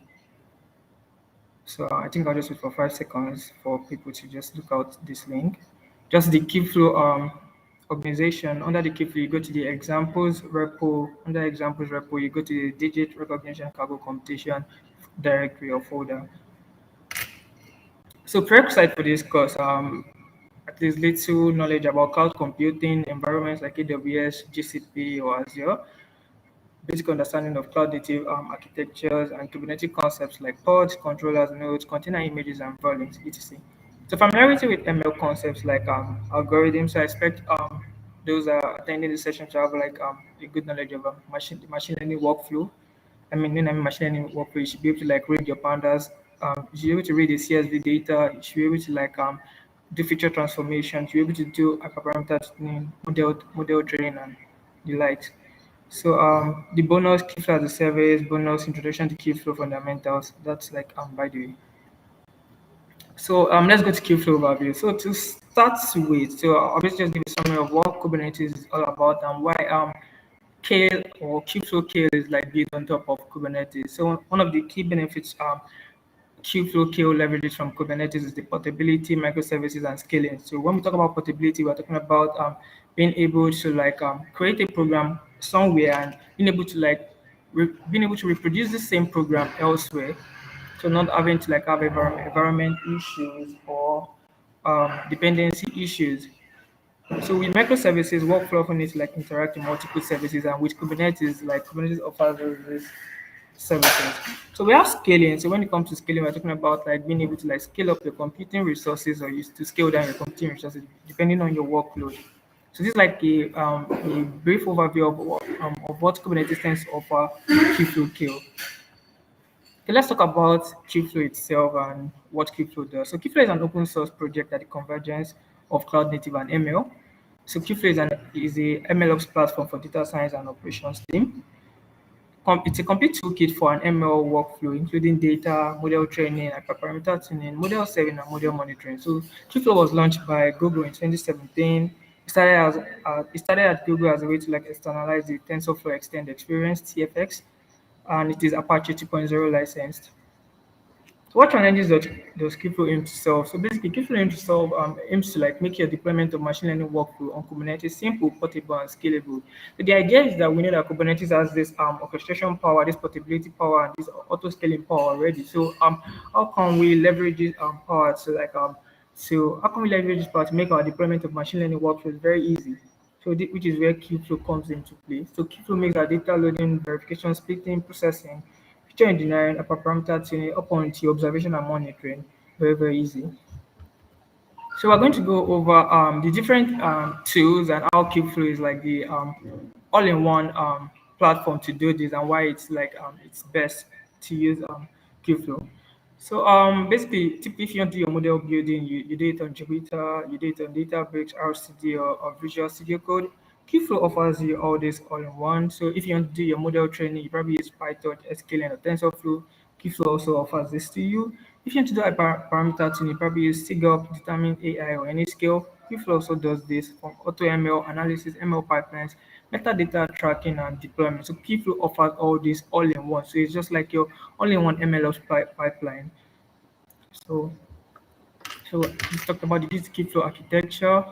So basically, in this session or this workshop, we're going to use the following components in Kubeflow. We're going to use the Jupyter notebook. We're going to use Kubeflow pipelines. We're going to use operators, and we'll be looking at the central dashboard. So to go over notebook, so basically Kubeflow has a notebook feature which gives you the same Jupyter notebook-like feel, the same Jupyter lab you have in your local computer, the same Google Colab-like feel you have in your cloud internet IDE. So Kubeflow notebook offers you the same set of features. So we have Jupyter Lab, RStudio, and Visual Studio Code embedded in Kubeflow Notebook server. So you can run any of these IDEs to carry out your machine learning workflows using Kubeflow Notebooks. So we all have an idea of what Jupyter Lab is, because a lot of us are preparing a Jupyter Notebook or Jupyter Lab. So I won't really go in detail as to what Jupyter Lab is all about. So it's basically just a web-based environment for creating Jupyter Notebooks. That's it. So Jupyter Lab in Kubeflow. So to go to the pipeline basics. So the core focus of this session is talk about reproducible machine, how to create reproducible machine learning pipelines. So before I go into how to create reproducible machine learning pipelines, what exactly is like this pipeline itself? So a pipeline is basically a description of an ML workflow that includes all of the components in the workflow and how they combine in the form of an execution graph. So basically, a pipeline is basically like your end-to-end machine learning process as tasks or as steps. For example, if you would like, if I okay, just like so, if you would like create your ML, if you'd like go through a typical model development cycle, a typical machine learning development cycle, you're probably going to start from like your data ingestion or you call it data loading, and after data loading, you probably want to do like feature transformation, or you could want to like clean the data. After cleaning data, you do feature transformation. After feature transformation, you want to do model training. After model training, you probably want to do hyperparameter tuning afterwards, or you could do hyperparameter tuning while doing a model training, depending on whichever works for you. Then you want to do like model 7 last, then model monitoring. So in Kubeflow pipelines, you get to define all these things as steps. So at the end of the day, when you define all those different steps, it comes out in form of like an execution graph whereby they're connected to each other. So before so for your data loading, you could for before you get to you start from your data loading. From your data loading, you get to your cleaning data step. From your cleaning data step, you get to your feature transformation step. From your feature transformation step, you get to your model training step. And after your model training step, you get to your model 7 step, depending on whichever workflow you would like to build. So Kubeflow Pipelines offers you this feature. So in Q4 pipeline, each steps are defined as pipeline components. And what is a pipeline component? Basically, a pipeline component is basically just a set of codes designed to perform a particular task. So a pipeline component, an example of a pipeline component could be a data loading component. So what a data loading component does basically is just performs data loading operations. An example of a pipeline component is a model training component. What the model training component does is it carries out model training, that's all. So pipeline components are self-contained sets of user codes packaged up as Docker images and they perform one step in the pipeline. So components may run serially or in parallel based on the way these pipelines are defined, and we'll get to see all this in the hands-on example. So Kubeflow pipeline design goes, we have orchestration, experimentation, and reusability. So we'll get to like experience all this in the pipeline. I think, let me see what's time. Okay, sorry, let me go. Okay.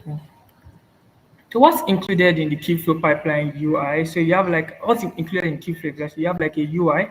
So the UI is similar to what is at my right hand here. Whereby you have like your home, notebook, tensor boards, model, snapshot, volumes, experiments, pipeline runs, recurring runs, artifacts, and executions. So with the help of SDKs, we are able to, with the help of like Qflow SDKs, we are able to actually create pipelines that can run and appear in the UIs. I already talked about the component, packaging a component.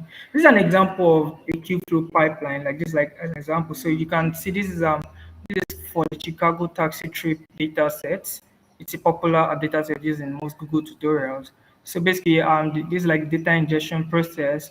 There's the pandas transform data frame into a CSV format. There's the remove header format. So basically, these are all these things that are checked out are all steps or components whereby they perform a particular task or they perform a particular operation. So basically, what XGBoost train does, like it trains an XGBoost model. What XGBoost predict does, yes, it predicts on an XGBoost model. What calculate the regression matrix from CSV does, yes, basically let's calculate regression matrix. So we get to actually see all these things live in the hands-on technical session. So let me check this, see how far we have to go. Okay, I've used just 14 minutes. Okay, let me talk about experiments. I hope I'm communicating. Can you hear me?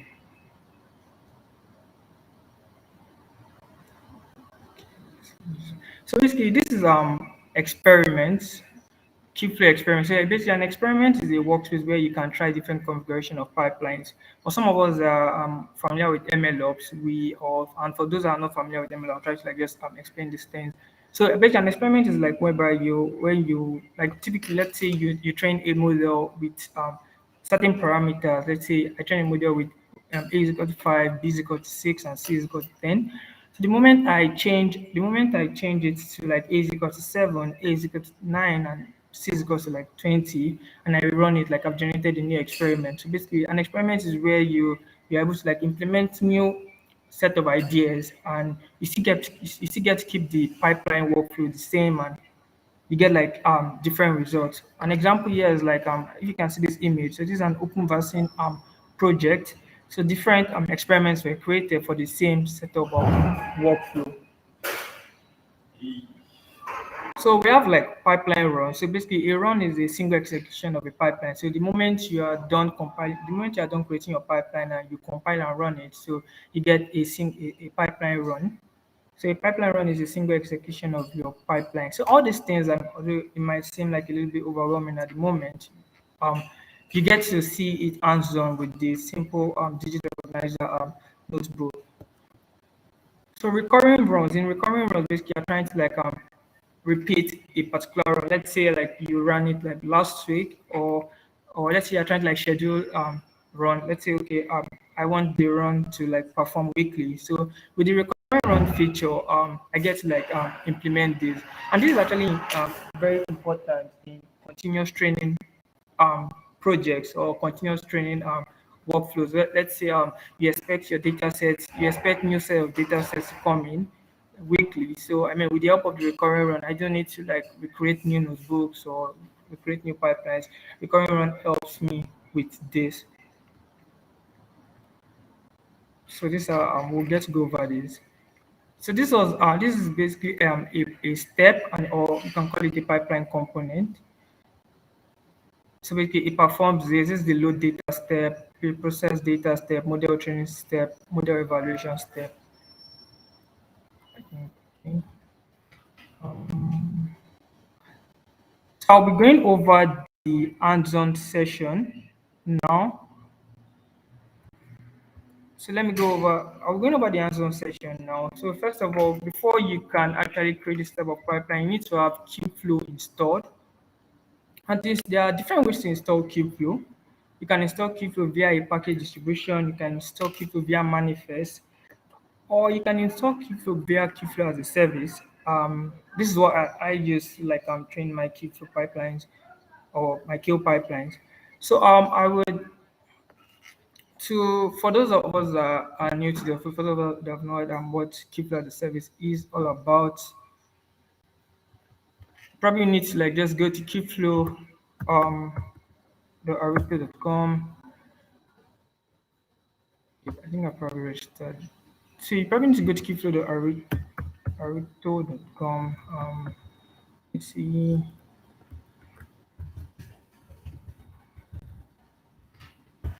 Arito Kubeflow as a service. Okay, this is it. You could launch a free Kubeflow cluster using Kubeflow as a service.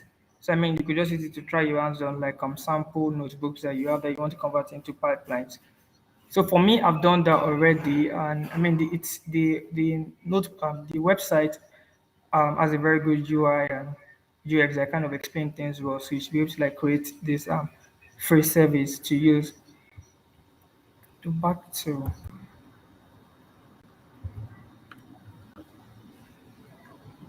so there are different, like I said, Qflow package Qflow distribution. So is either you install Qflow on AWS, you install your Qflow cluster on AWS, you install it on Google Cloud, Azure, or other services. So the idea is that since Qflow works under leverages Kubernetes for its operation, so before you can install Qflow, you need Kubernetes to be installed. So we have AKS, Azure Kubernetes service. We have GKE, Google Kubernetes Engine, and we have EKS. That's for AWS. So if you go to the Qflow documentary, or if you go to the Qflow documentation, I think it's quite easy. I don't know the Qflow documentation website by heart, so I could just Google this Qflow documentation, and I find myself here. Under documentation, I'll probably click on installing Qflow, and it should be able to get me started. Let me see. I think this was directing me installing Qflow. So yeah, these are like different ways you can install Qflow. So there are different docs that can guide you through installing Qflow. Let's say you don't want to use Qflow as a service platform, you can go through this route.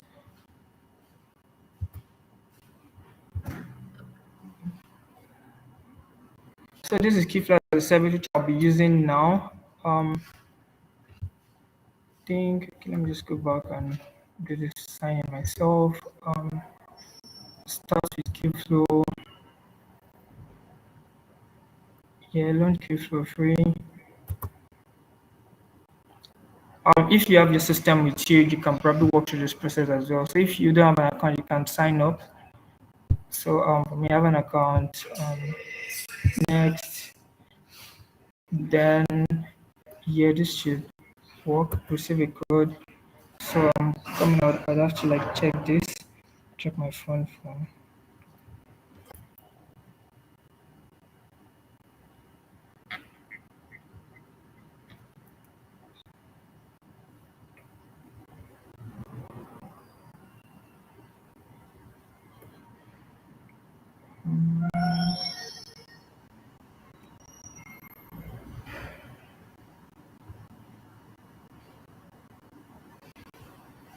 Send again. Against the code.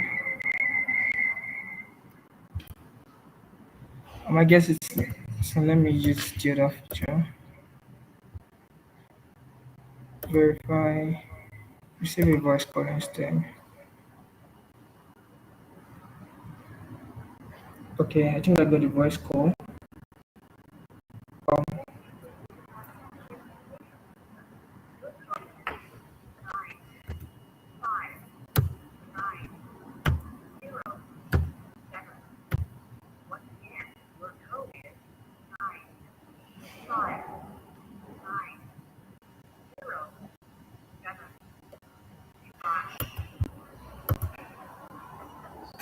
Okay, so I just got a call from the code.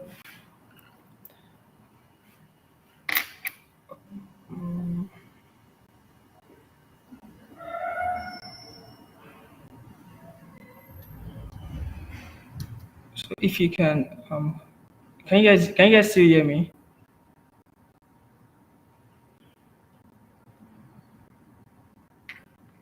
Um, sorry, can you guys hear me? Guess I'll just go Yes. on. Okay, thank you. So once you've created a Kubeflow as a service, so it brings you here. All you need to do is create a new Kubeflow deployment. So I already have something running, but I mean the website is quite explanatory, and you should be able to like create this. So currently I have like 7 days left. So Kubeflow as a service gives me like 2 weeks free of this. Like I mean, try my pipeline runs and all. So my username is user and my password is my password. So you guys have to like you also get yours and you log in. So once you do that, it brings you to like a Kubeflow. It brings you to a Kubeflow UI.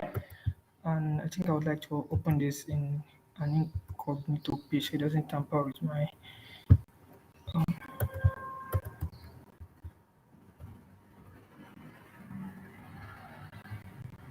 so can you still see the UI? Okay, I guess. So this is the notebook. So I already have a notebook server created. So what I'll just do is I'll go through the process and create a new notebook server. So I'm going to delete the one I had before. I'm going to delete this, and I'm going to delete some experiments I had before running to create space. Okay, I think it's delete now. Let me delete some snapshots I had. Yes, so let me some snapshots I had. So yeah, delete.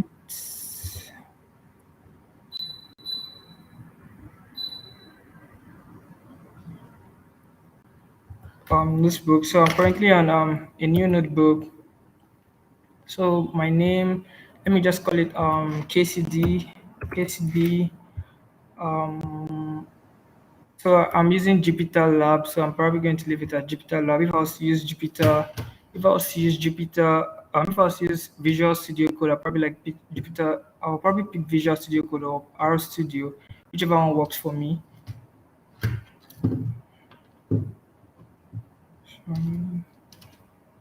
Okay, yeah. That's it. Set my CPU requirements. Let's say I want 2, and I want 2 gig RAM and 2 CPU cores. So my ROM, I could set this to 10, 10 gig ROM, and I think that's all. So you launch. So this shouldn't take up to a minute. So while we wait for this to load, so I think if you're with your laptop, you could probably just go through this with me, or you could like since it's recorded, you probably get it later. So I mean I'm going to go to this website, this GitHub repo, and I'm going to clone it. So let me just show you where I'm going to. So this is like an open source repo. I contributed to this, and yeah. So what I want to work on is the Kill Jupyter Lab, the Kill digital recognizer notebooks. I'm just going to clone this repo, copy link address. This is it. Okay, just launch. I'm going to connect.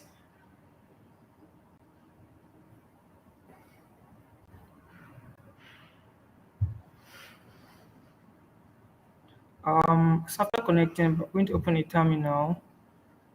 Let's open a terminal. So this is like the same Jupyter Lab environment you get on your local computer. So git clone, for examples.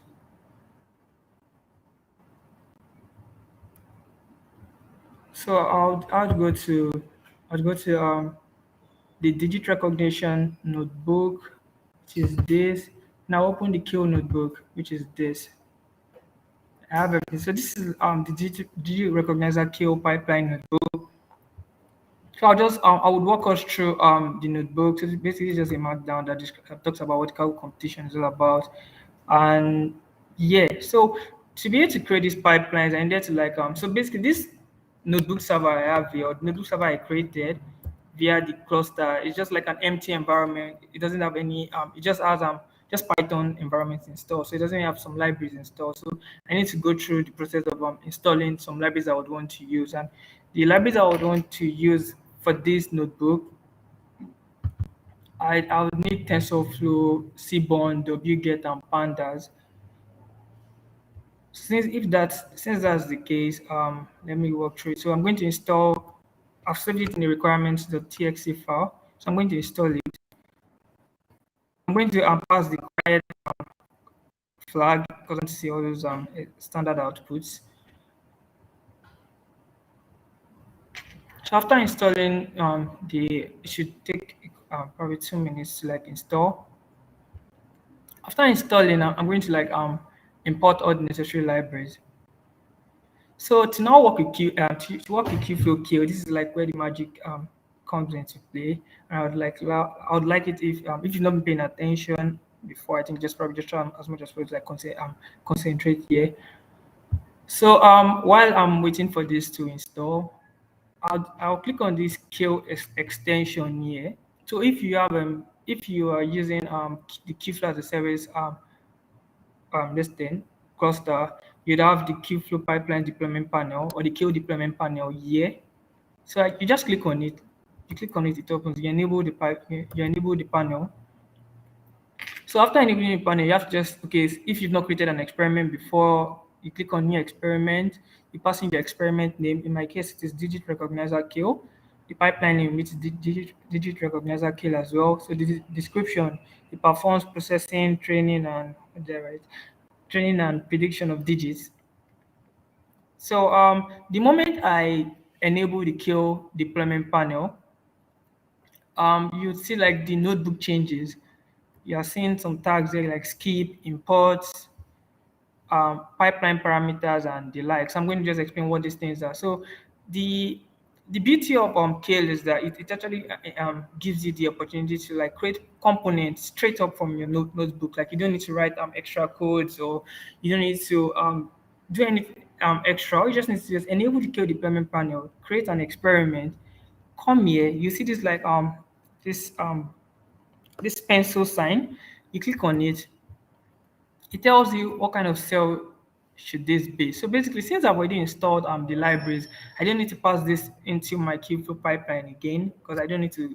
I don't want to always install these libraries every time I run the pipeline. Since it has been installed already in my notebook server, Kale is going to pick it up, and you don't have to stress yourself about always installing every time you want to create a pipeline. So since I've installed, I'm going to have to skip the cell. So to skip the cell, you click on this, and and click on skip cell. From the word skip cell, just keep the notebook cell. Don't perform this operation. Just keep it. Then I'm going to have to import my libraries. So always make it a habit to ensure like all your imports are in one place. So it makes skill like be able to like understand like some of the libraries better. So when you call them or when you want to use them down the line in your machine learning development process. So basically you click on this, you pass in all your imports, you click on import. From the word import, just everything you're trying to import into the notebook, just pass it here. Then for my pipeline parameters, so pipeline parameters are basically parameters that the pipeline uses or several components can use. For example, now I could use the batch size in multiple places. So far as I've passed it as a pipeline parameter. So several components can use my pipeline parameter. It's like a global variable now in Python. So basically, I pass my pipeline parameter. This is like the parameter I want my pipeline to always have access to. Every component should always have access to this. If I choose to use it, if I don't choose it, I just want it to be there. So my pipeline parameters typically are usually my like my hyperparameters. So I have like learning rate for short for LR, epochs, batch size, convolution dimension one, convolution dimension two. So I pass that. So I also set like random seed, but in this case I set it to like skip it. So I don't want this to go into my um, pipeline graph. Imagine like me having a graph that says like okay set random seed, like it's not really it doesn't really look nice. I mean you could do it if you want to, but I didn't do it. It's a choice. So I skip the cell. So now let's now go to like creating a pipeline step itself. So everything we've been talking so far have been things like have been add-ons towards Q. And let's talk about the codes itself that perform these tasks, which is the pipeline component. So to create a pipeline component in Q, it's very, very easy. And it's as easy as this. You have like specific commands that perform download data. So what I want to do, like I want to download this data from my GitHub, from the Keyflow GitHub repo. So I pass in the data link, I import wget and zip file. I come to this pencil button, click on it. I pass in the step name, which is download data. So when you click on, okay, I click on pipeline step. So it tells me to pass in the step name and its dependency. So basically, when what it means by dependency is yes, which other steps is this step depending on? Since this is the first step in my pipeline workflow, it doesn't depend on anything, and so I just leave that place bound. So this is like my source code that downloads this the train data, test data, and the sample submission data. So in case if you're wondering how the source code is all about, you can just check this is the source code here from this GitHub repo.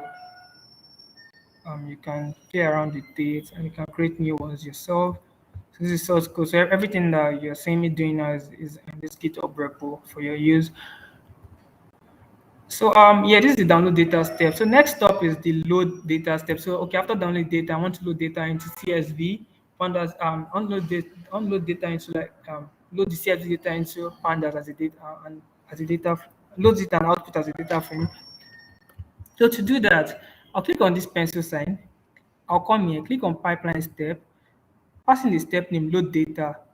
Dependency, it depends on download data. So what this just means is that like, I mean, it's going to load what the download data has downloaded. So you see why this kind of interconnected anyway. So I mean the download data that doesn't depend on anything, it downloads data. So that's like an ingestion process. Typically, if you're working in an enterprise, like what you want to do is like there's usually like a storage, probably like AWS bucket, Azure Blob Storage, or Google Cloud bucket. Or let's say there's a feature store somewhere that you load this data from, more like a data ingestion process. So this load data depends on what the download data downloads. So I mean, I read the data frame. I read the data, the CSV data from what the data download data step had downloaded, and this is it. So the beauty of Kale is that multiple notebook cells can have a single multiple notebook cells can have a single pipeline step. Can be under a single pipeline step. For example, this the case here is this is the load data step. If I come here, this is also the load data step. This is also the load data step. If you can read this, it says leave the step name empty to merge the cell to step load data. So basically, you can made multiple cells to a single pipeline step. So the next pipeline step I have is pre-process data. So it's as easy as I'll just come into this pencil. I can click on this, go to pipeline step, click on pipeline step, come to the step name, enter pre-process data. It's dependency. So to pre-process data, I need what has been loaded. So it depends on the load data. It doesn't depend on the download data. It depends on the load data. So the load data information gets passed to the pre-process data. The pre-process data step makes use of the loaded data to like carry out transformations and all. So then after the pre-processed data, it's time for me to do my modeling.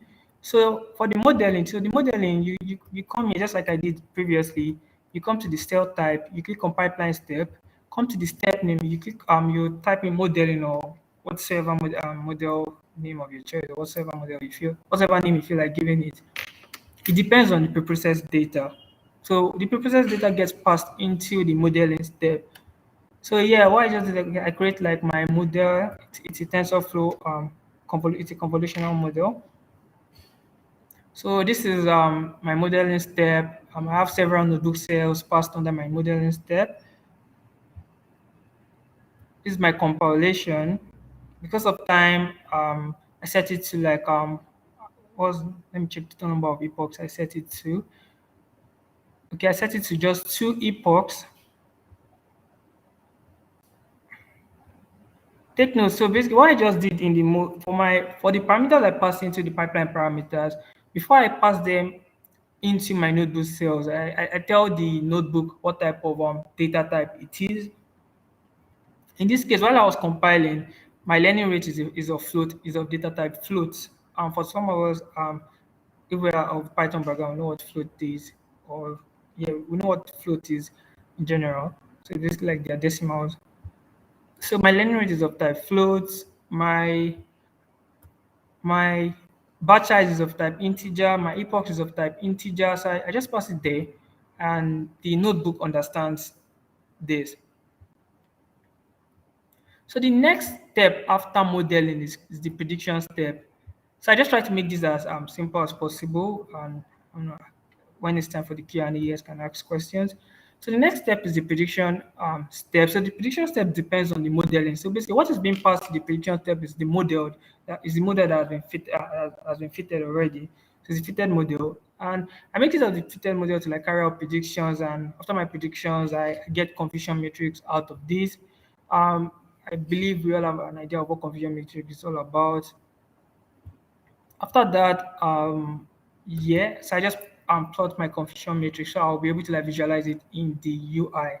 So that's all about the creation of pipeline. Let's see this come into actualization. So once you've done all this is also the submission code. However, I skipped it because I'm not submitting anything to anywhere, so you can just skip this cell.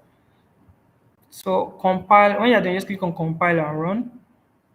So what Kale does is it validates the notebook and it checks if your codes are correct. Once you see it, check down if your codes are correct, and it takes snapshots. So basically, the snapshot, what Kale offers is like once you've created the notebook, it saves all the information, all the working environment, the storage inside your notebook server. It saves it inside Kale. In the event that, okay, let's say you want to use it next month, you want to use it in 2 months' time, this information is already backed up for you. So once you're done, you get this view whereby you can view what how your pipeline is running. So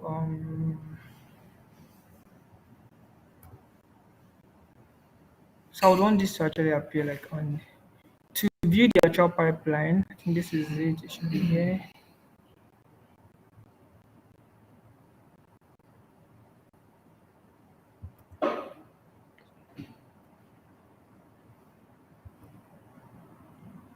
Okay. So to feed the actual pipeline, so what it does is it creates a volume first. After creating the volume, you see the download data step.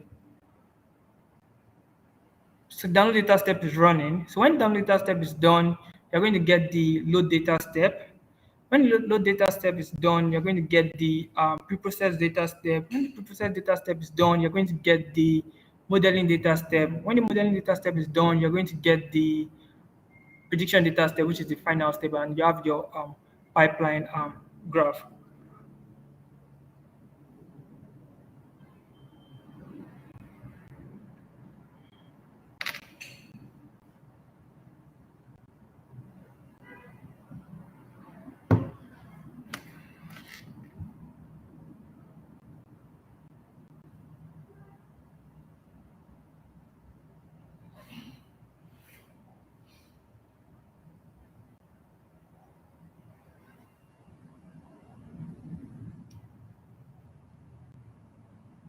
So once I see this blue tick, it shows like it shows the pipeline is now running. It shows the download data step is now running, and this should take about 10 minutes in total. So I think I can afford questions now while we wait for this run to like finish. So basically, the idea of this pipeline is that, like, I mean, you want this process. Since it's built under Kubernetes, in the event that like you're training something with a very huge workload, like it has the auto scaling feature because it leverages Kubernetes, like to scale up based on computing resources and based on computing needs. Another feature of this pipeline is that, let's say you want to perform a continuous training operation. For some of us that are from MLOps background, for some of us that are trying to get into like an MLOps background, you can create a pipeline that goes into like you can create a pipeline that the output is a model that goes into a model registry. So depending on how you, I mean, this is like enterprise MLOps. So the download data step is completed. Where this is load data step, we have to wait for the load data step as well. So basically, like as I was saying, probably the output of your pipeline typically probably is a model that goes into a model registry. And thankfully for Kale also offers like hyperparameter tuning features. However, the focus of this session is not on hyperparameter or model serving or the like, just on pipeline creation. Possibly like some other time talk about model serving with Kale or Kubeflow. We'll talk about hyperparameter tuning using Kale or Kubeflow.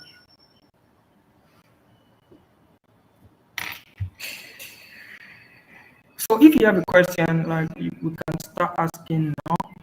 Before we're done, the pipeline that have been put up updated. So I think that's all. If you have a question, you can start asking now.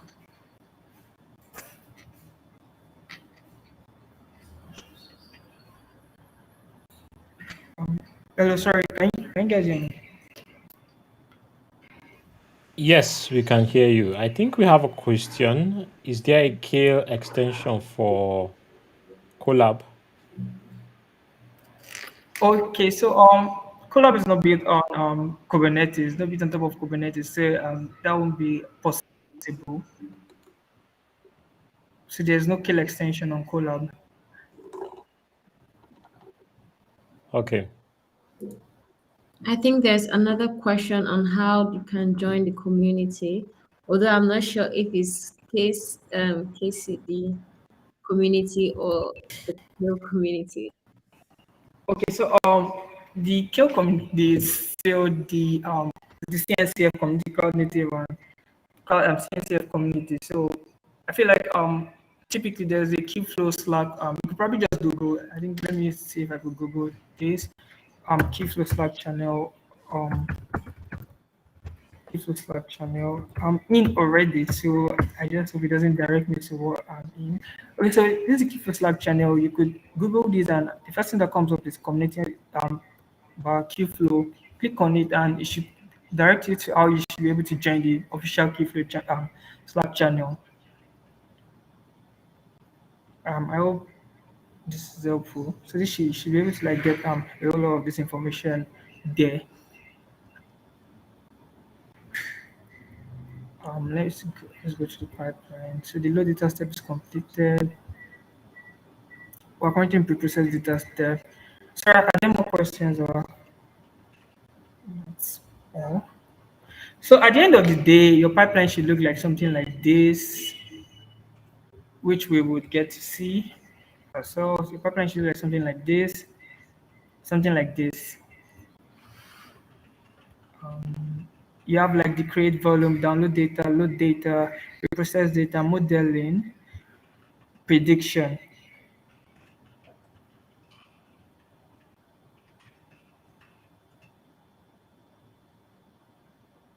So let me get back to it. This is it.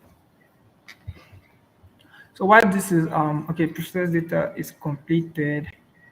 So modeling, second to the last penultimate step. Let me copy this so you could see the visuals live. Um,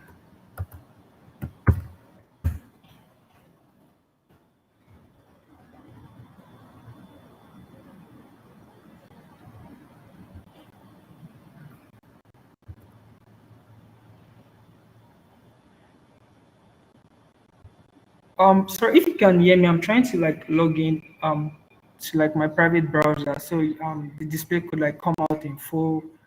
So if you grant, I'm going to stop sharing now. I'm going to like request for access there. So I mean, so that everyone could see like the full pipeline.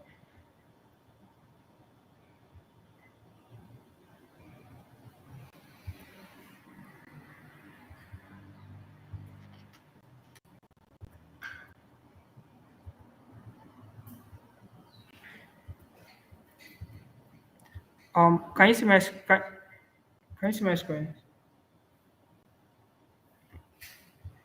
It's coming up. Okay. Okay, yeah. So like this is the full pipeline. So the beauty of KO again is that you could actually see some of the things you're doing. There are no visualizations. Okay. Okay, you could see some of the things you're doing, like the model training strip. Um, okay, let me see. Okay, I think the data set should have something.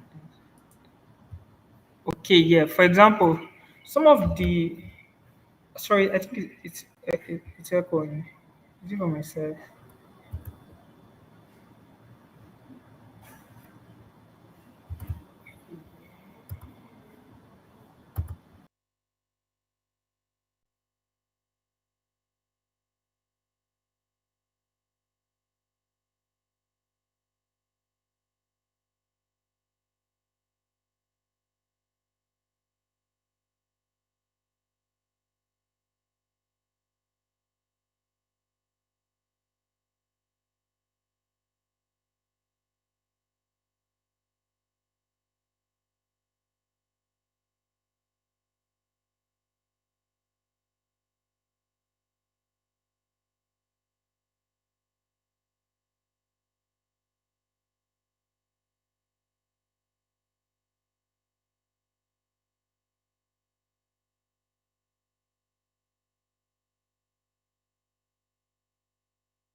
Lady, if you are speaking, I'm not sure we can hear you.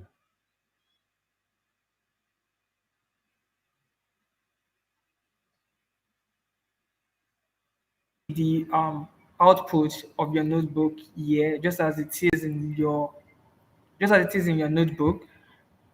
Like when I call the dot add operation here, dot add method, it's still the same thing I'm going to see here. When I call the dot shape method, it's still the same thing I'm going to see here.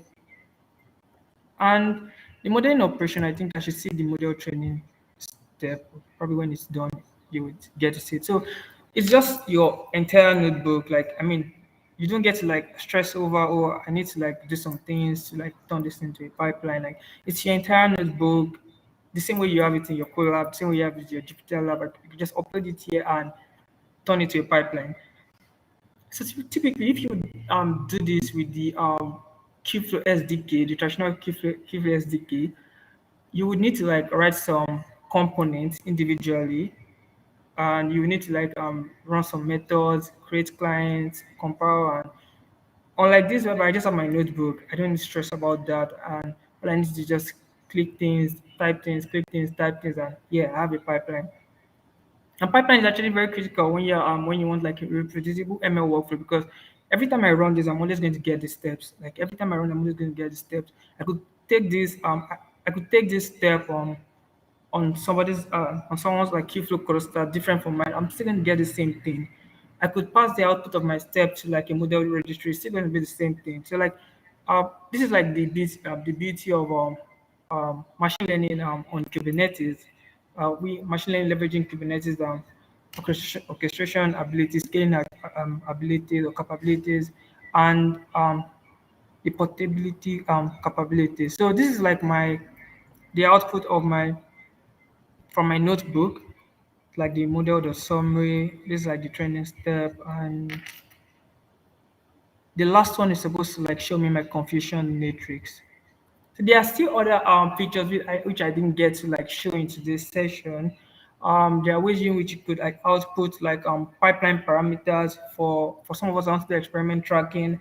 Like you want to like be able to like compare different pipeline metrics. I want to, let's say initially when I ran my first experiment, I got like 90%, and I'm not running it. I'm getting like 89%. I want to be able to like track these changes. So these are some of the features you can also like get from like your pipelines and Qflow in general.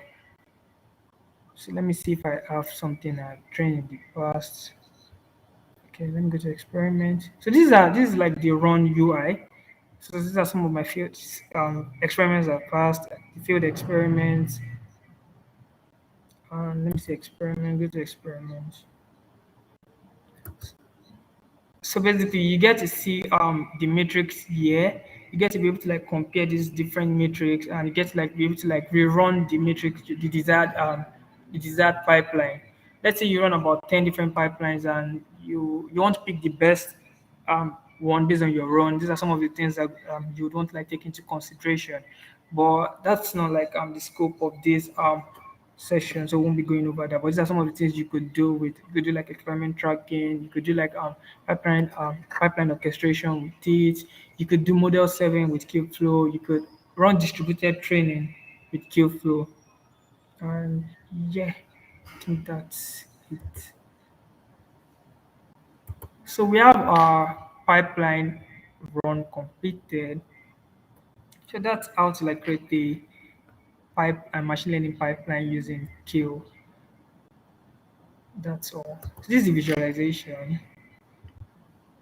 and this is my confusion matrix. Mm, so that's all. Question you can ask. I'll leave the rest to you.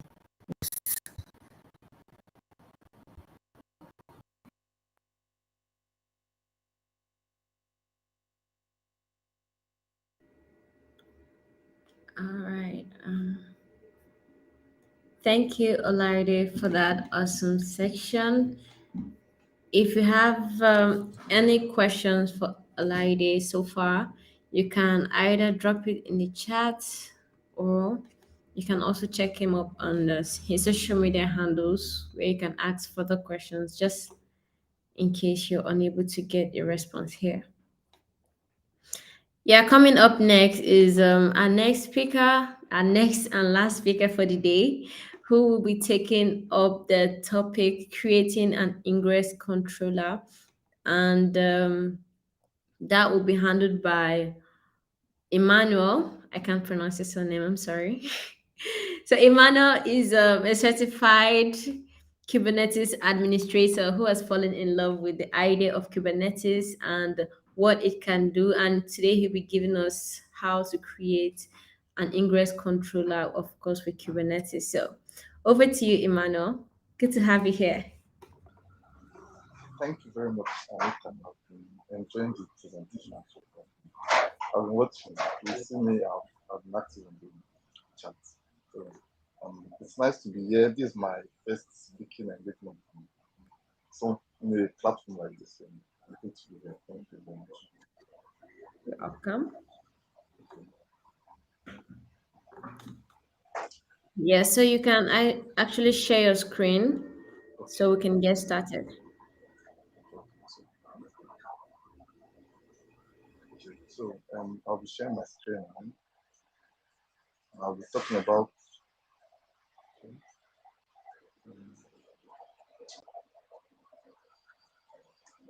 sorry, yes. I'm talking about creating an ingress controller. So I've been introduced by the speaker. My name is Emmanuel Shomali. I'm a software engineer, and I do Kubernetes. I'm certified as a Kubernetes administrator.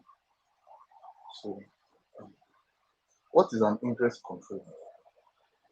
I'll be trying to explain most of this concept I'll be talking about today. So that for people that are new to Kubernetes, because I want to try to make this session as beginner friendly as possible.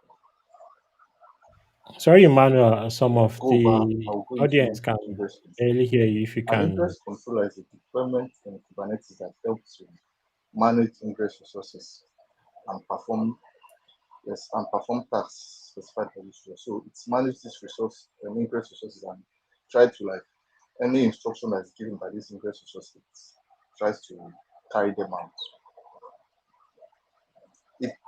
It is a solution in Kubernetes that manages different rules like configuring SSL certificate and host. And there are different types of ingress controller. There's the one by Google Cloud Platform, there's the Internet ingress controller, and there's the HA proxy. For in this presentation, we're using the Kubernetes Internet controller.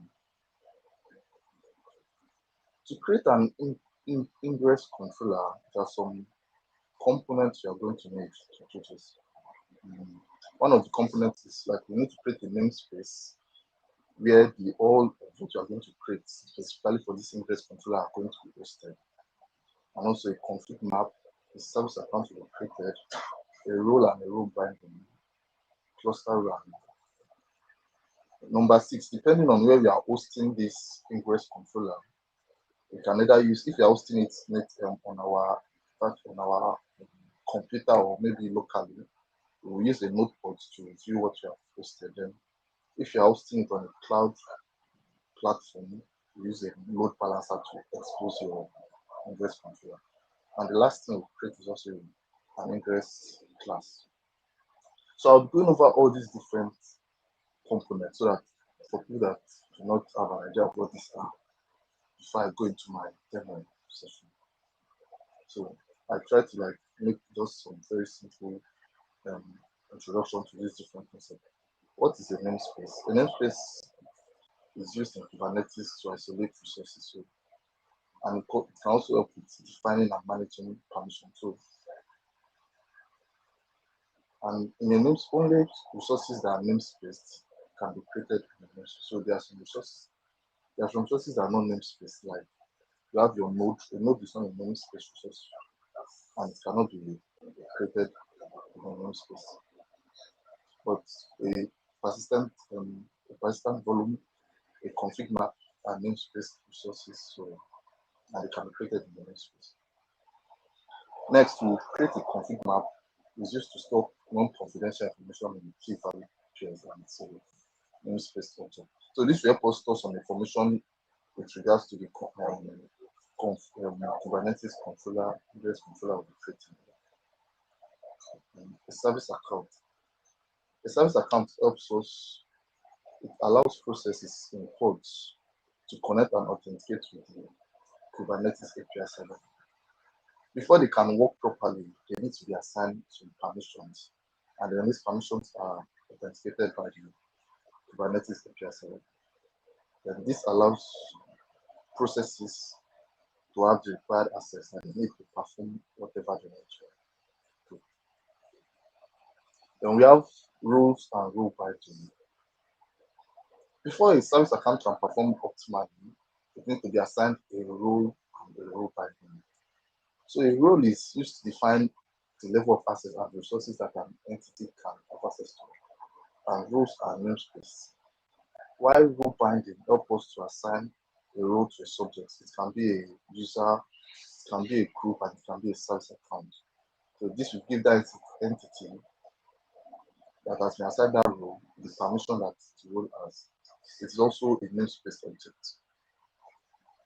Then we have cluster role and cluster role binding. A cluster role, cluster rules are used to define permission and resources. It's similar to the rule that we talked about earlier, but it is not namespace.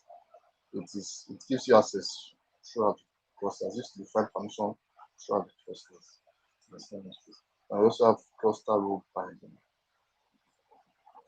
For cluster rule binding, it helps us to bind to grant to like use the permission we just created. The rule we have just created, either a cluster rule or the rule, it helps us to assign it to a service account, a group, or a user. That's what the cluster rule binding does. Then we'll go to the node port or load balancer. The node port is used to expose our application. This allows the application to accept traffic outside of the cluster. It's, it's like before you can assign the node port, for example, would use a node port, a label to like map where you want the traffic to be sent to. So, then also for load balancers are implemented by cloud providers. Your cloud provider will assign you an IP, then the traffic will be coming to the IP will be directed to a service or a port that you have created. So the final thing we'll talk about here is the interest class. An interest class is used to map an interest controller.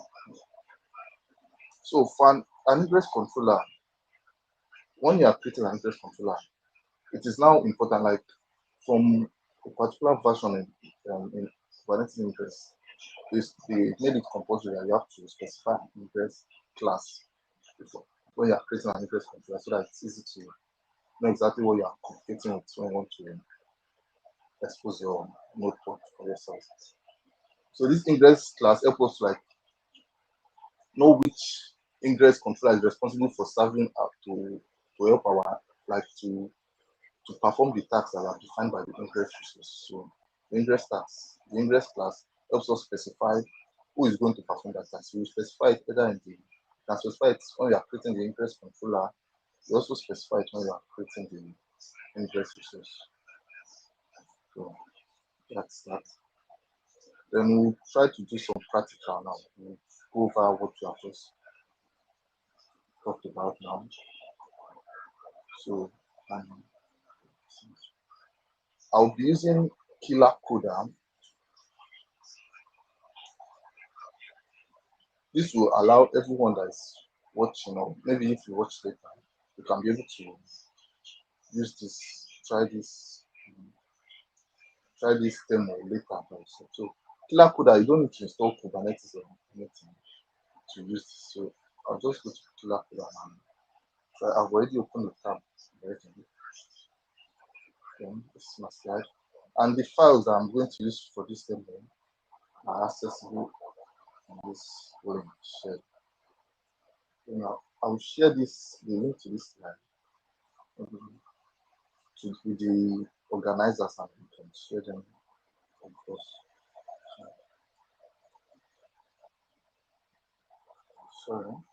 So the first step we take now is creating an ingress controller.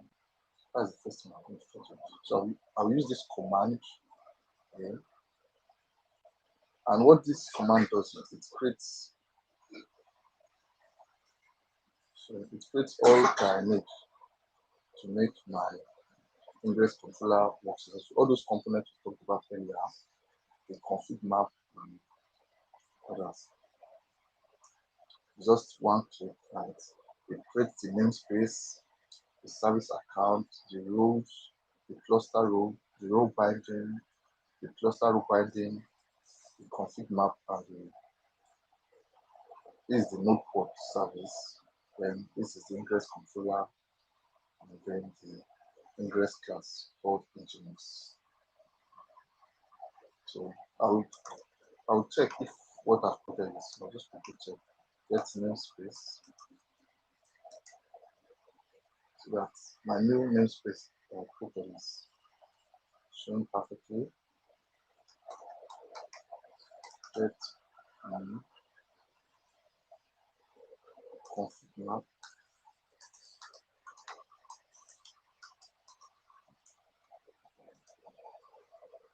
I don't know if anybody is able to follow along. If there's anybody that's trying to follow along, but you can share the slide with you and go to check it. So I'm confirming if the config map I created was successfully created and has been created. Yes, it's here. Perfect. Okay, so that's great. Let me check the ingress controller and created too. It's the deployment.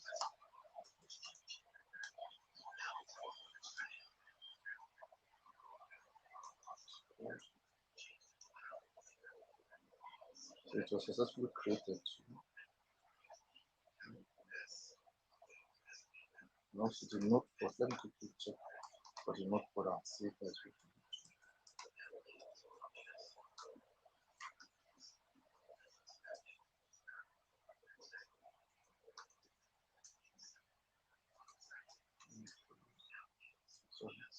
So I've checked this and the notepad too is written. Can quickly test it if it also give me an error 4 if there's an issue with the sorry.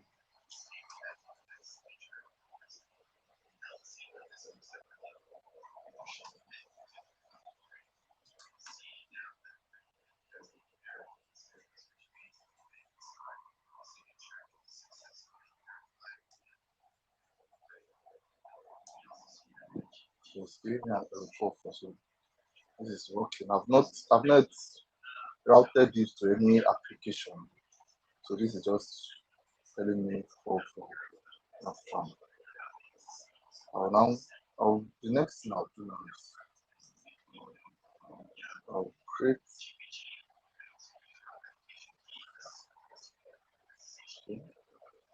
a pod. So if you have not heard about what a pod is before, a pod in Kubernetes is the smallest deployment of computing. They are used to manage. They are created to manage one or more containers, so they can house more than one container. House more than one container in a pod. And to create a pod, I have created a Docker image, which is what we use for this. And this command is very simple.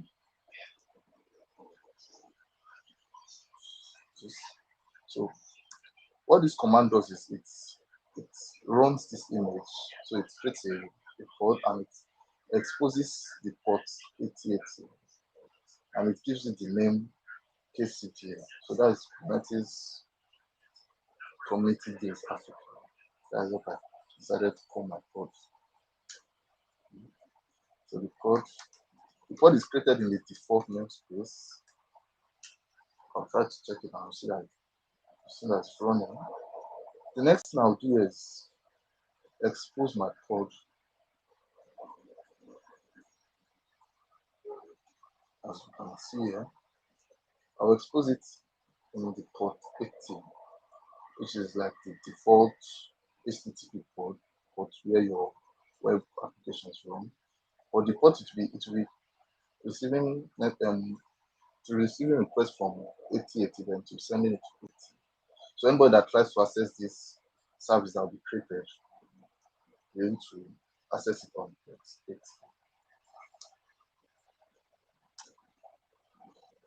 So let me see the service. Let me see the service I just created. So this is it. So I'll test this to see if it's working too.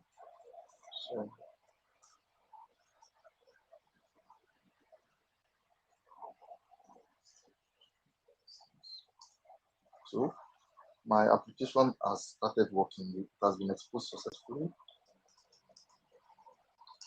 This is awesome. The next step now is to create an ingress resource.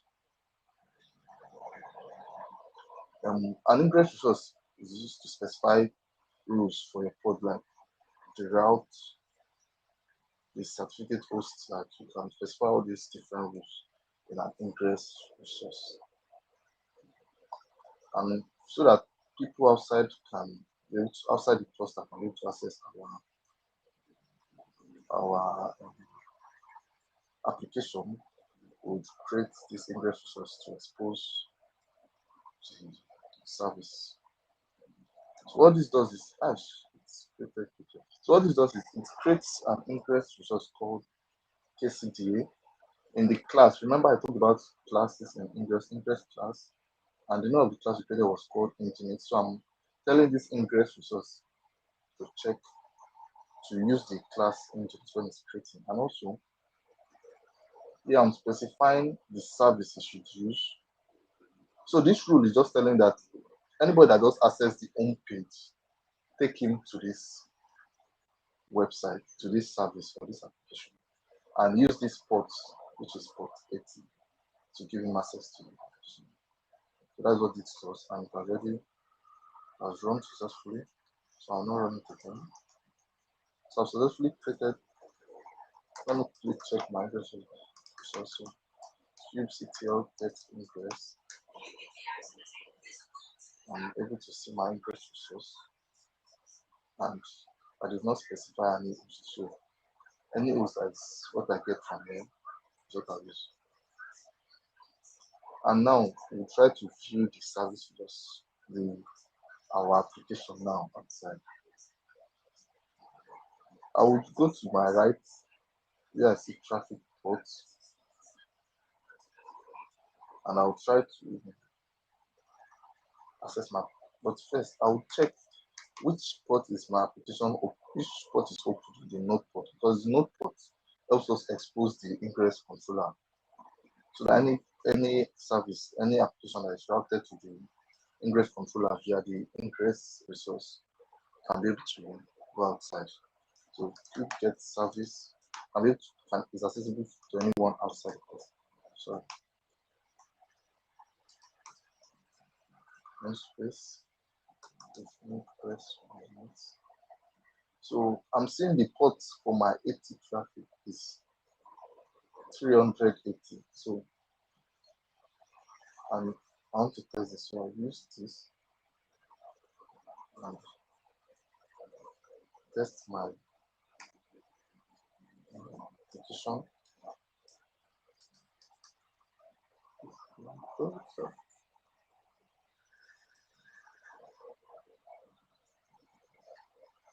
So this is the app just created successfully. It's telling you thank you for listening, and you have successfully created an ingress controller and can see this. And I'm also saying, and it's also showing you today's date. So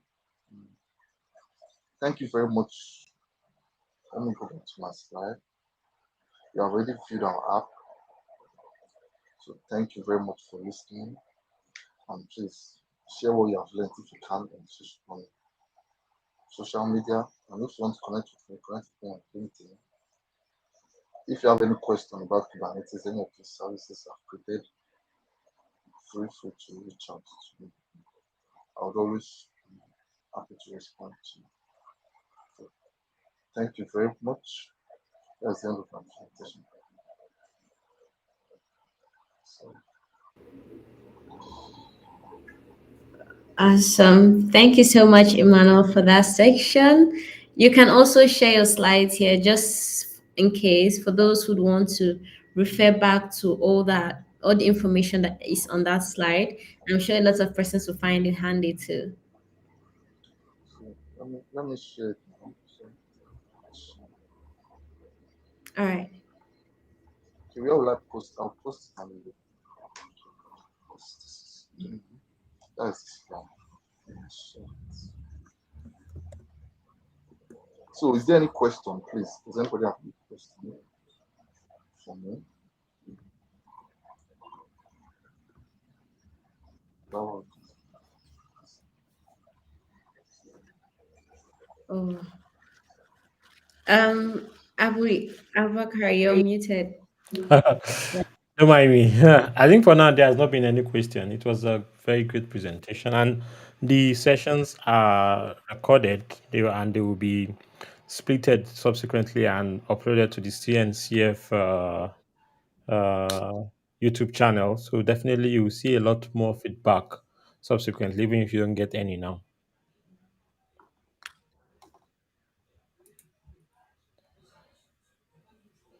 I don't think I can hear Emmanuel. Is he speaking? Oh, I thank can you. hear Sorry, Emina. sorry, I was muted. I was Okay. muted. Sorry. Okay. Thank you very much. Thank you. It's good to hear that. Okay. I Awesome. did not expect it to be this short, but thank you. I thought it would take longer than this. Yeah, no worries. At But least we all get to close on time. okay, okay, perfect. So awesome. Thank you very much for joining us. And we look forward to hearing from you in our subsequent events. Thank you so much for having me. It's very appreciated. Oh, Anita, I think that's the end of it. It's been an interesting day. Yes. And tomorrow we'll be continuing 10 a.m. West African time, 11 a.m.